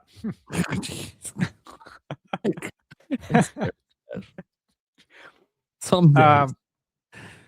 Samir Soriano said in chat, bring back Ghouls and Ghost. Hey man, I love that game. Yeah. But I gotta tell you, the Capcom released Ghost and Goblins Resurrected a couple of years ago. And like nobody bought it. It did not sell well. So if you haven't played that, I suggest adding it to your wish list so you can get a notification when it goes on sale. Because you can pick it up for like $7. And then you can get your Ghouls and Ghosts fix, which love Super Ghouls and Ghost. All right. So any hardware? No. Any special edition controllers? Maybe. Like Wolverine. Yeah. Oh yeah. There's probably with some claw marks. Yeah. There'll probably be one. Yeah, it'll probably have claw marks they're too. pushing Wolverine hard, so it makes sense. So yeah, I mean, I could see them. You can have the special edition PS5 for it. You know? Yeah. But in terms of like new hardware, I don't see any new hardware announcements. No, I think they're going to wait as long as possible because they still don't know when they're releasing PS6. Yeah. I agree with that. All right, so we need bold predictions outside of what we've said, or should we move on? Probably move on. I'll do a bold prediction. All right. Very unlikely, but you asked for a bold one. The NVIDIA leaks, man. We've seen nearly everything from those leaks come true, but there's one glaring omission. It's a game that I would be very excited to see. A lot of people would be very excited to see. I think there's a very good reason that we wouldn't see it here because of a specific game that we've already mentioned. But Final Fantasy IX remake. That's going to be my bold one. Just I like that. Just for fun, for some shits and gigs, and wishful thinking, even if it's a forlorn hope. Yeah. Okay. All right. The Shack News Indie Game Showcase is what it's called. But it looks like E4. The sequel to E3. That might be what they're going for. I have no idea. I hope that's what they're going for. That'd be great. Because if it is, that's pretty cool. cool. I was sad in going through all of this because I opened the link and I was looking ahead. I don't see Devolver Digital. Oh, dude, we gotta have Volvi. Dude, they have like the best showcase every year. It's so They're probably entertaining. gonna have something. A great one. Yeah, they'll probably have something. I'm kind of surprised that there's been nothing announced yet. Or let me say this: we can get to next week and they can start announcing it. The Devolver Digital does weird shit. They do whatever they want. Latin American Game Showcase. So I watched the last two of these showcases. Yeah, they've shown some pretty fire games. One of them, which makes sense that they're showcasing it, is Mariachi Legends. I drafted that game in fantasy. It looks like Symphony of the Night. Looks like it worked out pretty well for me. How's your other games working out? I don't know. They haven't been reviewed yet. They haven't been released. I know. I checked in on it today. Anyways. So yeah, don't sleep on the Latin American Game Showcase, for real. I've seen some real bangers in there. They just had one a couple of weeks ago. And same thing. I was watching it while I was driving. And I screenshot some of the games, and I'll have to go look through my photos again so I can find those games and find them and add them on my wish list. Women-led games.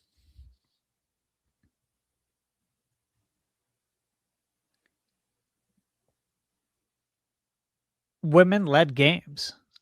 Are you guys hyped for this? Woo! Hey, Definitely. man, you know what? I don't care if it's a man or a woman. Yeah. If you got great games, I'm in. So let's hope they got the games, right? Yeah. The blushy, crushy ones. That's all I got. I don't even know what to say to that. Just a head shake. All right. So everything I just talked about Jeez, cue the crickets. is the lead up to Summer Game Fest. Summer Game Fest is on June 5th. So at 11 Eastern, we got the Access Ability Summer Showcase. Obviously, it's accessibility, but they space these words out. I think they want us to say accessibility. Is that how you guys would interpret it? Mhm. Okay. Yep. Then we got Summer Game Fest at 2 p.m. Dude, Kayla June and I 5th will is be gonna there. We got our June tickets 5th today. is gonna be a banger I'm hyped as well dude. because I've got Summer Games Fest, and then that evening I'm gonna go see He-Man. So it's gonna be a good day. Yeah, I would be doing the same thing if I wasn't going to this. I'd be seeing He-Man for sure. So we got SGF and then Day of the Devs.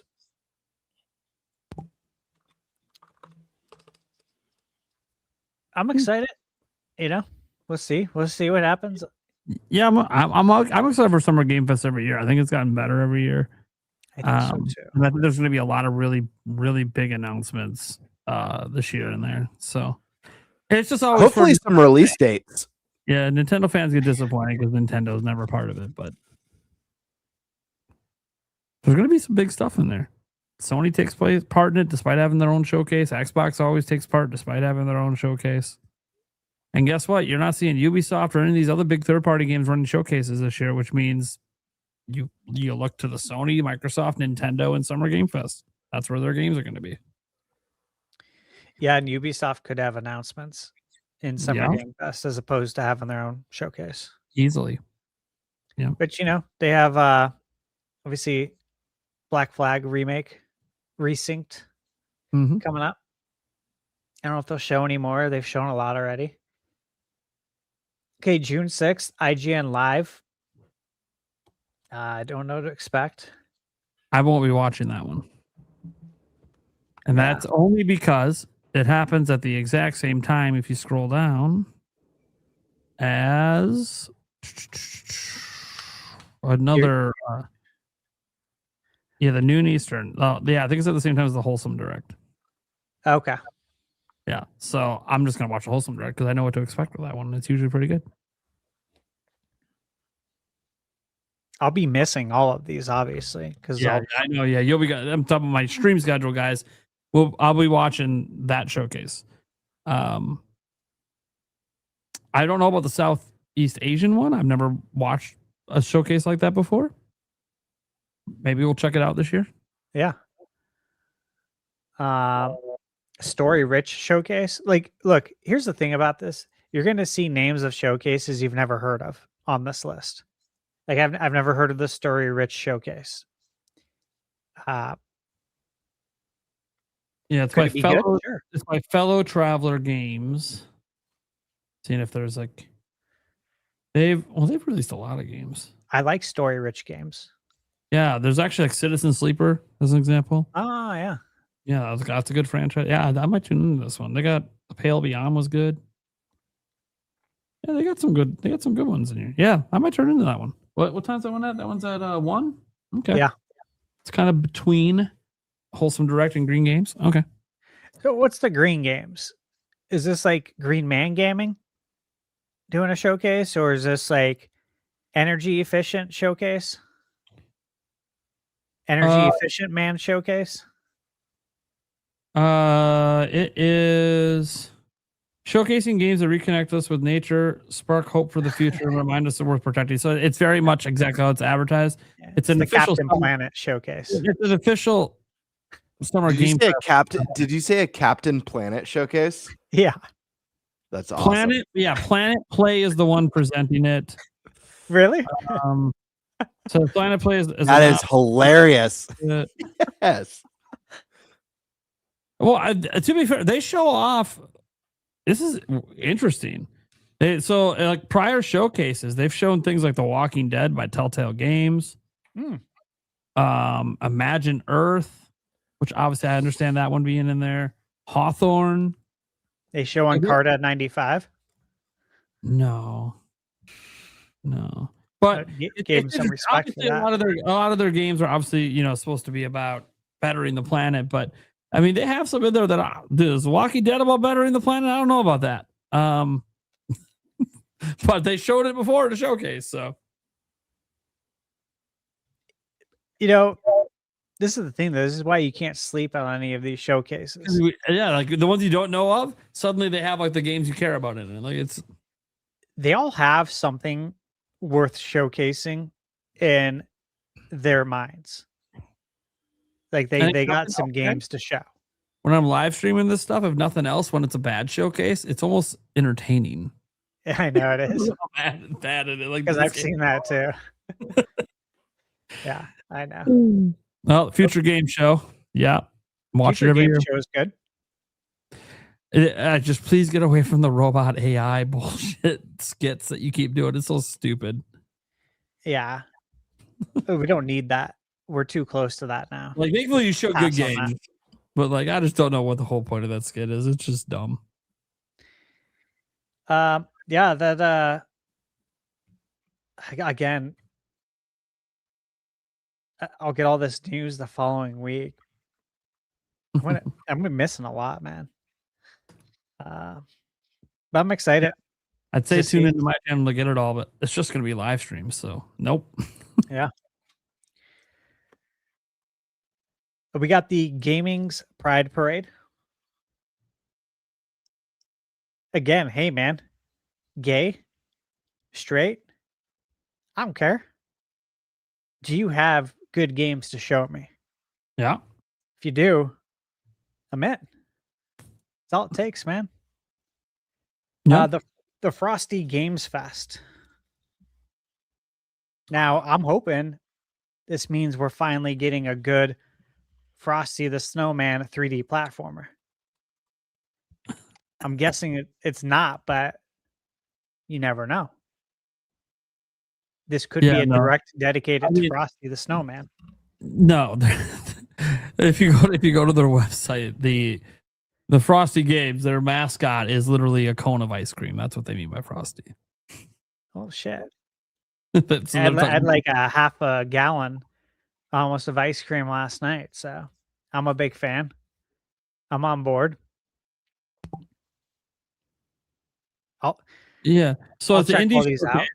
Yeah, so it's the indie showcase. Last year, I'm not seeing any of these that stand out to me, but it doesn't mean that they weren't good games. But they had games like last year of like Bad Badger, Bento Blocks, Infant, Dracula Lesty or whatever. That's an interesting name. Die by Die, Castle Caps. I don't know if these are games anyone's played that I know, but yeah.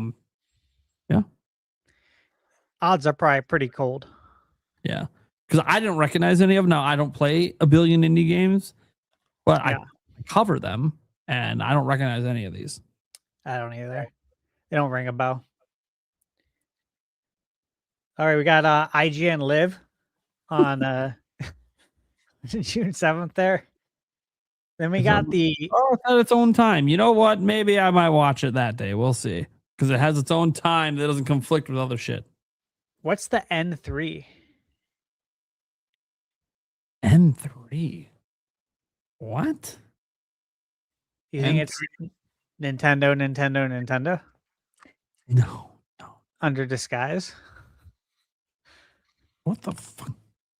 I've literally never heard of N3. Neither have I. This is entertaining and educational. They should, like, I can't even Google it. Like, they should put links in here to shit because I don't know what this is. Hold on, it's got that accent above it. Let me. Yeah. I was gonna That might ask make what a it difference. was, but I can look at it. Okay, I mean, yeah. you pronounce that like Enye in Spanish. Like if you just want to say that letter, So so it'd be it's like an upcoming Enye showcase. 3. It's an upcoming showcase featuring more than 60 games made by Hispanic-speaking game studios. Oh, there you go. Cool. Yeah. I recognize one of the games in here. But this is from, I don't know if this is actually what they're showing this year or what. Like Moonlighter 2. I recognize that one. Oh yeah. Yeah. Very excited for that to come to Switch too. I played it on Steam. So, yeah. So that's, oh yeah. So this was 2025. So they showed that last year. Yeah. Okay. Okay. So. All Well, right. Might tune in if it's not category's conflicting. good there.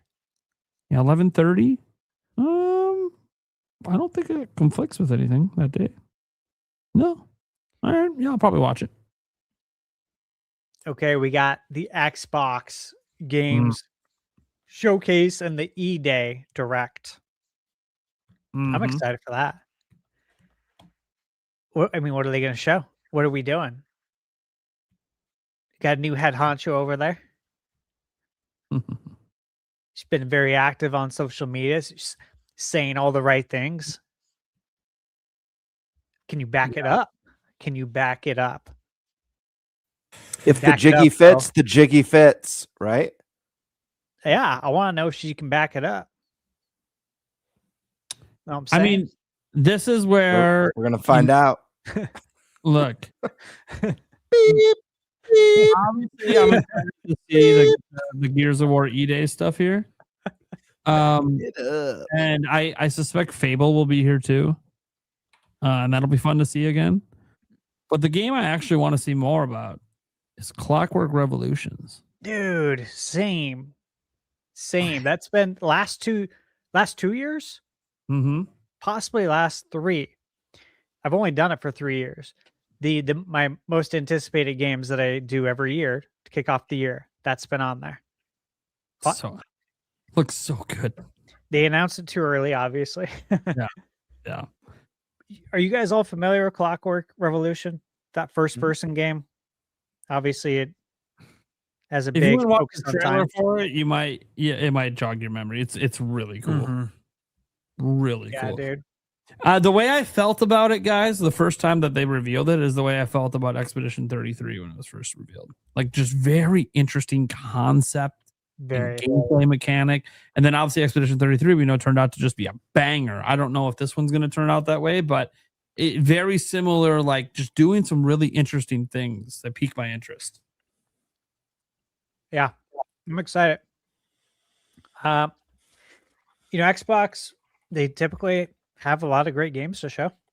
And the good thing about this is that they can also come to Switch too. Right? Yeah.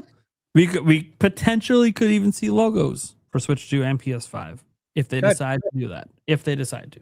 If Again, they do, yeah. New management, they have in prior Xbox showcases have shown PS5 logos, not Switch 2. Of course, Switch 2 hasn't been out for that long. It'll be interesting to see what happens because are we going to need clarifications here? Is Asha going to appear on camera and be like, "Hey, we've been hearing you. So here's Gears of War, here's this and that." And by the way, these are all exclusive to Xbox because that's been a huge talking point they've been having internally. And the letters have been leaking out about going back to exclusives. I don't know if they're going to do that now. And they could literally just be about Project Helix, where they're considering having some exclusive games there. And I'm saying some, guys. I think Call of Duty is never going exclusive.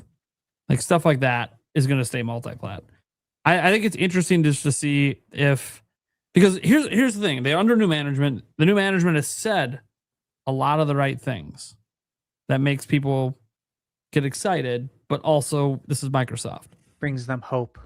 Yeah, it gives them hope, but we all know that Microsoft corporate came down on Phil. We all think it's probably just a matter of time before they come down on her. And I don't mean they're bad people.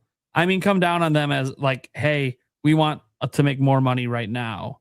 We're not waiting. Yeah. So like if she does the exclusive thing and all of a sudden the revenue drops, which it probably will. Oh, not doing exclusives anymore.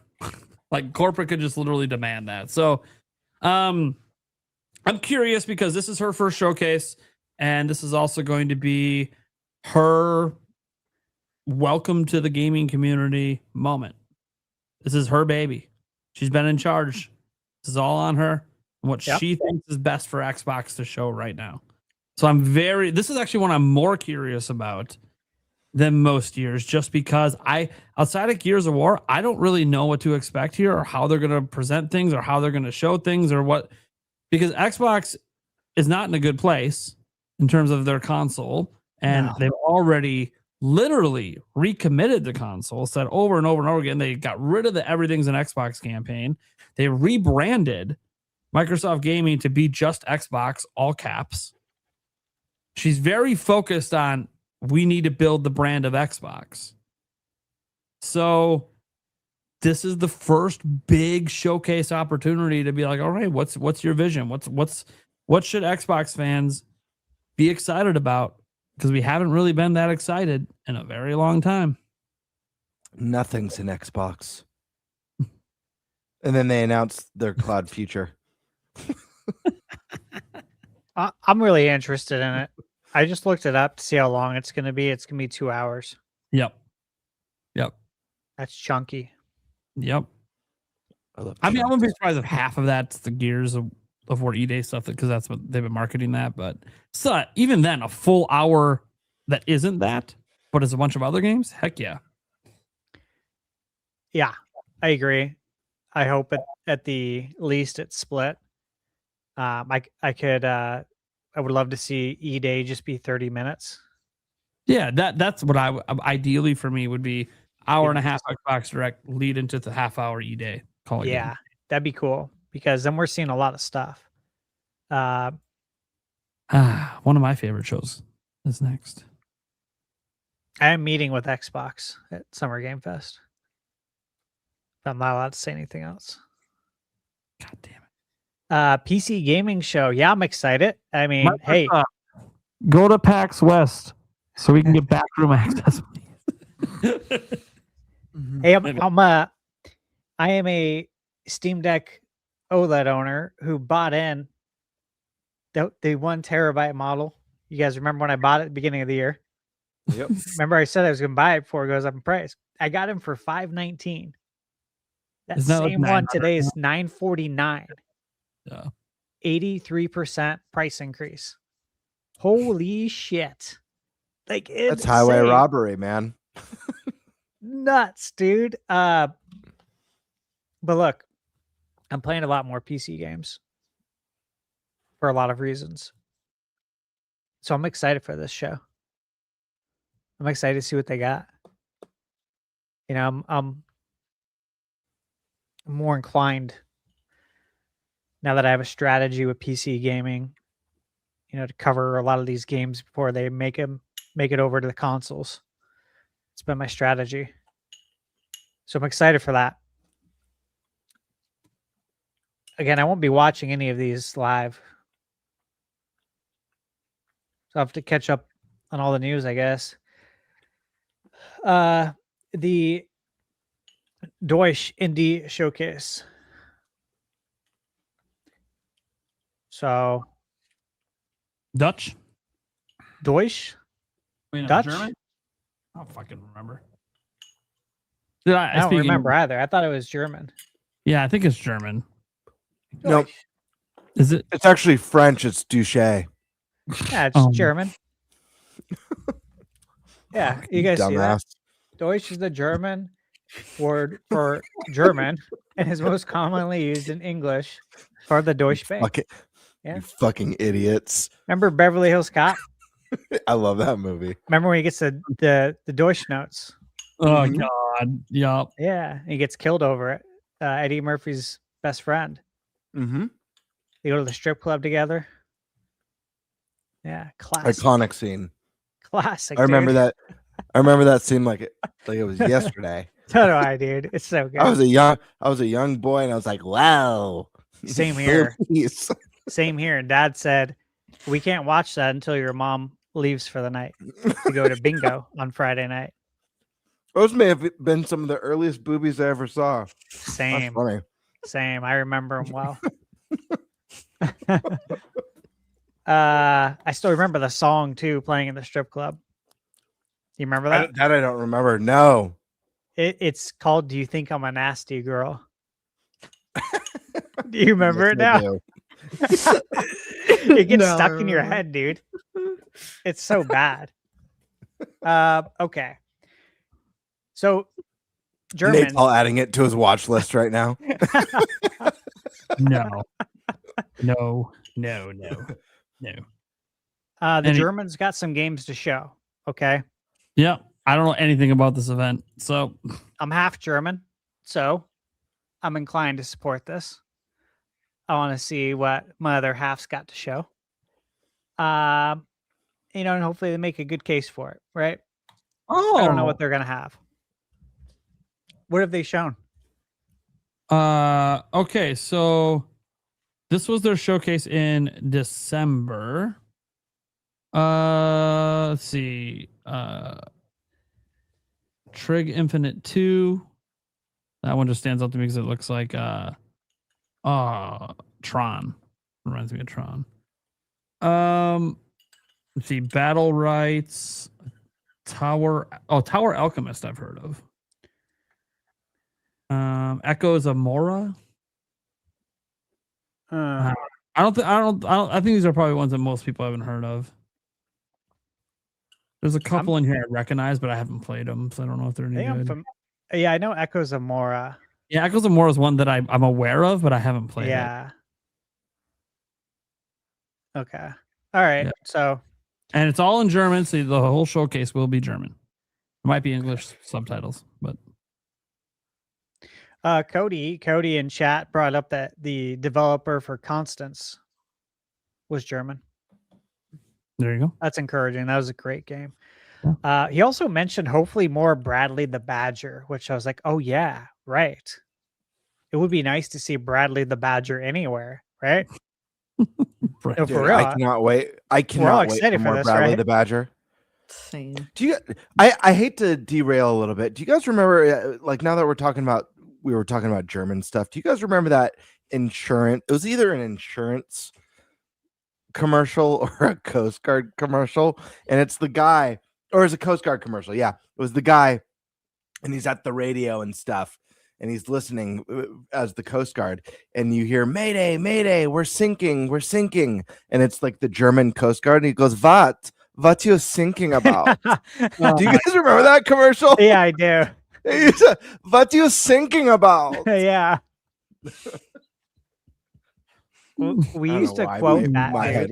This is so wild. Help, we're sinking. What you thinking about? I love that shit. Oh, that's funny. Every movie that uses that accent, I just find fucking hilarious. Dude, and every time I think about Germans, I can't help it but go to Beer Fest. Mm-hmm. That Yeah. movie, man. The So Germans is so good. And if anyone's like, "Ooh, dude, this is like the people that did Super Troopers," shut up, dude. These guys rock. Yeah, that was so good. All right, so we'll see what our German friends have, and then our friends in India, they got a showcase now. They do. Hey, dude, they love video games. I'll tell you that. They have lots of game development studios over there, actually. A lot. Yeah. What are you guys laughing about? H1? Yeah. Yeah, so this is the first year of this event. So,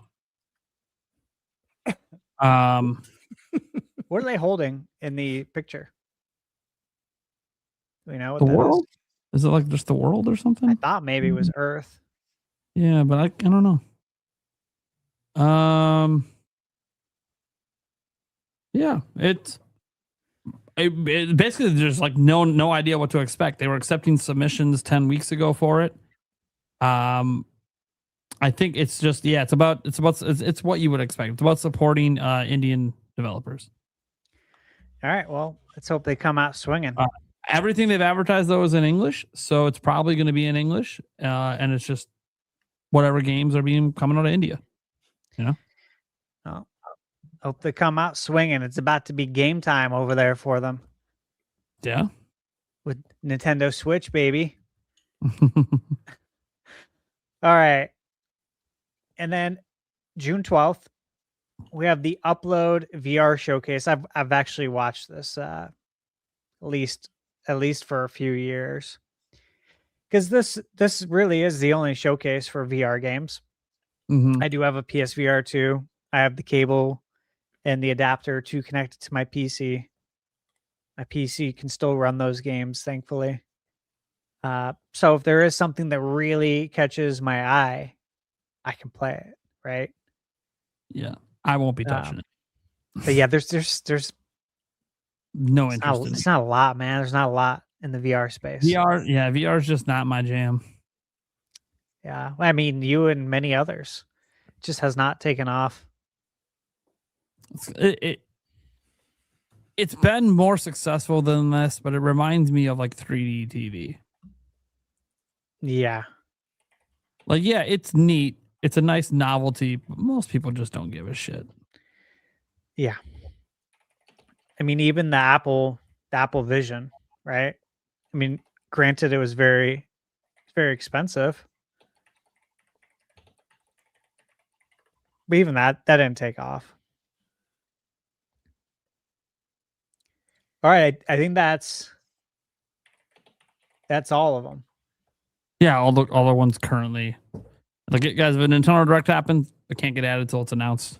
So, yeah, I don't know when Devolver usually announces it, but I gotta imagine they got some tricks up their sleeve, because they just keep getting bigger. They keep publishing more games. I know they have what is it? Is it called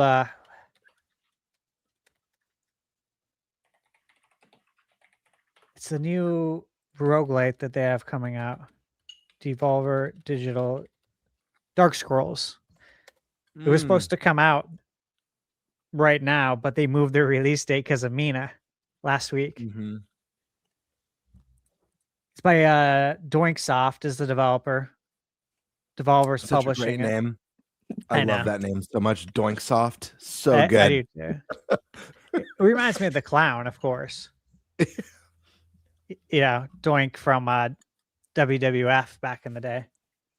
Oh God! Before the Wildlife Association got upset and made him change it to WWE. Rest in peace. yeah, I looked at the past. It looks like Devolver Digital has always had their showcase announced by now. So Maybe they really are devolving. it could also maybe it is possible, and I have to go look at their slate of games. Maybe they just don't have a lot that's actually coming out in 2026. So maybe they just decided it's best if we skip this year. They're de-evolving. Remember that setting on the Mario Brothers movie? Mm-hmm. The 93 movie, of course. I think that's what's happening. If they don't have a showcase this year, we're going to have to start calling them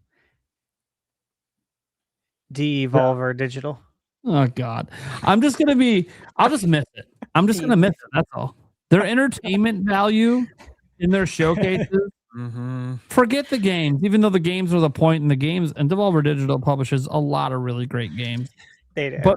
But man, their showcase skit is the best. It's been the best. It set the bar like ages ago back during E3. And just kept it going. Like every year they put on the literal best actual skit. It's bonkers, and I love it. So like if they don't do one this year, I am gonna miss it. I am gonna miss it. You guys have seen during Prime Gaming Fest, me and Eric just get stupidly excited knowing Devolver Digital is about to go down because it's so hype because they have such a good skit.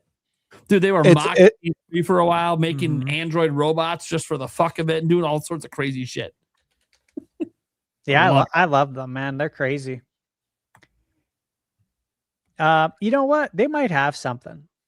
They might have something, because I will say, they're gonna be at the Days of Play. Days of Play, yeah. They have some games to yeah.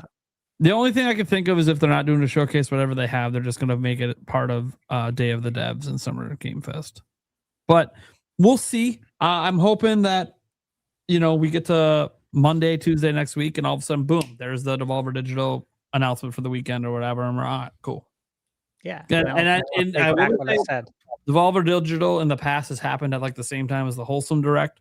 Look, love the Wholesome Direct. I'm going Devolver Digital every time for entertainment purposes. It is so good. All day. So good. Hmm.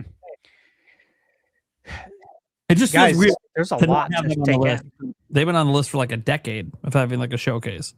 Yeah, it's weird. And wasn't last year an anniversary year? I think so, yeah. I remember them making a deal out of it.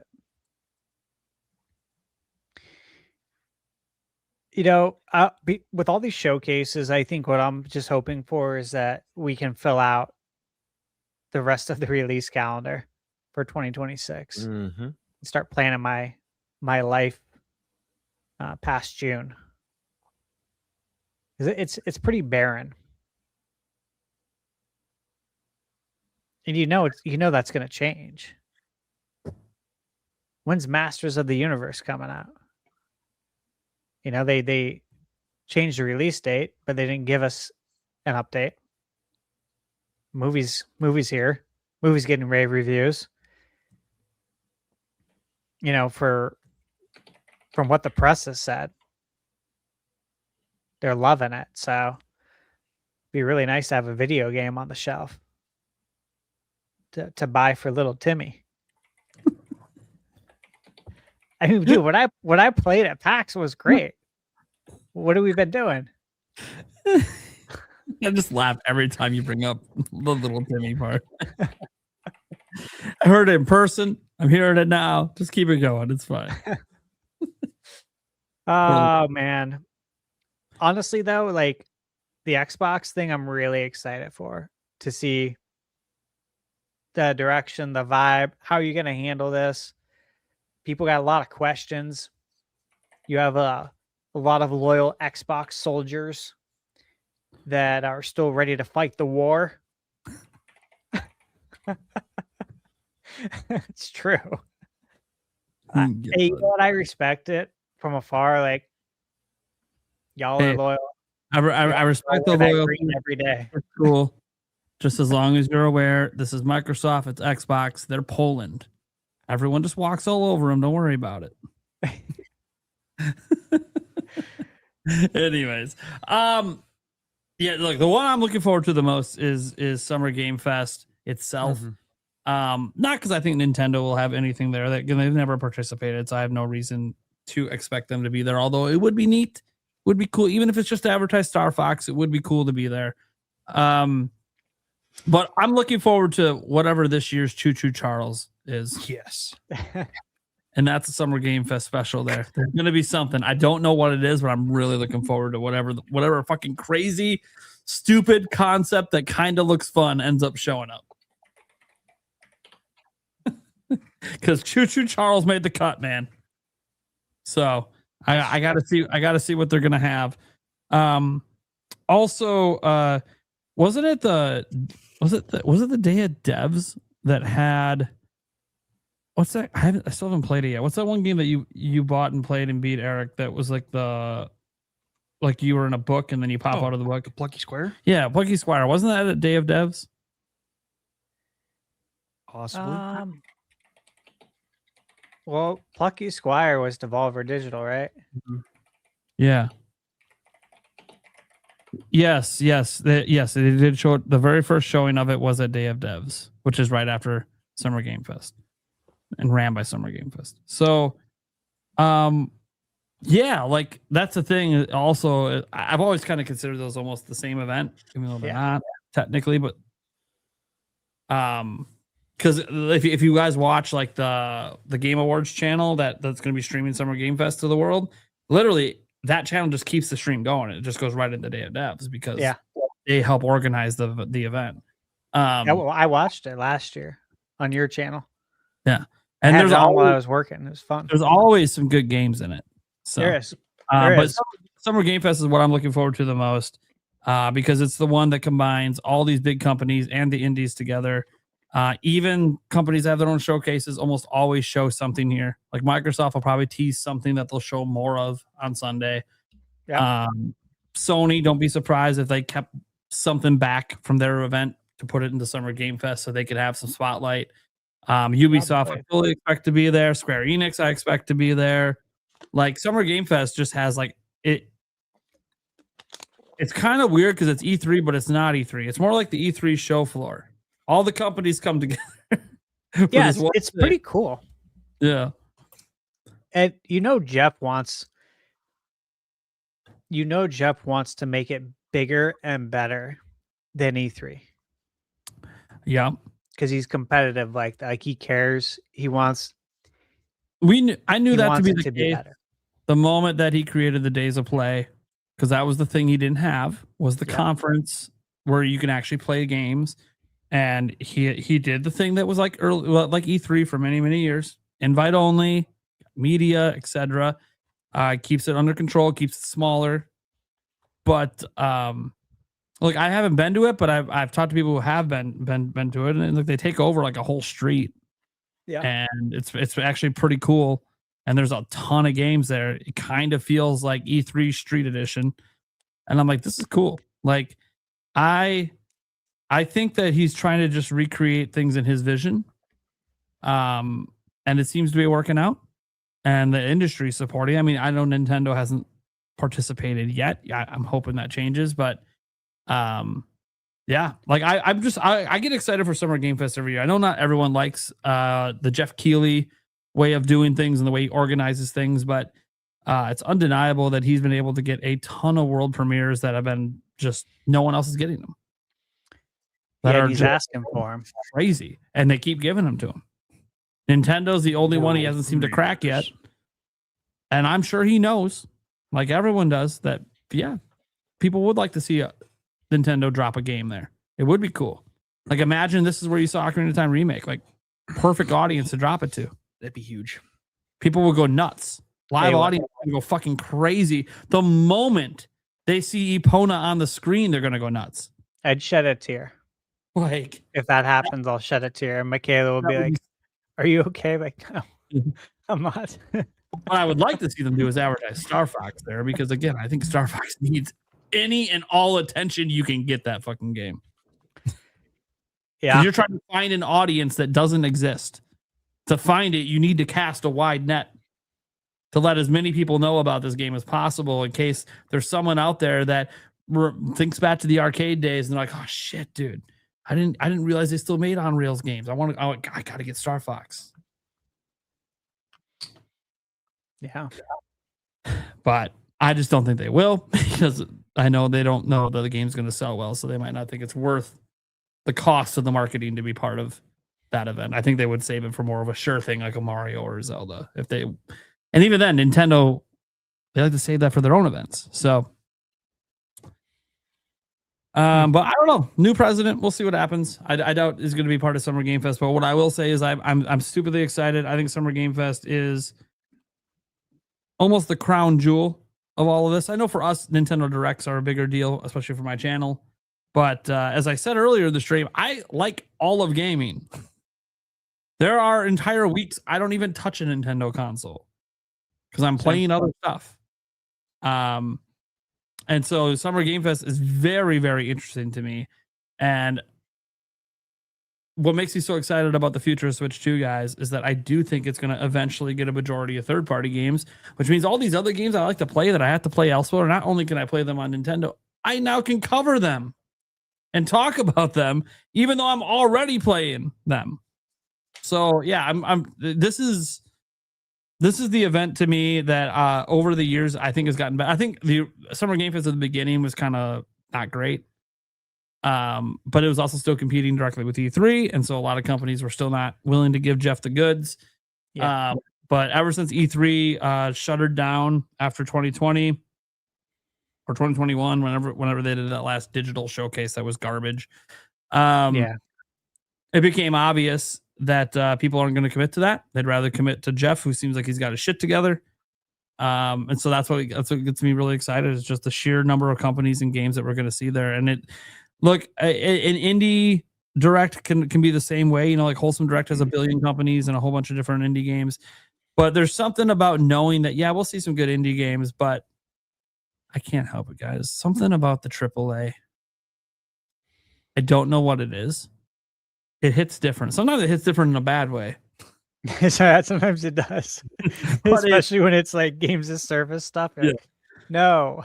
It's like, oh, look, Nintendo announced a new game. Oh, they finally announced the game here. And then it's a games as service. I'm like, fuck off. God damn it, Nintendo. Yeah. Not you two. Not you two with the season passes and all this bullshit. But no, yeah, Summer Game Fest is where it's at for me. It's where it's at every single year.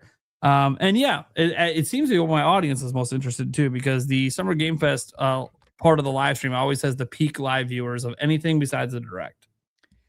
The Xbox and PlayStation showcases perform well as well, but not the Summer Game Fest always performs better. I think it's because there's always this faint hope from Nintendo fans that maybe Nintendo, maybe this year's the year. I'm just looking forward to seeing Switch 2 logos like we thought we were going to see last year and then didn't. The timing was so tough, I guess, with the Switch 2 just coming out. Yeah. June 5th. And Nintendo was controlling dev kits back then too. June 5th. 1 year for the Switch 2, and it happens to be on the day of Summer Game Fest. What are the odds of that? Just saying. I Maybe didn't even think about sign. that. Maybe it's a sign. Sign from the gaming gods. I'm going to say this. Thunderstash is going to his first Summer Game Fest in person. I would love for there to be a tearjerker Nintendo announcement. Because it would just make that first time for Stash that much more special. And it also make me more pissed that when I heard he was going, I didn't decide to go. But it's okay. Oh man, that'd be nuts. That'd be nuts. My expectation is that that I won't hear anything, right? He just keeps like barking into his mic. He's obviously muted. Who, me? No, Gamebird. He's like putting down a little skill over there or some shit. Okay. I'm like, what is he doing right now? He's I'm just excited to see a lot of great games. Like muting and then talking to other people. I would love to see anything extra though.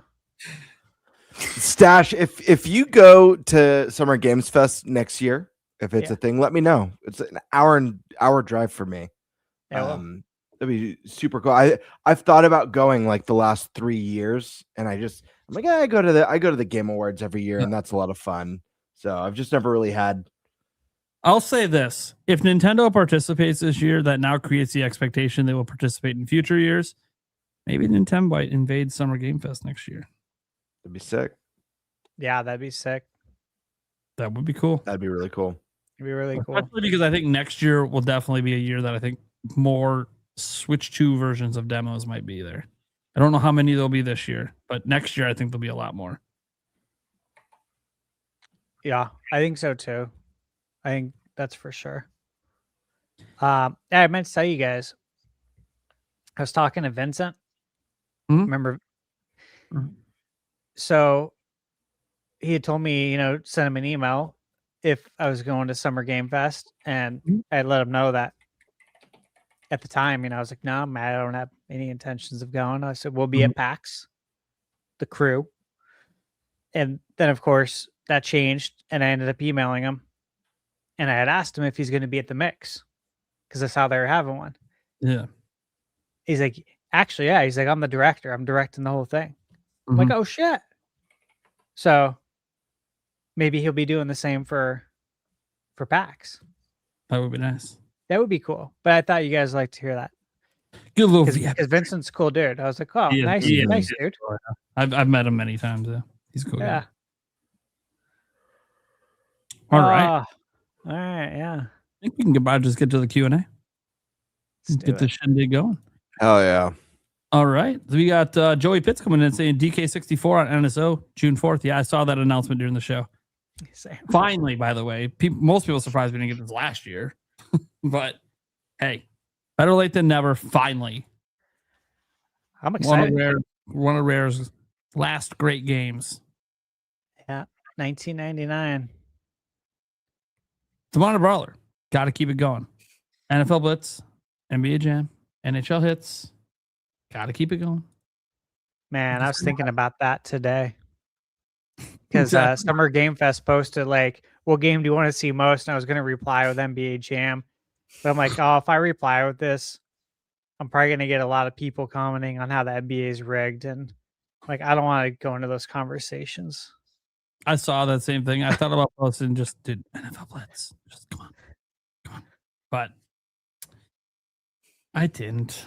I need to stir the pot too bad. Yeah. True dude. Just dropping some emojis. Member for 10 months. Nintendo Prime drink, which isn't going to show because that's a custom emoji. But then, is that supposed to be like represent us? Socks for Eric. The bird for Birdman. Those are swords. The swords for who? You? For me. Sky Okay. Swords Alyssa. Okay. And then, And then I'm the what, kiwis for 11? Kiwi.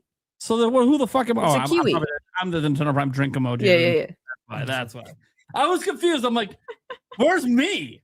Oh, I am there. I'm the emoji that doesn't show up because they use the custom one because they're a member. All right, got it. Pokemon Fan 34. Is GTA 6 coming to Switch 2 day and date? Yeah, Kiwi's obviously not here to answer that. And he would tell you no from what he literally has a bet that he's getting a free lunch on this. He's already won. Well, he wins because of the time of his trip. If it is day and date on Switch 2, it could literally be announced after his trip is over. But, yeah. Hey, what if our friend from India is telling the truth? I know. The thing is, what he doesn't realize is has his bet with him is you're basically saying your friend's a liar. Yeah, exactly. But then you said he's a good guy. Yeah. They're mixed signals, man. I don't think good guys be lying. Nah, they wouldn't be. But to be fair, he did say while he's there, and he knows multiple devs that work for Rockstar India that he will press a little to see if more of them will confirm this whole Switch 2 situation. But because it is possible that might have been the part of Rockstar that would have been working on the port, and that's why they knew. But we don't know. He's only got a single source on it, and he's getting a free dinner from them because it hasn't been announced yet. We'll see. New member coming in, Christopher Colaza. Thank you so much for that. Then he said, let's go. Best Nintendo podcast out there. Yes. Hell yeah. Hey, all right. He's looking very 80s, 90s in his picture, too. I know. I feel like that's the crowd we're trying to hit on. Yeah, way to rep. Now, maybe when I'm 60 and doing this, I might need to start trying to find a way to get the younger ones in because our audience might be dying off. Literally. Yeah, literally, But I'm really glad you enjoy the show. This is honestly, like, I know earlier we were talking about our YouTube stuff. I didn't talk about the podcast, but this is my favorite thing I've ever done. Literally. Like, even setting aside all prior podcasts, like even just the fun we had at PAX West was built off of us being a podcast. Like, this is awesome. I love this shit. Yeah. It's great. Brandon, can't wait to play Donkey Kong 64 one more time at NSO. It was your childhood. I'm so doggone excited. I haven't been doggone excited in a long. I had a pause where I'm like, did he really bring that back? Yes, he did. Mm-hmm. I'm really excited. Last time I heard that was a children's cartoon on Nickelodeon. Roger, when's it coming out again? June what? I don't know. I hope I have time for it. Happy Wednesday. I hope there's a break. We got some membership gifting coming in. Demonic Brawler about to dominate here for like the next 7 showings. Gifted 1 Prime membership. Thank you. Gifted another Prime membership. Thank you. June 4th. Thunderstash membership. Another Thunderstash membership. Hey. Gamebird getting into the action. Going around to all the hosts. Showing it up. Thank you so much. Then Demala Brawler for Thunderstash. He misses. Oh, yeah. Magazine. Tips and tricks. Yeah. It's where you go into the store. Mom would be like, yeah, well, I'm going to be over here. I say, Mom, I'm going to go look at the video game magazines. Magazines, yep. You bust out one of those little memo notepads. Start writing down those codes because I ain't paying for that shit because I ain't got no money. That's what you Dude, did. I am so surprised that like the stores never bothered to walk up to me as a kid. Like, dude, I'm reading the entire fucking magazine. I'm not buying it. Like, no one's gonna say anything. They're just gonna let me read the whole thing, write down all the no one gives a shit. All right, well, I'll give a shit then. Yeah, I'd sit down too and get comfortable. I don't know about you, but Yeah. I'd make that aisle my domain. Dude, I sat on, dude, I cleared space on a shelf and sat. Yeah. Just kept reading. Dude, an employee walked by, just looked at me and just kept going. I'm like, you don't give a shit. All right. Sometimes I would ask to go to the grocery store with my mom, which just for you the don't magazine. do that in your right mind unless you go in there to read video game magazines. Now, I will say, as time went on, they started putting some magazines in bags. Why? Because the ones in bags have demo discs. And those are the ones that I'm like, okay, I gotta buy this one because now I gotta play the demo. Did you? Did you? Yes, I used my allowance money just so I could get all the demo discs. I know a lot of people who are jacking those demo discs. Yeah, no, I didn't do that. My stealing They days didn't have SKUs on them. My stealing days began at Kmart at 18. Oh, 18? You waited till you were legal? Yeah, waited till I was legal, committed a felony in the amount of shit I stole, and then got it completely expunged off my record because every item I stole was just in the trunk of my car, still in package, not even touched. Thank Just did it God. for the thrill. Just did it for the thrill. Yeah. Wasn't because I actually For cared the about rush. Yeah. For the San Francisco rush, baby. Let's just say I handled a high school breakup quite poorly. Yeah. Because that's what led to me doing that. So And you turned to crime afterward. I needed a distraction. It started with one. There's one item. That's wild, dude. Here's how it all started. I'd been working at Kmart since I was 15, so it had been like 3-4 years of me working there, and so they knew me pretty well, and I was pretty well known. I used to announce all the blue light specials because I would make it really fun. Yeah. But then one day I was working, and I was feeling really low, thinking about my ex, and I was broke, and I'm like, God, what's going to break? I really want a fucking bottle of water. And it all started with me stealing a bottle of water to see if I can get away with it. Did. Drank the whole thing. No one said shit. And so I was like, What'd you steal next? Let's keep escalating. And the thing that got me, okay, this is after I've been stealing things for months. I almost had no room in my trunk. Dude, what the hell, dude? Listen, man. I knew where all the cameras were. Never got caught. And then I the thing that I got caught for. It's almost like I wanted to get caught for it. So it was a DS. I already had nice. A Nintendo DS. Electronics. Yeah, I already had a DS. I didn't need it. Like there was no reason for me to take it other than just to see if I could. Because the one thing I had never tried to do is steal something from behind the case. Yeah.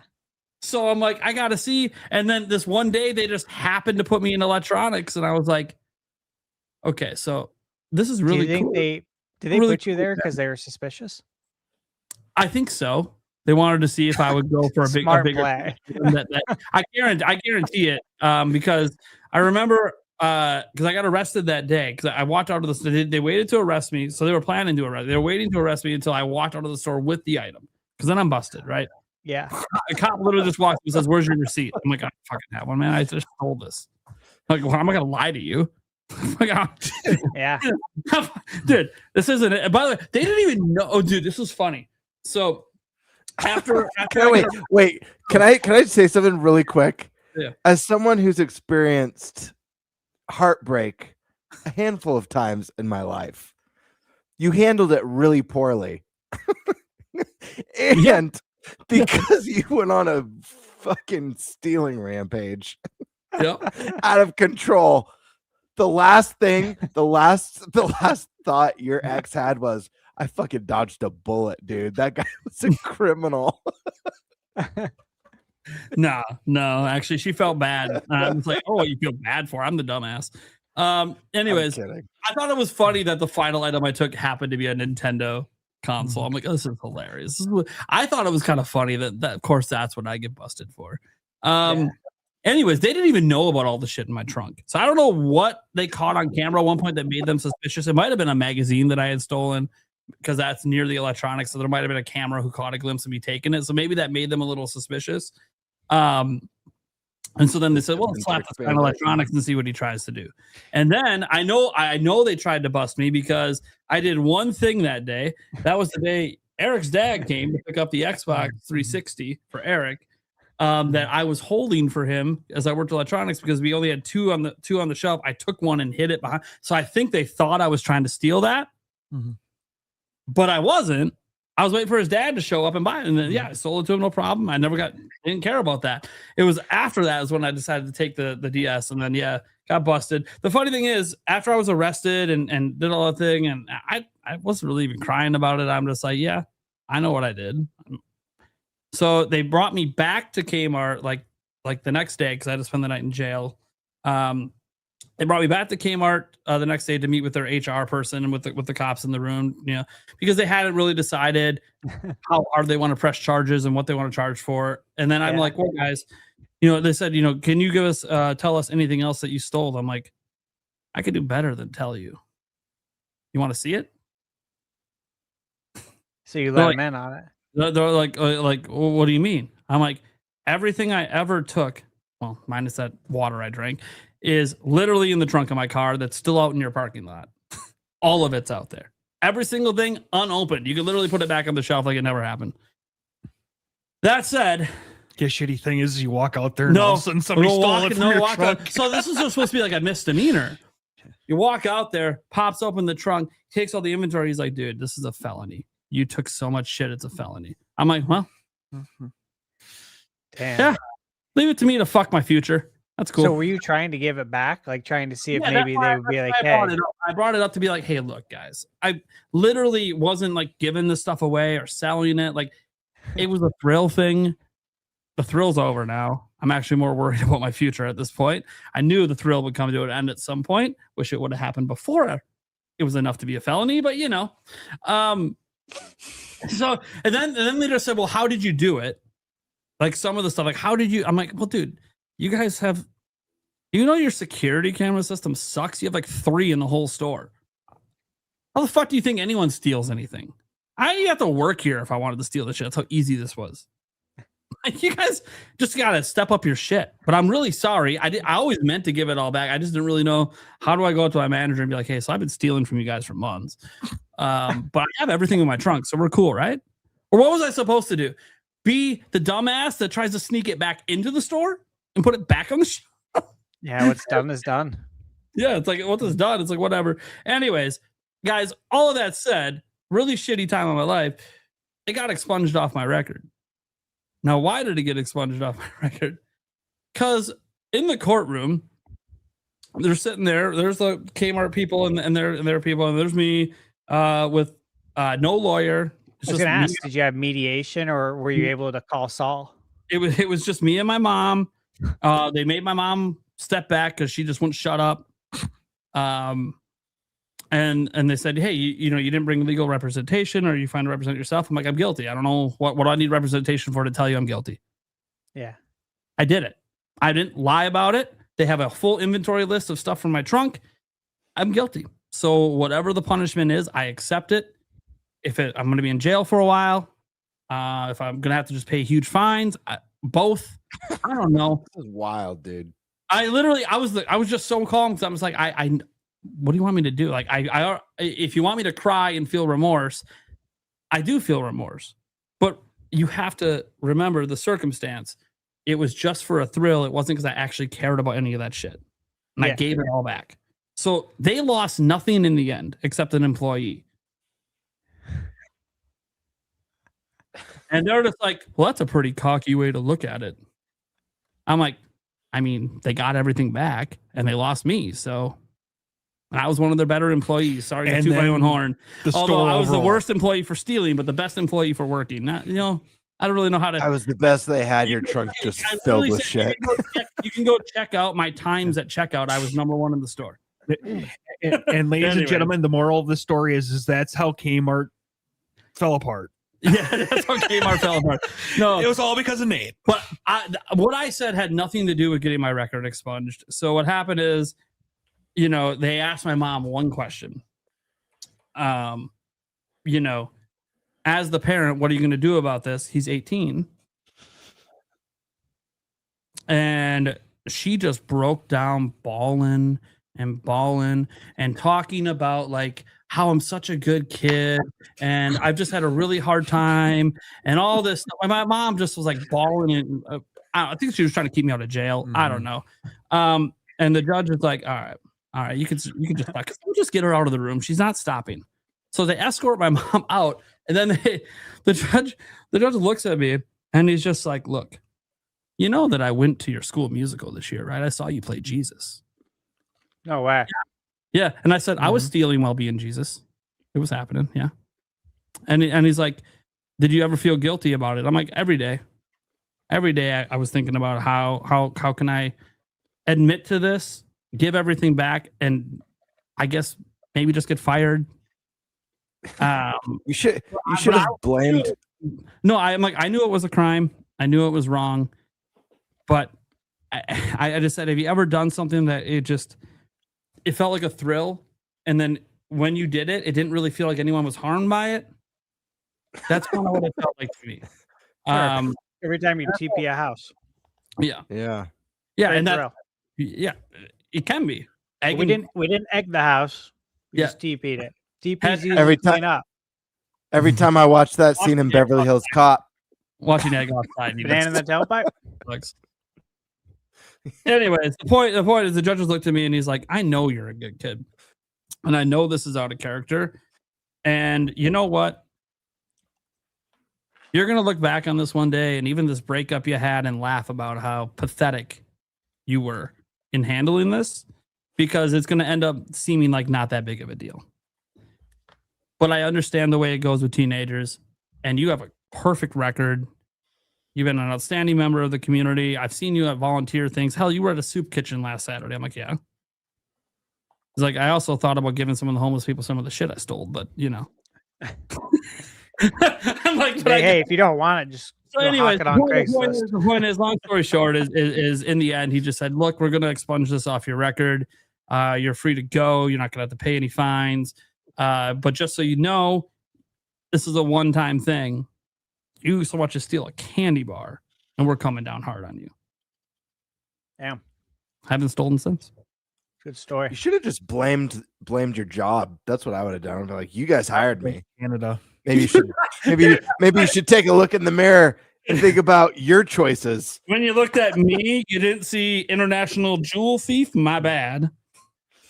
Should have just tattooed it on my forehead. Anyways, kind of funny how that story's come up multiple times throughout my channel history. It's always weird what brings that story up. But anyways, let's see here. They're adding DK. Yep, got that one. Except that one was a new person, Demonic Brawler. So is Metal Gear Solid 5 coming to Switch 2? I know you meant for that to hit Kiwi. The reason I didn't show that while Kiwi was here, not just due to limited time.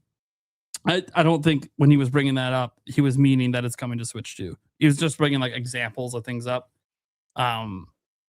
For whatever we were discussing at the time. I can't remember if it was the 1 to 10 scale or whatever we were talking about, but it wasn't meant to be like a leak or anything, the way that he phrased it. What he did leak is there's an OMG game that's a bigger deal than the WTF game coming next year to Switch 2. He did say that. Well, we know it's not GTA 6 because he doesn't think it's coming. So I just go like, what could be OMG? I have no idea. Another Sony game? So DK64 again. Lots of people excited for DK64 coming. I'm happy to see that. Karkun says Banjo-Kazooie reboot. That was just voted like the there's an Xbox poll that they did. The game you want to see the most. It received the most votes. I just saw this like yesterday. And I'm like, nice. Yep. I didn't vote on that. Like, doesn't mean glad you guys voted correctly. Yeah. Doesn't mean it's going to happen, but nice, guys. Thanks. Giving it a shot. The Polito Dojo says, I hope the Dragon Quest devs make another Pokemon Mystery Dungeon game in the future. They made the early Mystery Dungeon games. Would be nice. We'll see. Warren Bowman says, hope we don't get another gaming crash. Nintendo needs to keep Nintendo Switch 2 at $500 and hopefully a 2 Lite at $400. Sadly, PS6, Steam Machine, and Helix are screwed. Yeah, and I saw someone today after the price increases on Steam Deck. There was somebody who has been reliable. I can't remember. There were a content creator that said, "Oh, well, I had heard months ago that Steam Machine's pricing was going to be north of $1,000," and it's like, and that was months ago before they delayed it. So it's like, damn. So the Steam Machine's probably going to be up $1,200, $1,300, $1,400 or something like that. So like it's getting to the point where a lot of consumers are going to be priced out of gaming. I feel like in the future. I say in the future because I think people that have their gaming PCs, they'll just hold on to it for longer. PS5, I think the generation is just going to get extended, and there's already 95 plus million people that own it. So just keep extending it until you can maybe get PS6 to an okay price. Xbox, they don't have a choice. They just have to move on. They just have to. They need to get Helix out, and then just hope they nail it. I don't know what that means for them to nail it. I don't know what their sales goals are, but and Nintendo, obviously, they're the ones that most recently launched a new platform, a new generation, and they launched it arguably at one of the worst times to launch systems, right before everything goes to shit, and you end up increasing the price before it's even been a year. So that's never good. And yeah, like I don't even know a Switch 2 Lite, is it even viable? Can Nintendo even release it?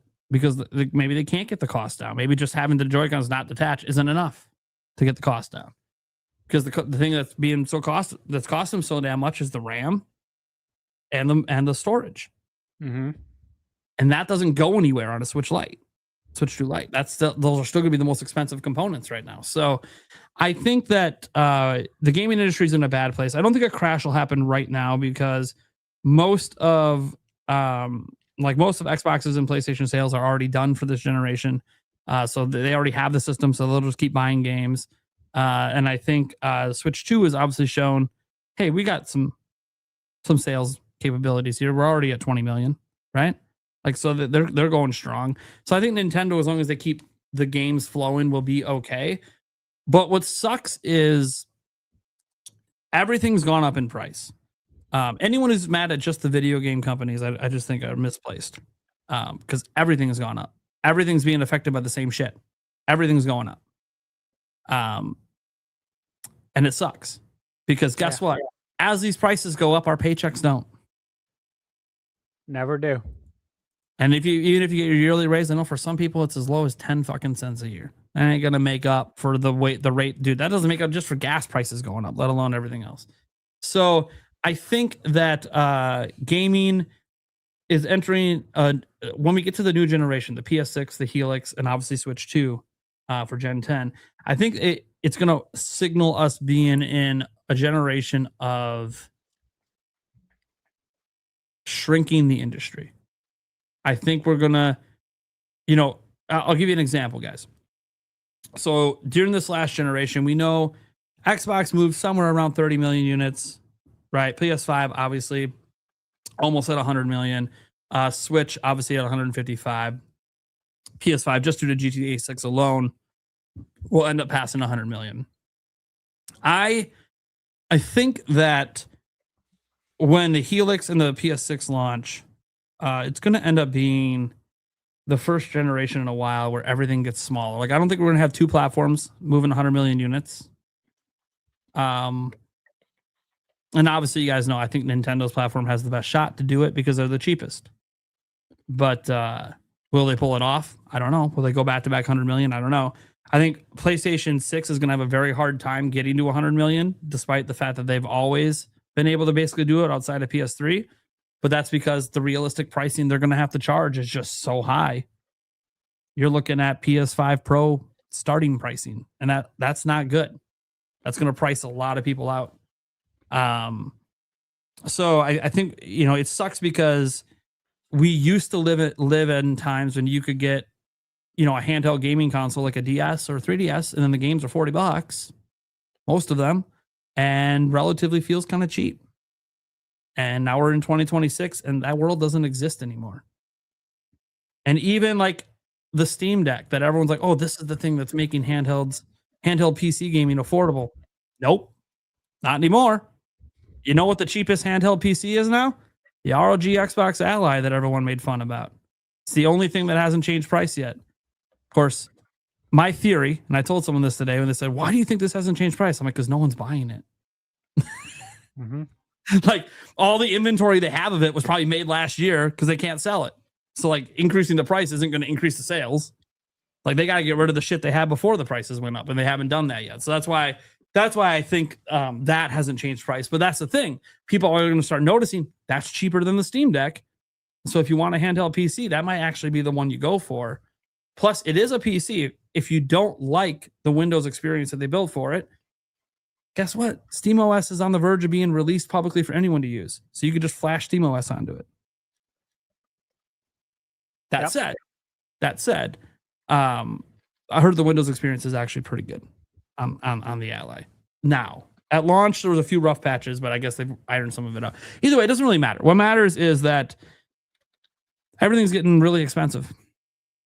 And I don't know that a gaming crash will happen, because I do think that gaming has gotten, like, when people talk about the gaming crash, they're talking about that one that in the 80s.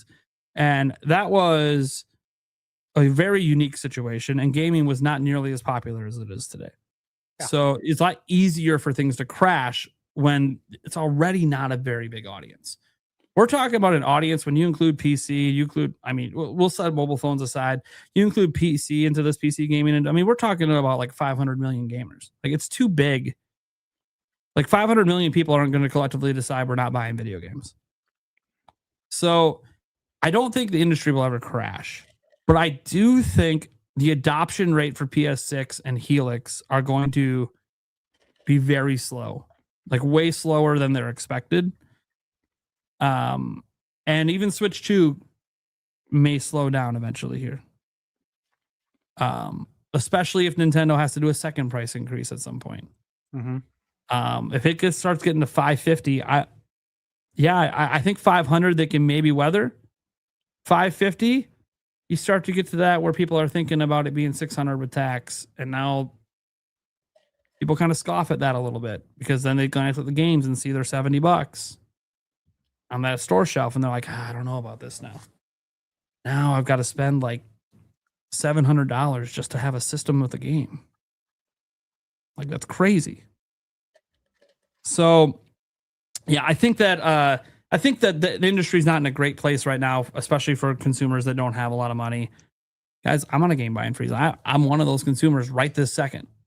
My money train is done, and my bills are going higher. So, done for now, I hope. Hope the money train comes back around someday. But, yeah. Sucks. I'll give one answer. I said this a month or two ago when I had the price hike topic. As I was saying, I think that the next generation of systems, there's going to be a lot of people where you're not going to be able to play.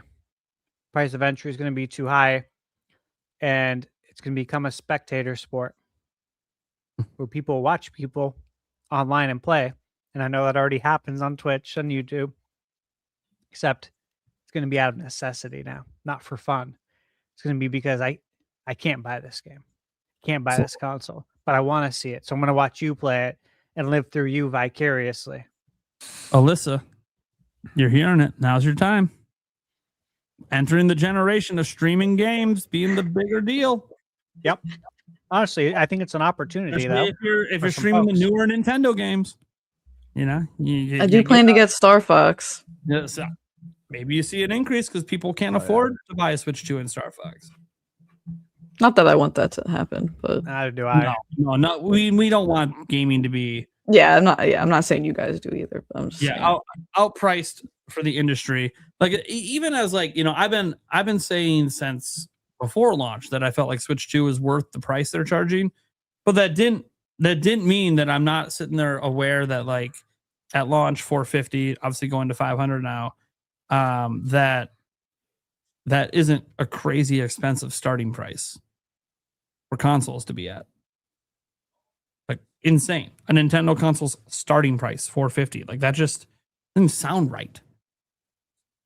but it is. And yeah, I thought it was worth it. And I still think it was worth it. Again, in 2023, I spent $350 on a Switch OLED. 2 years later, I spent $100 more for something 10x more powerful. Like that feels like a pretty good fucking deal to me. I don't know. I feel like the 2023 purchase was the bad one. The 2025 purchase was the good one. Oh, it was the Zelda one. That's never bad. Yeah, it was the Zelda. Like I can't complain too much because I still have it, and it'll eventually slowly appear here. But we're gonna get a Zelda Switch too, and it's gonna be like, I've never bought a Zelda themed console. I do have a Zelda 3DS, but like a home console, I've never gotten the Zelda version. So I like, especially if it's Ocarina of Time anniversary themed, I feel like I have to do it. Second Switch 2 coming in. Yeah, you can give one of the kids, give the favorite kid your old Switch for Christmas. Mm-hmm. Well, I already know what happens That's in a my joke, by house. the way. They released a special edition Zelda one. I'm gonna buy it. Then Yulia can finally just have my Switch 2 that she keeps playing all the time. Yeah, Harry's trying to tell me if I get the Zelda one, I have to resell it. I'm telling him, no, that one's yours now. Well, and Yulia said, "Why did you buy a second pair of the Joy-Cons? You don't ever use them." I'm like, "Because I knew you'd use my Switch too." Like, what do you mean? I'm like, "Well, you remember what you did to my Switch? Went through like 6 pairs of Joy-Cons because of you. So you're a little hard on the sticks, hon. That's all I'm saying. And it's fine that you're hard on the sticks. You're learning." She gets really hard on them in FPSs because she's trying to get good at them. Sometimes it's good.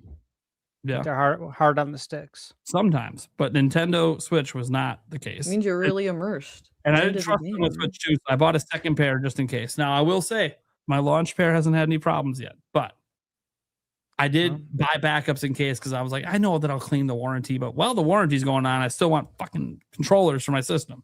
Yeah, I mean, if it warrants it, you should. Yeah.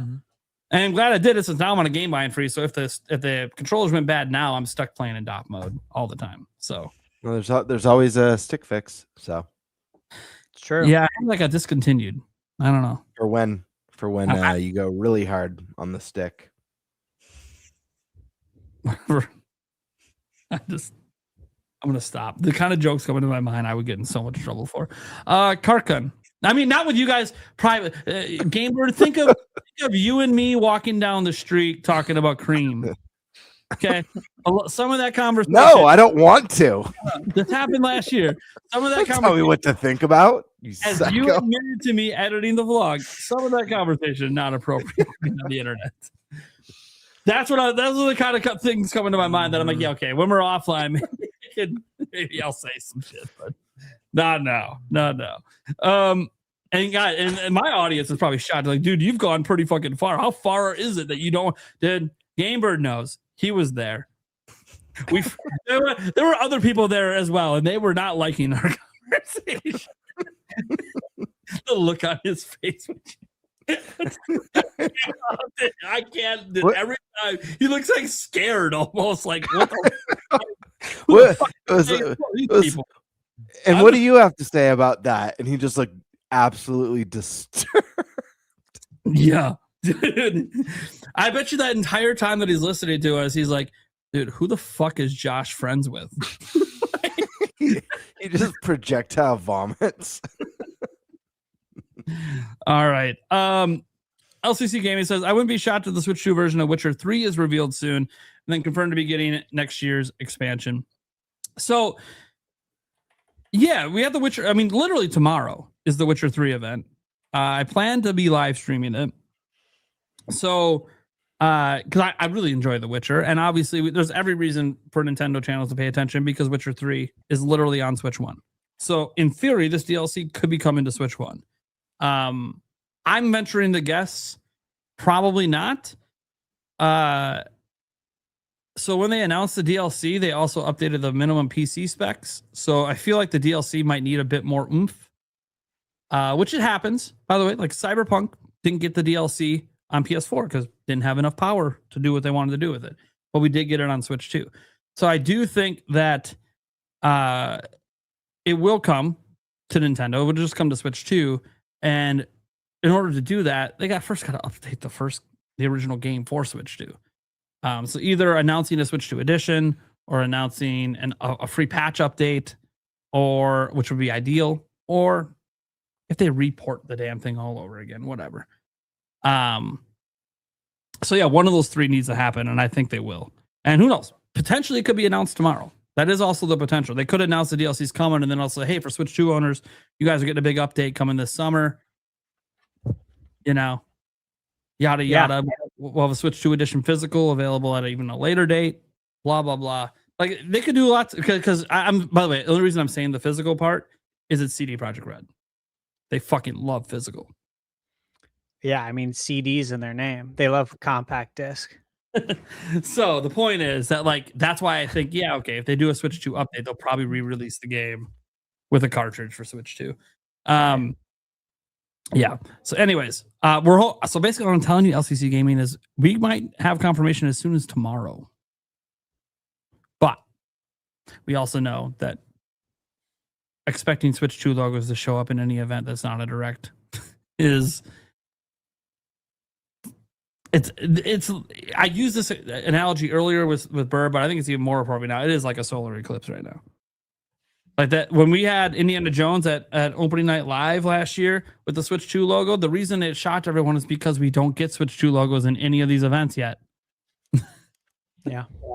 That's what I'm hoping changes with Summer Game Fest this year, by the way. That we just get a bunch of these games confirmed for Switch 2. Chrono Trigger, deep and respect your time, must play.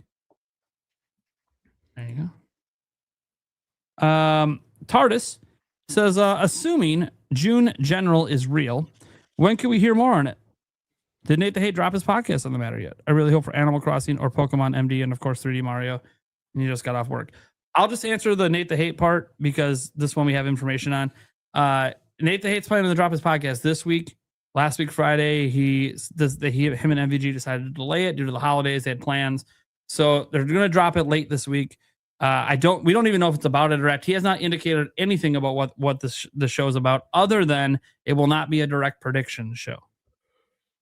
But he hasn't said what it will be about. So my guess is it's probably about all of the upcoming events and some expectations. And then maybe somewhere in there he updates people on the direct situation, since he hasn't outright denied Jeff Grubb's claim to there being a direct in the middle of June. So maybe he will update us, but we don't know. There's no guarantee. I'm trying to say there's no guarantee that there's an update from him. That being said, do you guys want to answer the rest of the question? Yeah, I didn't even know they were coming out with a Pokemon Doctor game. So does this take place in like the Pokemon Center?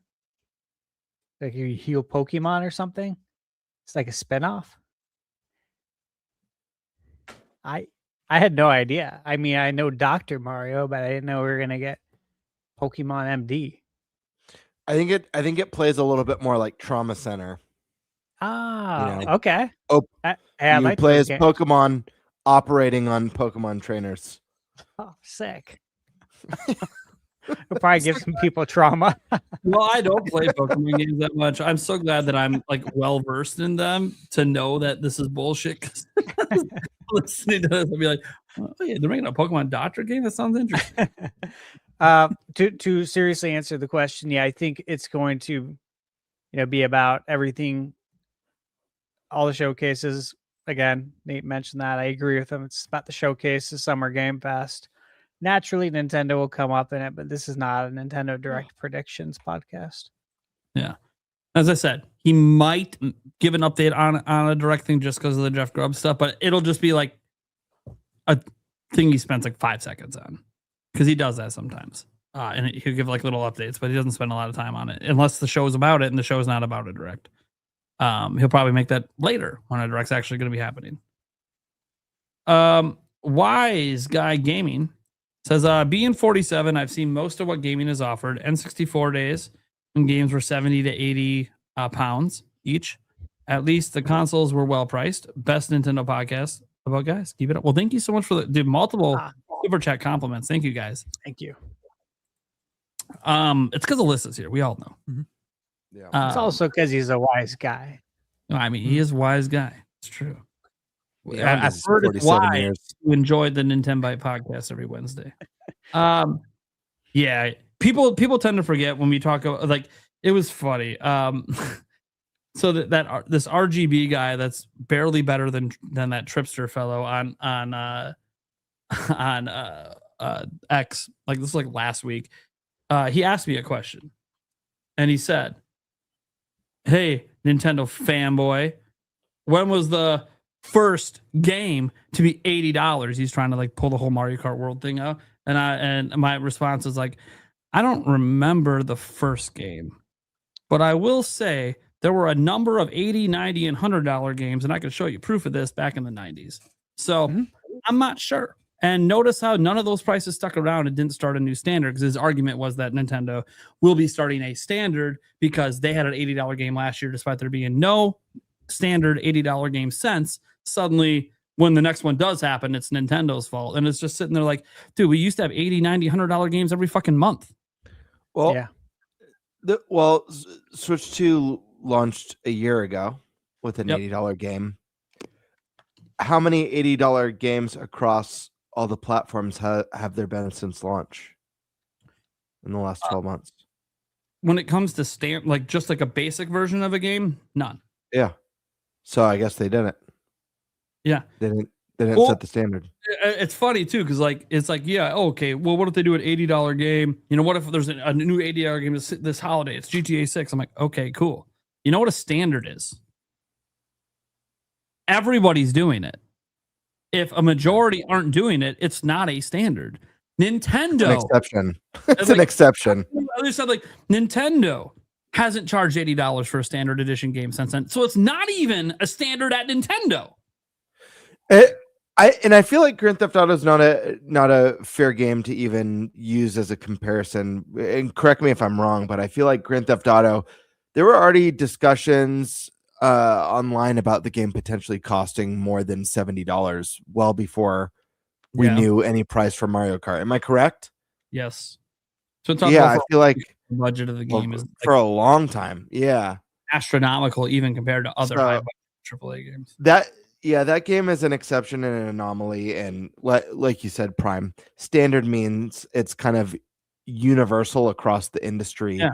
A one-off is not a standard. That's an exception. Guys, it's a perfect example of a standard. Games in the AAA space moved from $60 to $70. That is now a standard. It was not a standard when Activision Blizzard started doing it. They were just the only ones doing it at the time. Then Sony did it next, and then everyone else followed suit, and it became a standard. So that's what happens with a standard. It's not one game released nearly a year ago. It's not how standards happen. Honestly, I think if there's anything Nintendo's doing regarding price that's setting a standard, it would probably be variable pricing, depending on the success that they see with variable pricing. Because if it ends up working out really well and Nintendo continues to I think we talked about Mario Kart 8 being the only $80 game so far. And we talked about potential other titles like Mario and Zelda. And I was saying that, like, I'm almost curious if they don't even revisit that again. It's been a few weeks now since that show, because I was gone the last 2 weeks. But with them having to increase the price of Switch to $50, seeing the feedback and the discourse, they might be like, you know what? We can get away with this with Mario Kart. It was our launch title. It was part of a big bundle, but the pros aren't outweighing the cons, and maybe it's not worthwhile. And let's experiment more with this variable pricing. There's a chance we never see another $80 game from Nintendo again, unless maybe they want to try it out with Smash Brothers. But there's a chance we just don't see it again. Yeah. Look, we don't know. $80 games will probably happen someday as a standard. I just don't think it's anytime soon, and I don't think people are gonna, and when it does happen, point to Mario Kart 8 as being that was the catalyst. Like, the catalyst is when a major company that releases a shitload of games decides, hey, all our games are going to be this price now.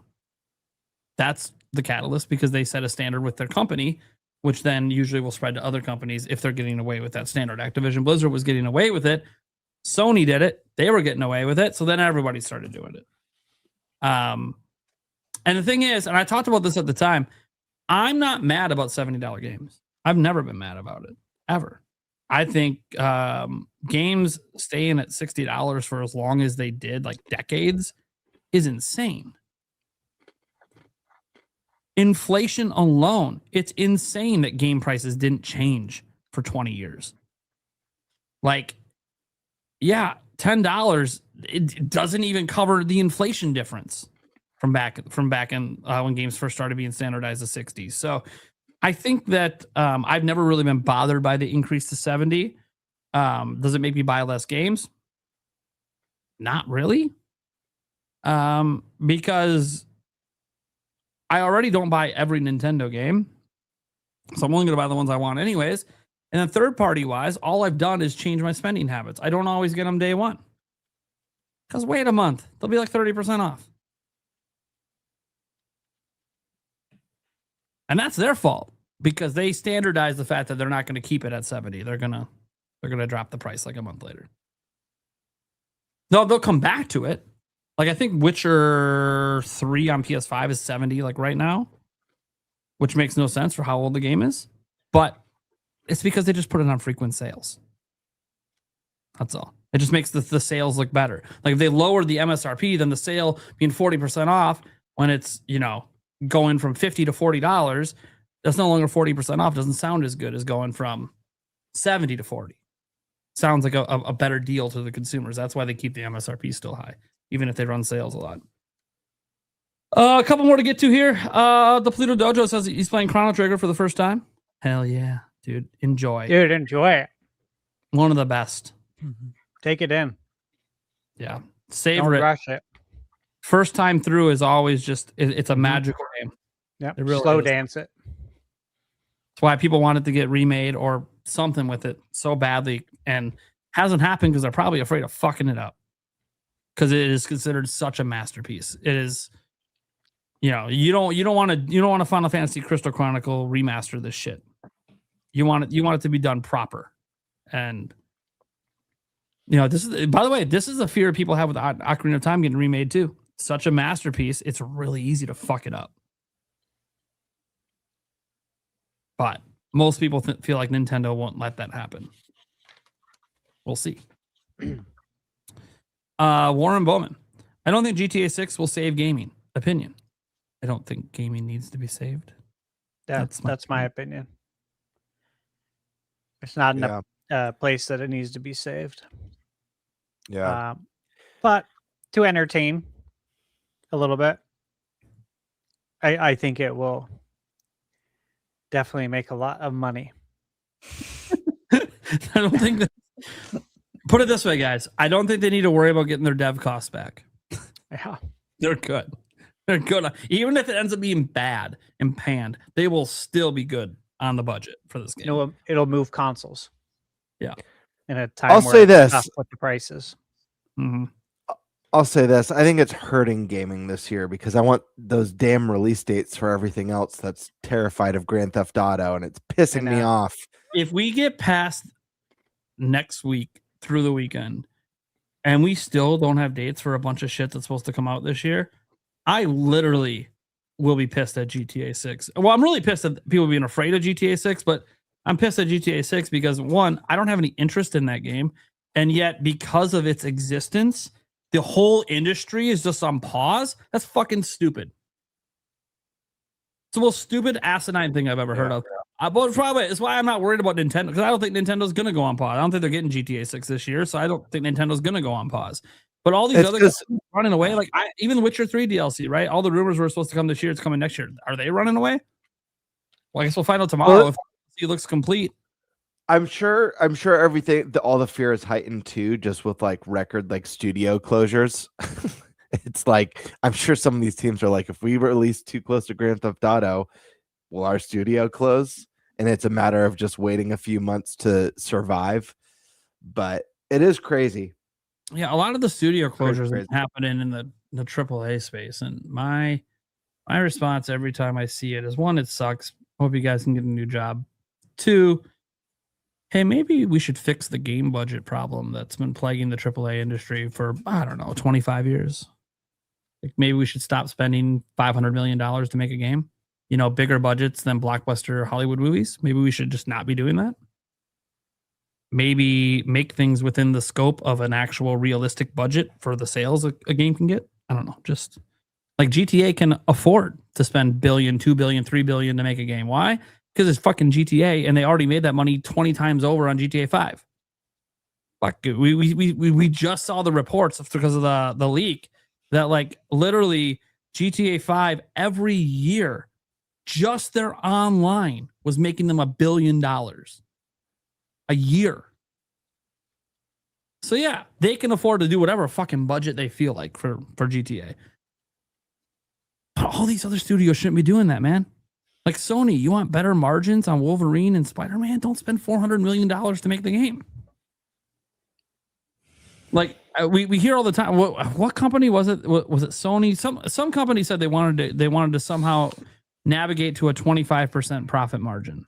I can't remember someone said that in a financial briefing like last year. The only company that does that in the industry is Nintendo. They have a 25% profit margin for platform holders. And you're like, well, how is Nintendo doing it? Because they don't have the fucking insane budgets. You keep the budgets under control. You sell 3 million copies of Kirby. You make $1 billion or whatever, hundreds of millions of dollars when you only spent 20 million to make the game. Like that's how you do it. You diversify your lineup, and like people crap on Nintendo's smaller games. Nintendo's smaller games are probably the most profitable because they don't spend as much on them. Like Zelda, I think this next 3D Zelda is in a interesting prospect because I think Nintendo's going to give it the biggest budget they've ever given a game. And what if it doesn't sell like Breath of the Wild and Tears of the Kingdom, but sells more like Twilight Princess? They might not get their budget back. So Zelda is that one that Nintendo is pumping money into, and it hasn't failed them yet. But, you know, I can't guarantee the next 3D Zelda sells 20 million copies. It's only happened in 2 games, and that era is over. There's no guarantee that era ever repeats. Like that Breath of the Wild, the next 3D Zelda might not feel as special. It might not capture people's attention as much. That said, the industry's in a place where I don't view it as in trouble. I think more of the trouble is next generation. But even then, gaming's bigger than ever. I think this idea of saving gaming is overreacting to there constantly being negative industry news. And I'm just going to tell you right now, if you get off social media, you'll stop realizing that maybe there's as much positive stories going on as negative. Mm-hmm. But you're just not hearing about it because social media pushes the negative. Because that's what sells. So I feel like a lot of this gaming needs saving stuff comes from social media and just not actually having a full picture of the industry. And if you want full pictures of the industry, pay attention to things like Circana. You'll see that spending's been going up, game sales have been going up, hardware sales have been going up, this is going up, and that is going up, and this is staying the same. And this is only 3% down from last year, which was a record-setting number. Like none of this, there's not a single factual statistic out there that indicates gaming's in trouble at all. We just assume it is because the prices on the consoles keep going up. And that will stop someday because either the AI bubble is going to pop, which is what a lot of people think is going to happen, or if it doesn't, it will settle down where it no longer requires every fucking RAM chip that comes off the assembly line. Like they won't need to constantly keep building the networks. When you're first building out all the infrastructure, yeah, you need a lot of shit. But eventually, once the infrastructure is built, you're not upgrading it every year. It's not the way these server farms work. They're not upgrading hardware yearly. So eventually, it'll get to the point where it's reached maybe the saturation point of what the demand is for it. And at that point, prices will come back down. The scary thing about consoles is if a console is selling at a given price, let's say PlayStation 6 launches at $800. And within 1 year, they sell 21 million units. They even beat out Switch 2. They sell 21 million in that first year. Somehow they have a banger lineup, GOTY games. Everyone's got to get one. Cool. When the bubble pops after they sell the 21 million, do you think they're lowering that $800 price now that it costs them way less to make the system? Of course not. They just normalize you paying $800 for a year. They're just going to keep it.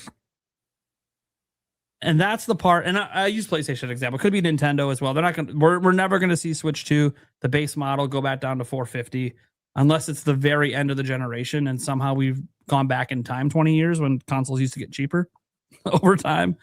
So yeah, I think that gaming's fine. We're just in a little bit of a rough, a little maybe sticker price shock is what's happening right now. You know, you see $900 systems on the shelf. It's wild. Makes the PS3 look like a bargain. At $600 at launch. So, last one we got here is from Warren Bowman as well. So that I don't think GTA 6 can sell $1,000 consoles. Look, in general, I don't think that GTA 6 is like going to suddenly move like 40 million extra PS5s. Like, I think a lot of people that want GTA 6 probably already own a PlayStation. But I do think you will see PlayStation 5 Pro selling out this holiday, despite its price, due to GTA 6. But I think it's just this holiday only. I don't think you're going to see this be an extended thing for years to come. What about just PS5? Yeah, PS5 is the thing that I don't know. Digital edition 600, disc edition 650.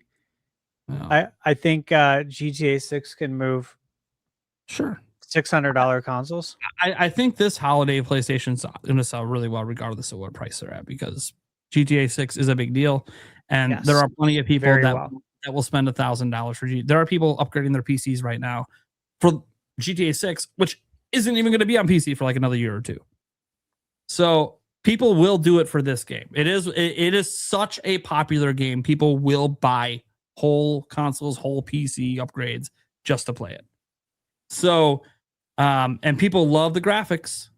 People love talking about graphics with GTA. That's why people go for that PS5 Pro. But the base PS5, I think it's all going to sell out this holiday. I think PlayStation's going to have a very big holiday. The question is, does it keep selling like that afterwards? And that's where I think it'll slow down. I think they'll get that initial rush for GTA that leads to a big boost in sales, end up having a record-breaking holiday, and then it all kind of slows down after that and gets back more to, okay, the GTA launch rush is over. Now what? Because GTA will continue to sell, but GTA, just like GTA 5 did, but GTA didn't like really keep moving units over time. It just, the initial launch could see a boost, and then it's just standard game sales after that, standard console sales. All those evergreen titles for Nintendo, they help, but like Breath of the Wild in 2017 that was still selling 1 million units just last quarter or whatever, that wasn't selling Switch 1s or Switch 2s. It's just people who already owned it that hadn't picked it up yet. They bought it for something else. So yeah, anyways. I again, a lot of hypotheticals because we don't know. All I'll say is, man, think about this. At launch, GTA 6 is only available on PlayStation and Xbox. Do you think a lot of people are going to be picking up Xboxes instead of PlayStations to play it? It's the only place you can play the game. And we're talking about trailers that get hundreds of millions of views every time they drop it. So like the level of interest in it is more than PlayStation 5s have sold. And I love Stash laughing at the idea that anyone would buy an Xbox to play it. Series S, baby. It's gonna blow up this holiday. By the way, I wouldn't be shocked if, because PlayStation sell out, Xboxes kind of sort of start selling out too. One, they'll have less stock, but two, just sort of the residual, people don't want to wait to play. Yeah. If they can't get a PS5, they might buy Xbox. Xbox also might have an okay holiday. A really good holiday for them. Yeah. I think anyone who can stand to benefit from GTA will obviously do better. Yeah. Like, I don't think Nintendo's winning this holiday season when it comes to sales. Even if they have Ocarina of Time and Dust Bloods, and even if 3D Mario was coming out, honestly, I don't know that it would push more than GTA can push on its own. But who cares? I care just about the fact that GTA, its existence, is leading to us not having fucking release dates. And that's what pisses me off. And I'm not. And the thing is, I don't even know who to be mad at. Like, I'm not mad that GTA exists. I'm not mad at like these game studios deciding we don't want to put release dates out because they're worried that GTA is going to impact them. And I can't look them in the face and tell them it'll have no impact. I don't know. The audience that plays GTA is so vast and wide. I don't know what is impacted by it. Is Call of Duty going to be impacted by it, or is that a completely different player base? I don't know. We're going to find out. Because they're not skipping Call of Duty this year, so we're going to find out. Plus, the Call of Duty game's got to be good, to be fair. Yeah. Every now and then they release one that's a dud, and then the sales are lower. Like, still, guys, when we talk about the sales being lower, it still usually is the number one selling game every year. But relative to what Call of Duty can sell, yeah. All right. Let's go around the room, let people know what we got going on, where they can find us. First, shout out to Kiwi Talks. Go check him out. Links are down in the description for that. Great guy. He's still dropping interviews. He had the big announcement today for his channel that he is basically going through a lot of self-reflection on the future of the show. We're talking to game devs and trying to figure out if there's a way to keep interviews going that's viable for his life, or if he's going to pivot to doing something else with developers. He had actually one really good idea that a developer told him that I hope he just does it anyways, even if he keeps doing interviews, because I think adding live streams to his channel with developers is also a highly unique kind of content. One that we got to experience firsthand, having the Mina devs on. Now imagine someone dedicated to doing that. That's awesome. So, yeah. Then let's go to Skysword Alyssa. What do you got going on? Where can they find you? Hey, as Nate said, I'm Skyswords Alyssa here on YouTube. I stream games. Right now I've been getting through Resident Evil Requiem. I think I'm going to do another stream of it. It's getting really stressful. It's been pretty entertaining for the chat, though, so I made a few shorts of that. So if you like scary, I recommend you checking them out, because my reactions are a bit ridiculous, I'll admit it. Nate was there for part of it, for the first one. More than just the first one. It is very fun. I'm traumatized, but it's also somewhat thrilling to like get through it. I'm like, look, I'm capable of doing it. Even though you guys are helping me, I'm still doing it. I do have a goal for 710 subscribers. We did 420. We can't leave out 710 to do Skyward Sword in an entire start to finish of that one, which should be pretty fun. But the big best announcement for tomorrow is I'm starting Split Fiction, and I'll have a new guest on each week. Tomorrow we have the lovely Birdman, Game Bird Classic himself, coming on. So look forward to a little Sky Swords and Game Bird collab tomorrow. Hell yeah. But yeah, that's what I got going on so far. Nice. Not that I ever have time, but I own the game. Not that I ever have time to actually do these collab streams, but it sounds like a really fun idea. It like makes me want to make time. But don't ask me, because I don't. I'm not gonna say don't. I'm kidding. Yeah. I might find a way to make it work, even if it's not like one of my stream nights. I'm like, I'll just stream too. Whatever, screw it. Be fun. Oh, yeah. Yeah, I'd definitely like to work something out with you sometime. I just know you're really busy, and I get a little nervous trying to ask you stuff sometimes. I know a lot of people get nervous asking me because people have started to realize how busy I am, and it's like, look, just ask. This is what I tell everyone. Yeah, you like a girl and you're afraid to ask, just fucking say something, because in the end, look, you're in the same position if you say nothing, and that is that nothing happens. So just ask. Who cares? Worst that happens is a no. Well, I guess worst that happens is I hate you. Or you just leave me on red. Yeah. That's even worse than a no. That's ghosting. I'm like, actually, no, ghosting's where you read it and then didn't respond, right? Yeah. So unread first, Unreads were because they probably did see it in their notifications and they decided to ignore it. Didn't even click on it. They were like, they don't need to know that I actually saw that.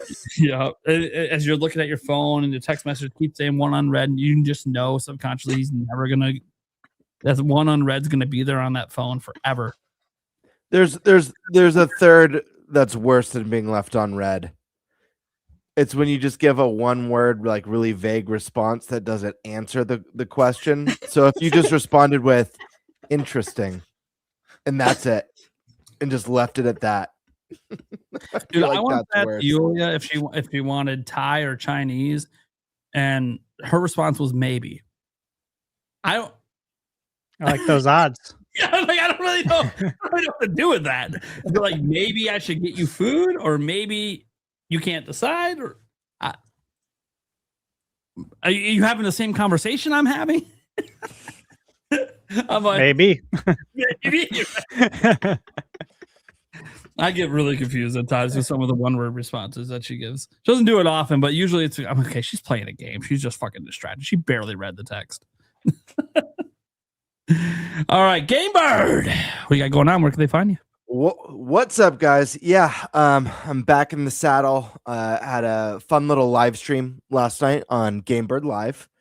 Got to hang out with the chat, kind of catch up with everyone because I did miss a week or two. I don't even remember. I've been so scattered, but a lot of fun. I also did my first Let's Play last night. I did the first hour and a half of Opus Prism Peak, which is a really, really neat indie game. One of the, I think, up there for one of the highest rated of the year. So dropped a little bit. It was at like a 90. It's at an 87 or 88 right now. But it's a nice little game so far. Has a very emotional and thoughtful intro, followed by some mystery and mystique that it's entered into the fray. So looking forward to jumping back into that game soon. And I've got the little collab rolling out tomorrow with Sky Swords Alyssa. That should be a lot of fun. I absolutely loved It Takes Two. I have yet to play Split Fiction, so I'm really looking forward to this one. I think it's going to be a fun time. Other than that, guys, I'm working on myself right now. That's really what I'm working on, is myself. But that being said, I'm glad to be back on the podcast, and you guys can look forward to more Game Bird Classic coming at you very soon. All right. Stash Man. Please go check out my review for Mina the Hollower. Guys, don't sleep on this game. Very special. Just check it out. Comes out it's out tomorrow, right? Friday. I guess technically right now for us. Yeah. Yeah. Well, no, it's the 29th. Yeah. So it shouldn't be out yet. Okay. Should be out Friday. Friday. Yeah. Gonna be a fun Friday. So I'm gonna try to get as many reviews as I can before heading out to Summer Game Fest. Let's see some of the games on the docket. Let me just read these off real quick. First, I reviewed Forza Horizon 6. If you're interested in racing games, check it out. The biggest takeaway of Forza, even if you don't like racing games, this game's really fun. I stand by that. All right. And then Tales of Arise Beyond the Dawn Edition for Switch 2. Reviewed that. All those reviews are up. Incoming, Final Fantasy VII Rebirth. Rebirth, yeah. Comes out June 3rd. Embargo's June 2nd. So plan to have that out in time for the embargo. Little Nightmares 2, Switch 2 edition. Be getting my review copy tomorrow. That's coming out soon. The 29th, yeah. So thankfully it's not a long game. I should be able to knock that out probably all tomorrow. Have that ready. 007. That's the other one I'm working on. If I get anything else outside of that, it's a major bonus. So some of those games are long. Yeah, it's gonna be a lot. So that's it. I'm just getting ready for Summer Game Fest. I'm really excited, and I'm sure we'll talk more about it next week. Stash, are you going to review Bubsy by any chance? I did. Oh, you did already. Did. Okay, I'm gonna have to watch that one. I'm curious your thoughts on it. I know it's some of the reviews have been a little mixed, but I'll tell you what. That. So I had my Bubsy review right at embargo, and this happened twice this week, right? Clicked off, was on social media, getting ready to go do something else, and I see like advertisements for other places review of Bubsy. Just pops up in my feed. And the advertisements I saw there just talking mad shit about Bubsy. I'm like, did we play the same game? This is so, like, it was just mind-boggling to me. And that's why when I was playing Mina, and, same thing, I post the review right at embargo, I click off, and I'm just like, I hope this doesn't happen again to where people just don't get it. Thankfully, Mina wasn't a casualty, but Bubsy was by some outlets. I saw some weird stuff, man. I also read some of the highlights, and I think it could be defined as a skill issue.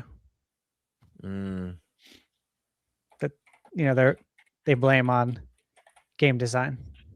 It's poor game design. I keep dying. Shame. Shameful. Bring out the shame meme. What was that show? Handmaid's Tale? Mm-hmm. Shame. or was it that? Or was it Is that Game of Thrones? Game of Thrones. Yeah, Game of Thrones. Shame. I think they both shamed though. I think there was some shaming in the Handmaid's Tale or whatever. But yes. Check out the review, man. Check that out. Bird. I will. Like it. That's all I have, man. I'm so tired. I'm beat. Beat to hell and back. I need to get some sleep before next week. I don't know if I'm going to sleep at all this week, but I need to have a little bit of energy going into Summer Game Fest. I'm going to be working nonstop. As you guys know, that's what we did at PAX. We went hard the whole time. Mm-hmm. Hardcore Holly. Hardcore Holly. You remember him? Oh my god. All right, we cannot start talking about wrestling. Yeah, no. We gotta get out of here. Eric, what you got going on? Where can they find you? Yeah, you can find me here, the Clips channel, and the audio podcast. Other than that, I got nothing else going on. There you go. Work. Yep. Classic. All right, so guys, I'm Nintendo Prime. You guys know what's up. I cover news every single day or most days. I know this week I kind of had like a 3 or 4 day break in there where there was no video. I had some streams, but just some sorting out with the fam towards the end of the school year, right? Just lots of stuff going on with finals and having to be a dad and help the kids. Have a kid dealing with high school finals for the first time. That can always be rough. So spent a lot of time having to help the fam out this week. Plus, it was my son who almost died birthday. So lots of stuff that I just had to prioritize over work. But that said, back, baby. I got a video out today. Should have one out tomorrow. Should have a stream tomorrow as well. Things are kind of slowly working back to where I want to be. I will note, though, guys, that in terms of stuff coming up, I know normally I just say, hey, whatever the news is, that's what's coming up. Well, actually, there is a bunch of streaming events coming up, a bunch of showcases. I plan to live stream a vast majority of them. Some of them, there are certain days where like the showcases I care about, like there's like one at like noon and the next one's not till 5. Probably just stream all the way through. Just screw it. Why not? Won't be the first time. We can literally have fun in between. I know it's not Prime Gaming Fest, but we can have some fun. It'll be fun. We'll do some stuff. I'll make sure the streams are fun. And yeah, there may, I don't want to promise anything. There may be some giveaways during these streams as well. I'm just saying may right now, working out some stuff that I don't know if it's going to come to fruition, but if it does, I'll know. Hopefully I'll know before the Sony State of Play. All right. That's it. Thank you guys for tuning in. We'll catch you same time next week. We currently do not have... Wait, no, next week I think we do have a guest. It's the week after. No, next week we don't have a guest scheduled right now. That may or may not change. If you guys know, when we were advertising the show, Switch Force was originally supposed to be on this episode, but he informed me for the show that he couldn't make it. But one of the other dates that he was talking to me about before was next week's date. So I did ask him, if he wanted to reschedule for next week. So he might be the guest next week. We'll see. And I'll keep on him so he doesn't forget. But I don't know yet because he's in bed. So I sent him the message and I'll find out tomorrow. Yeah, that's what I got for you guys. Thanks for tuning in. Catch you same time next week. Good weekend.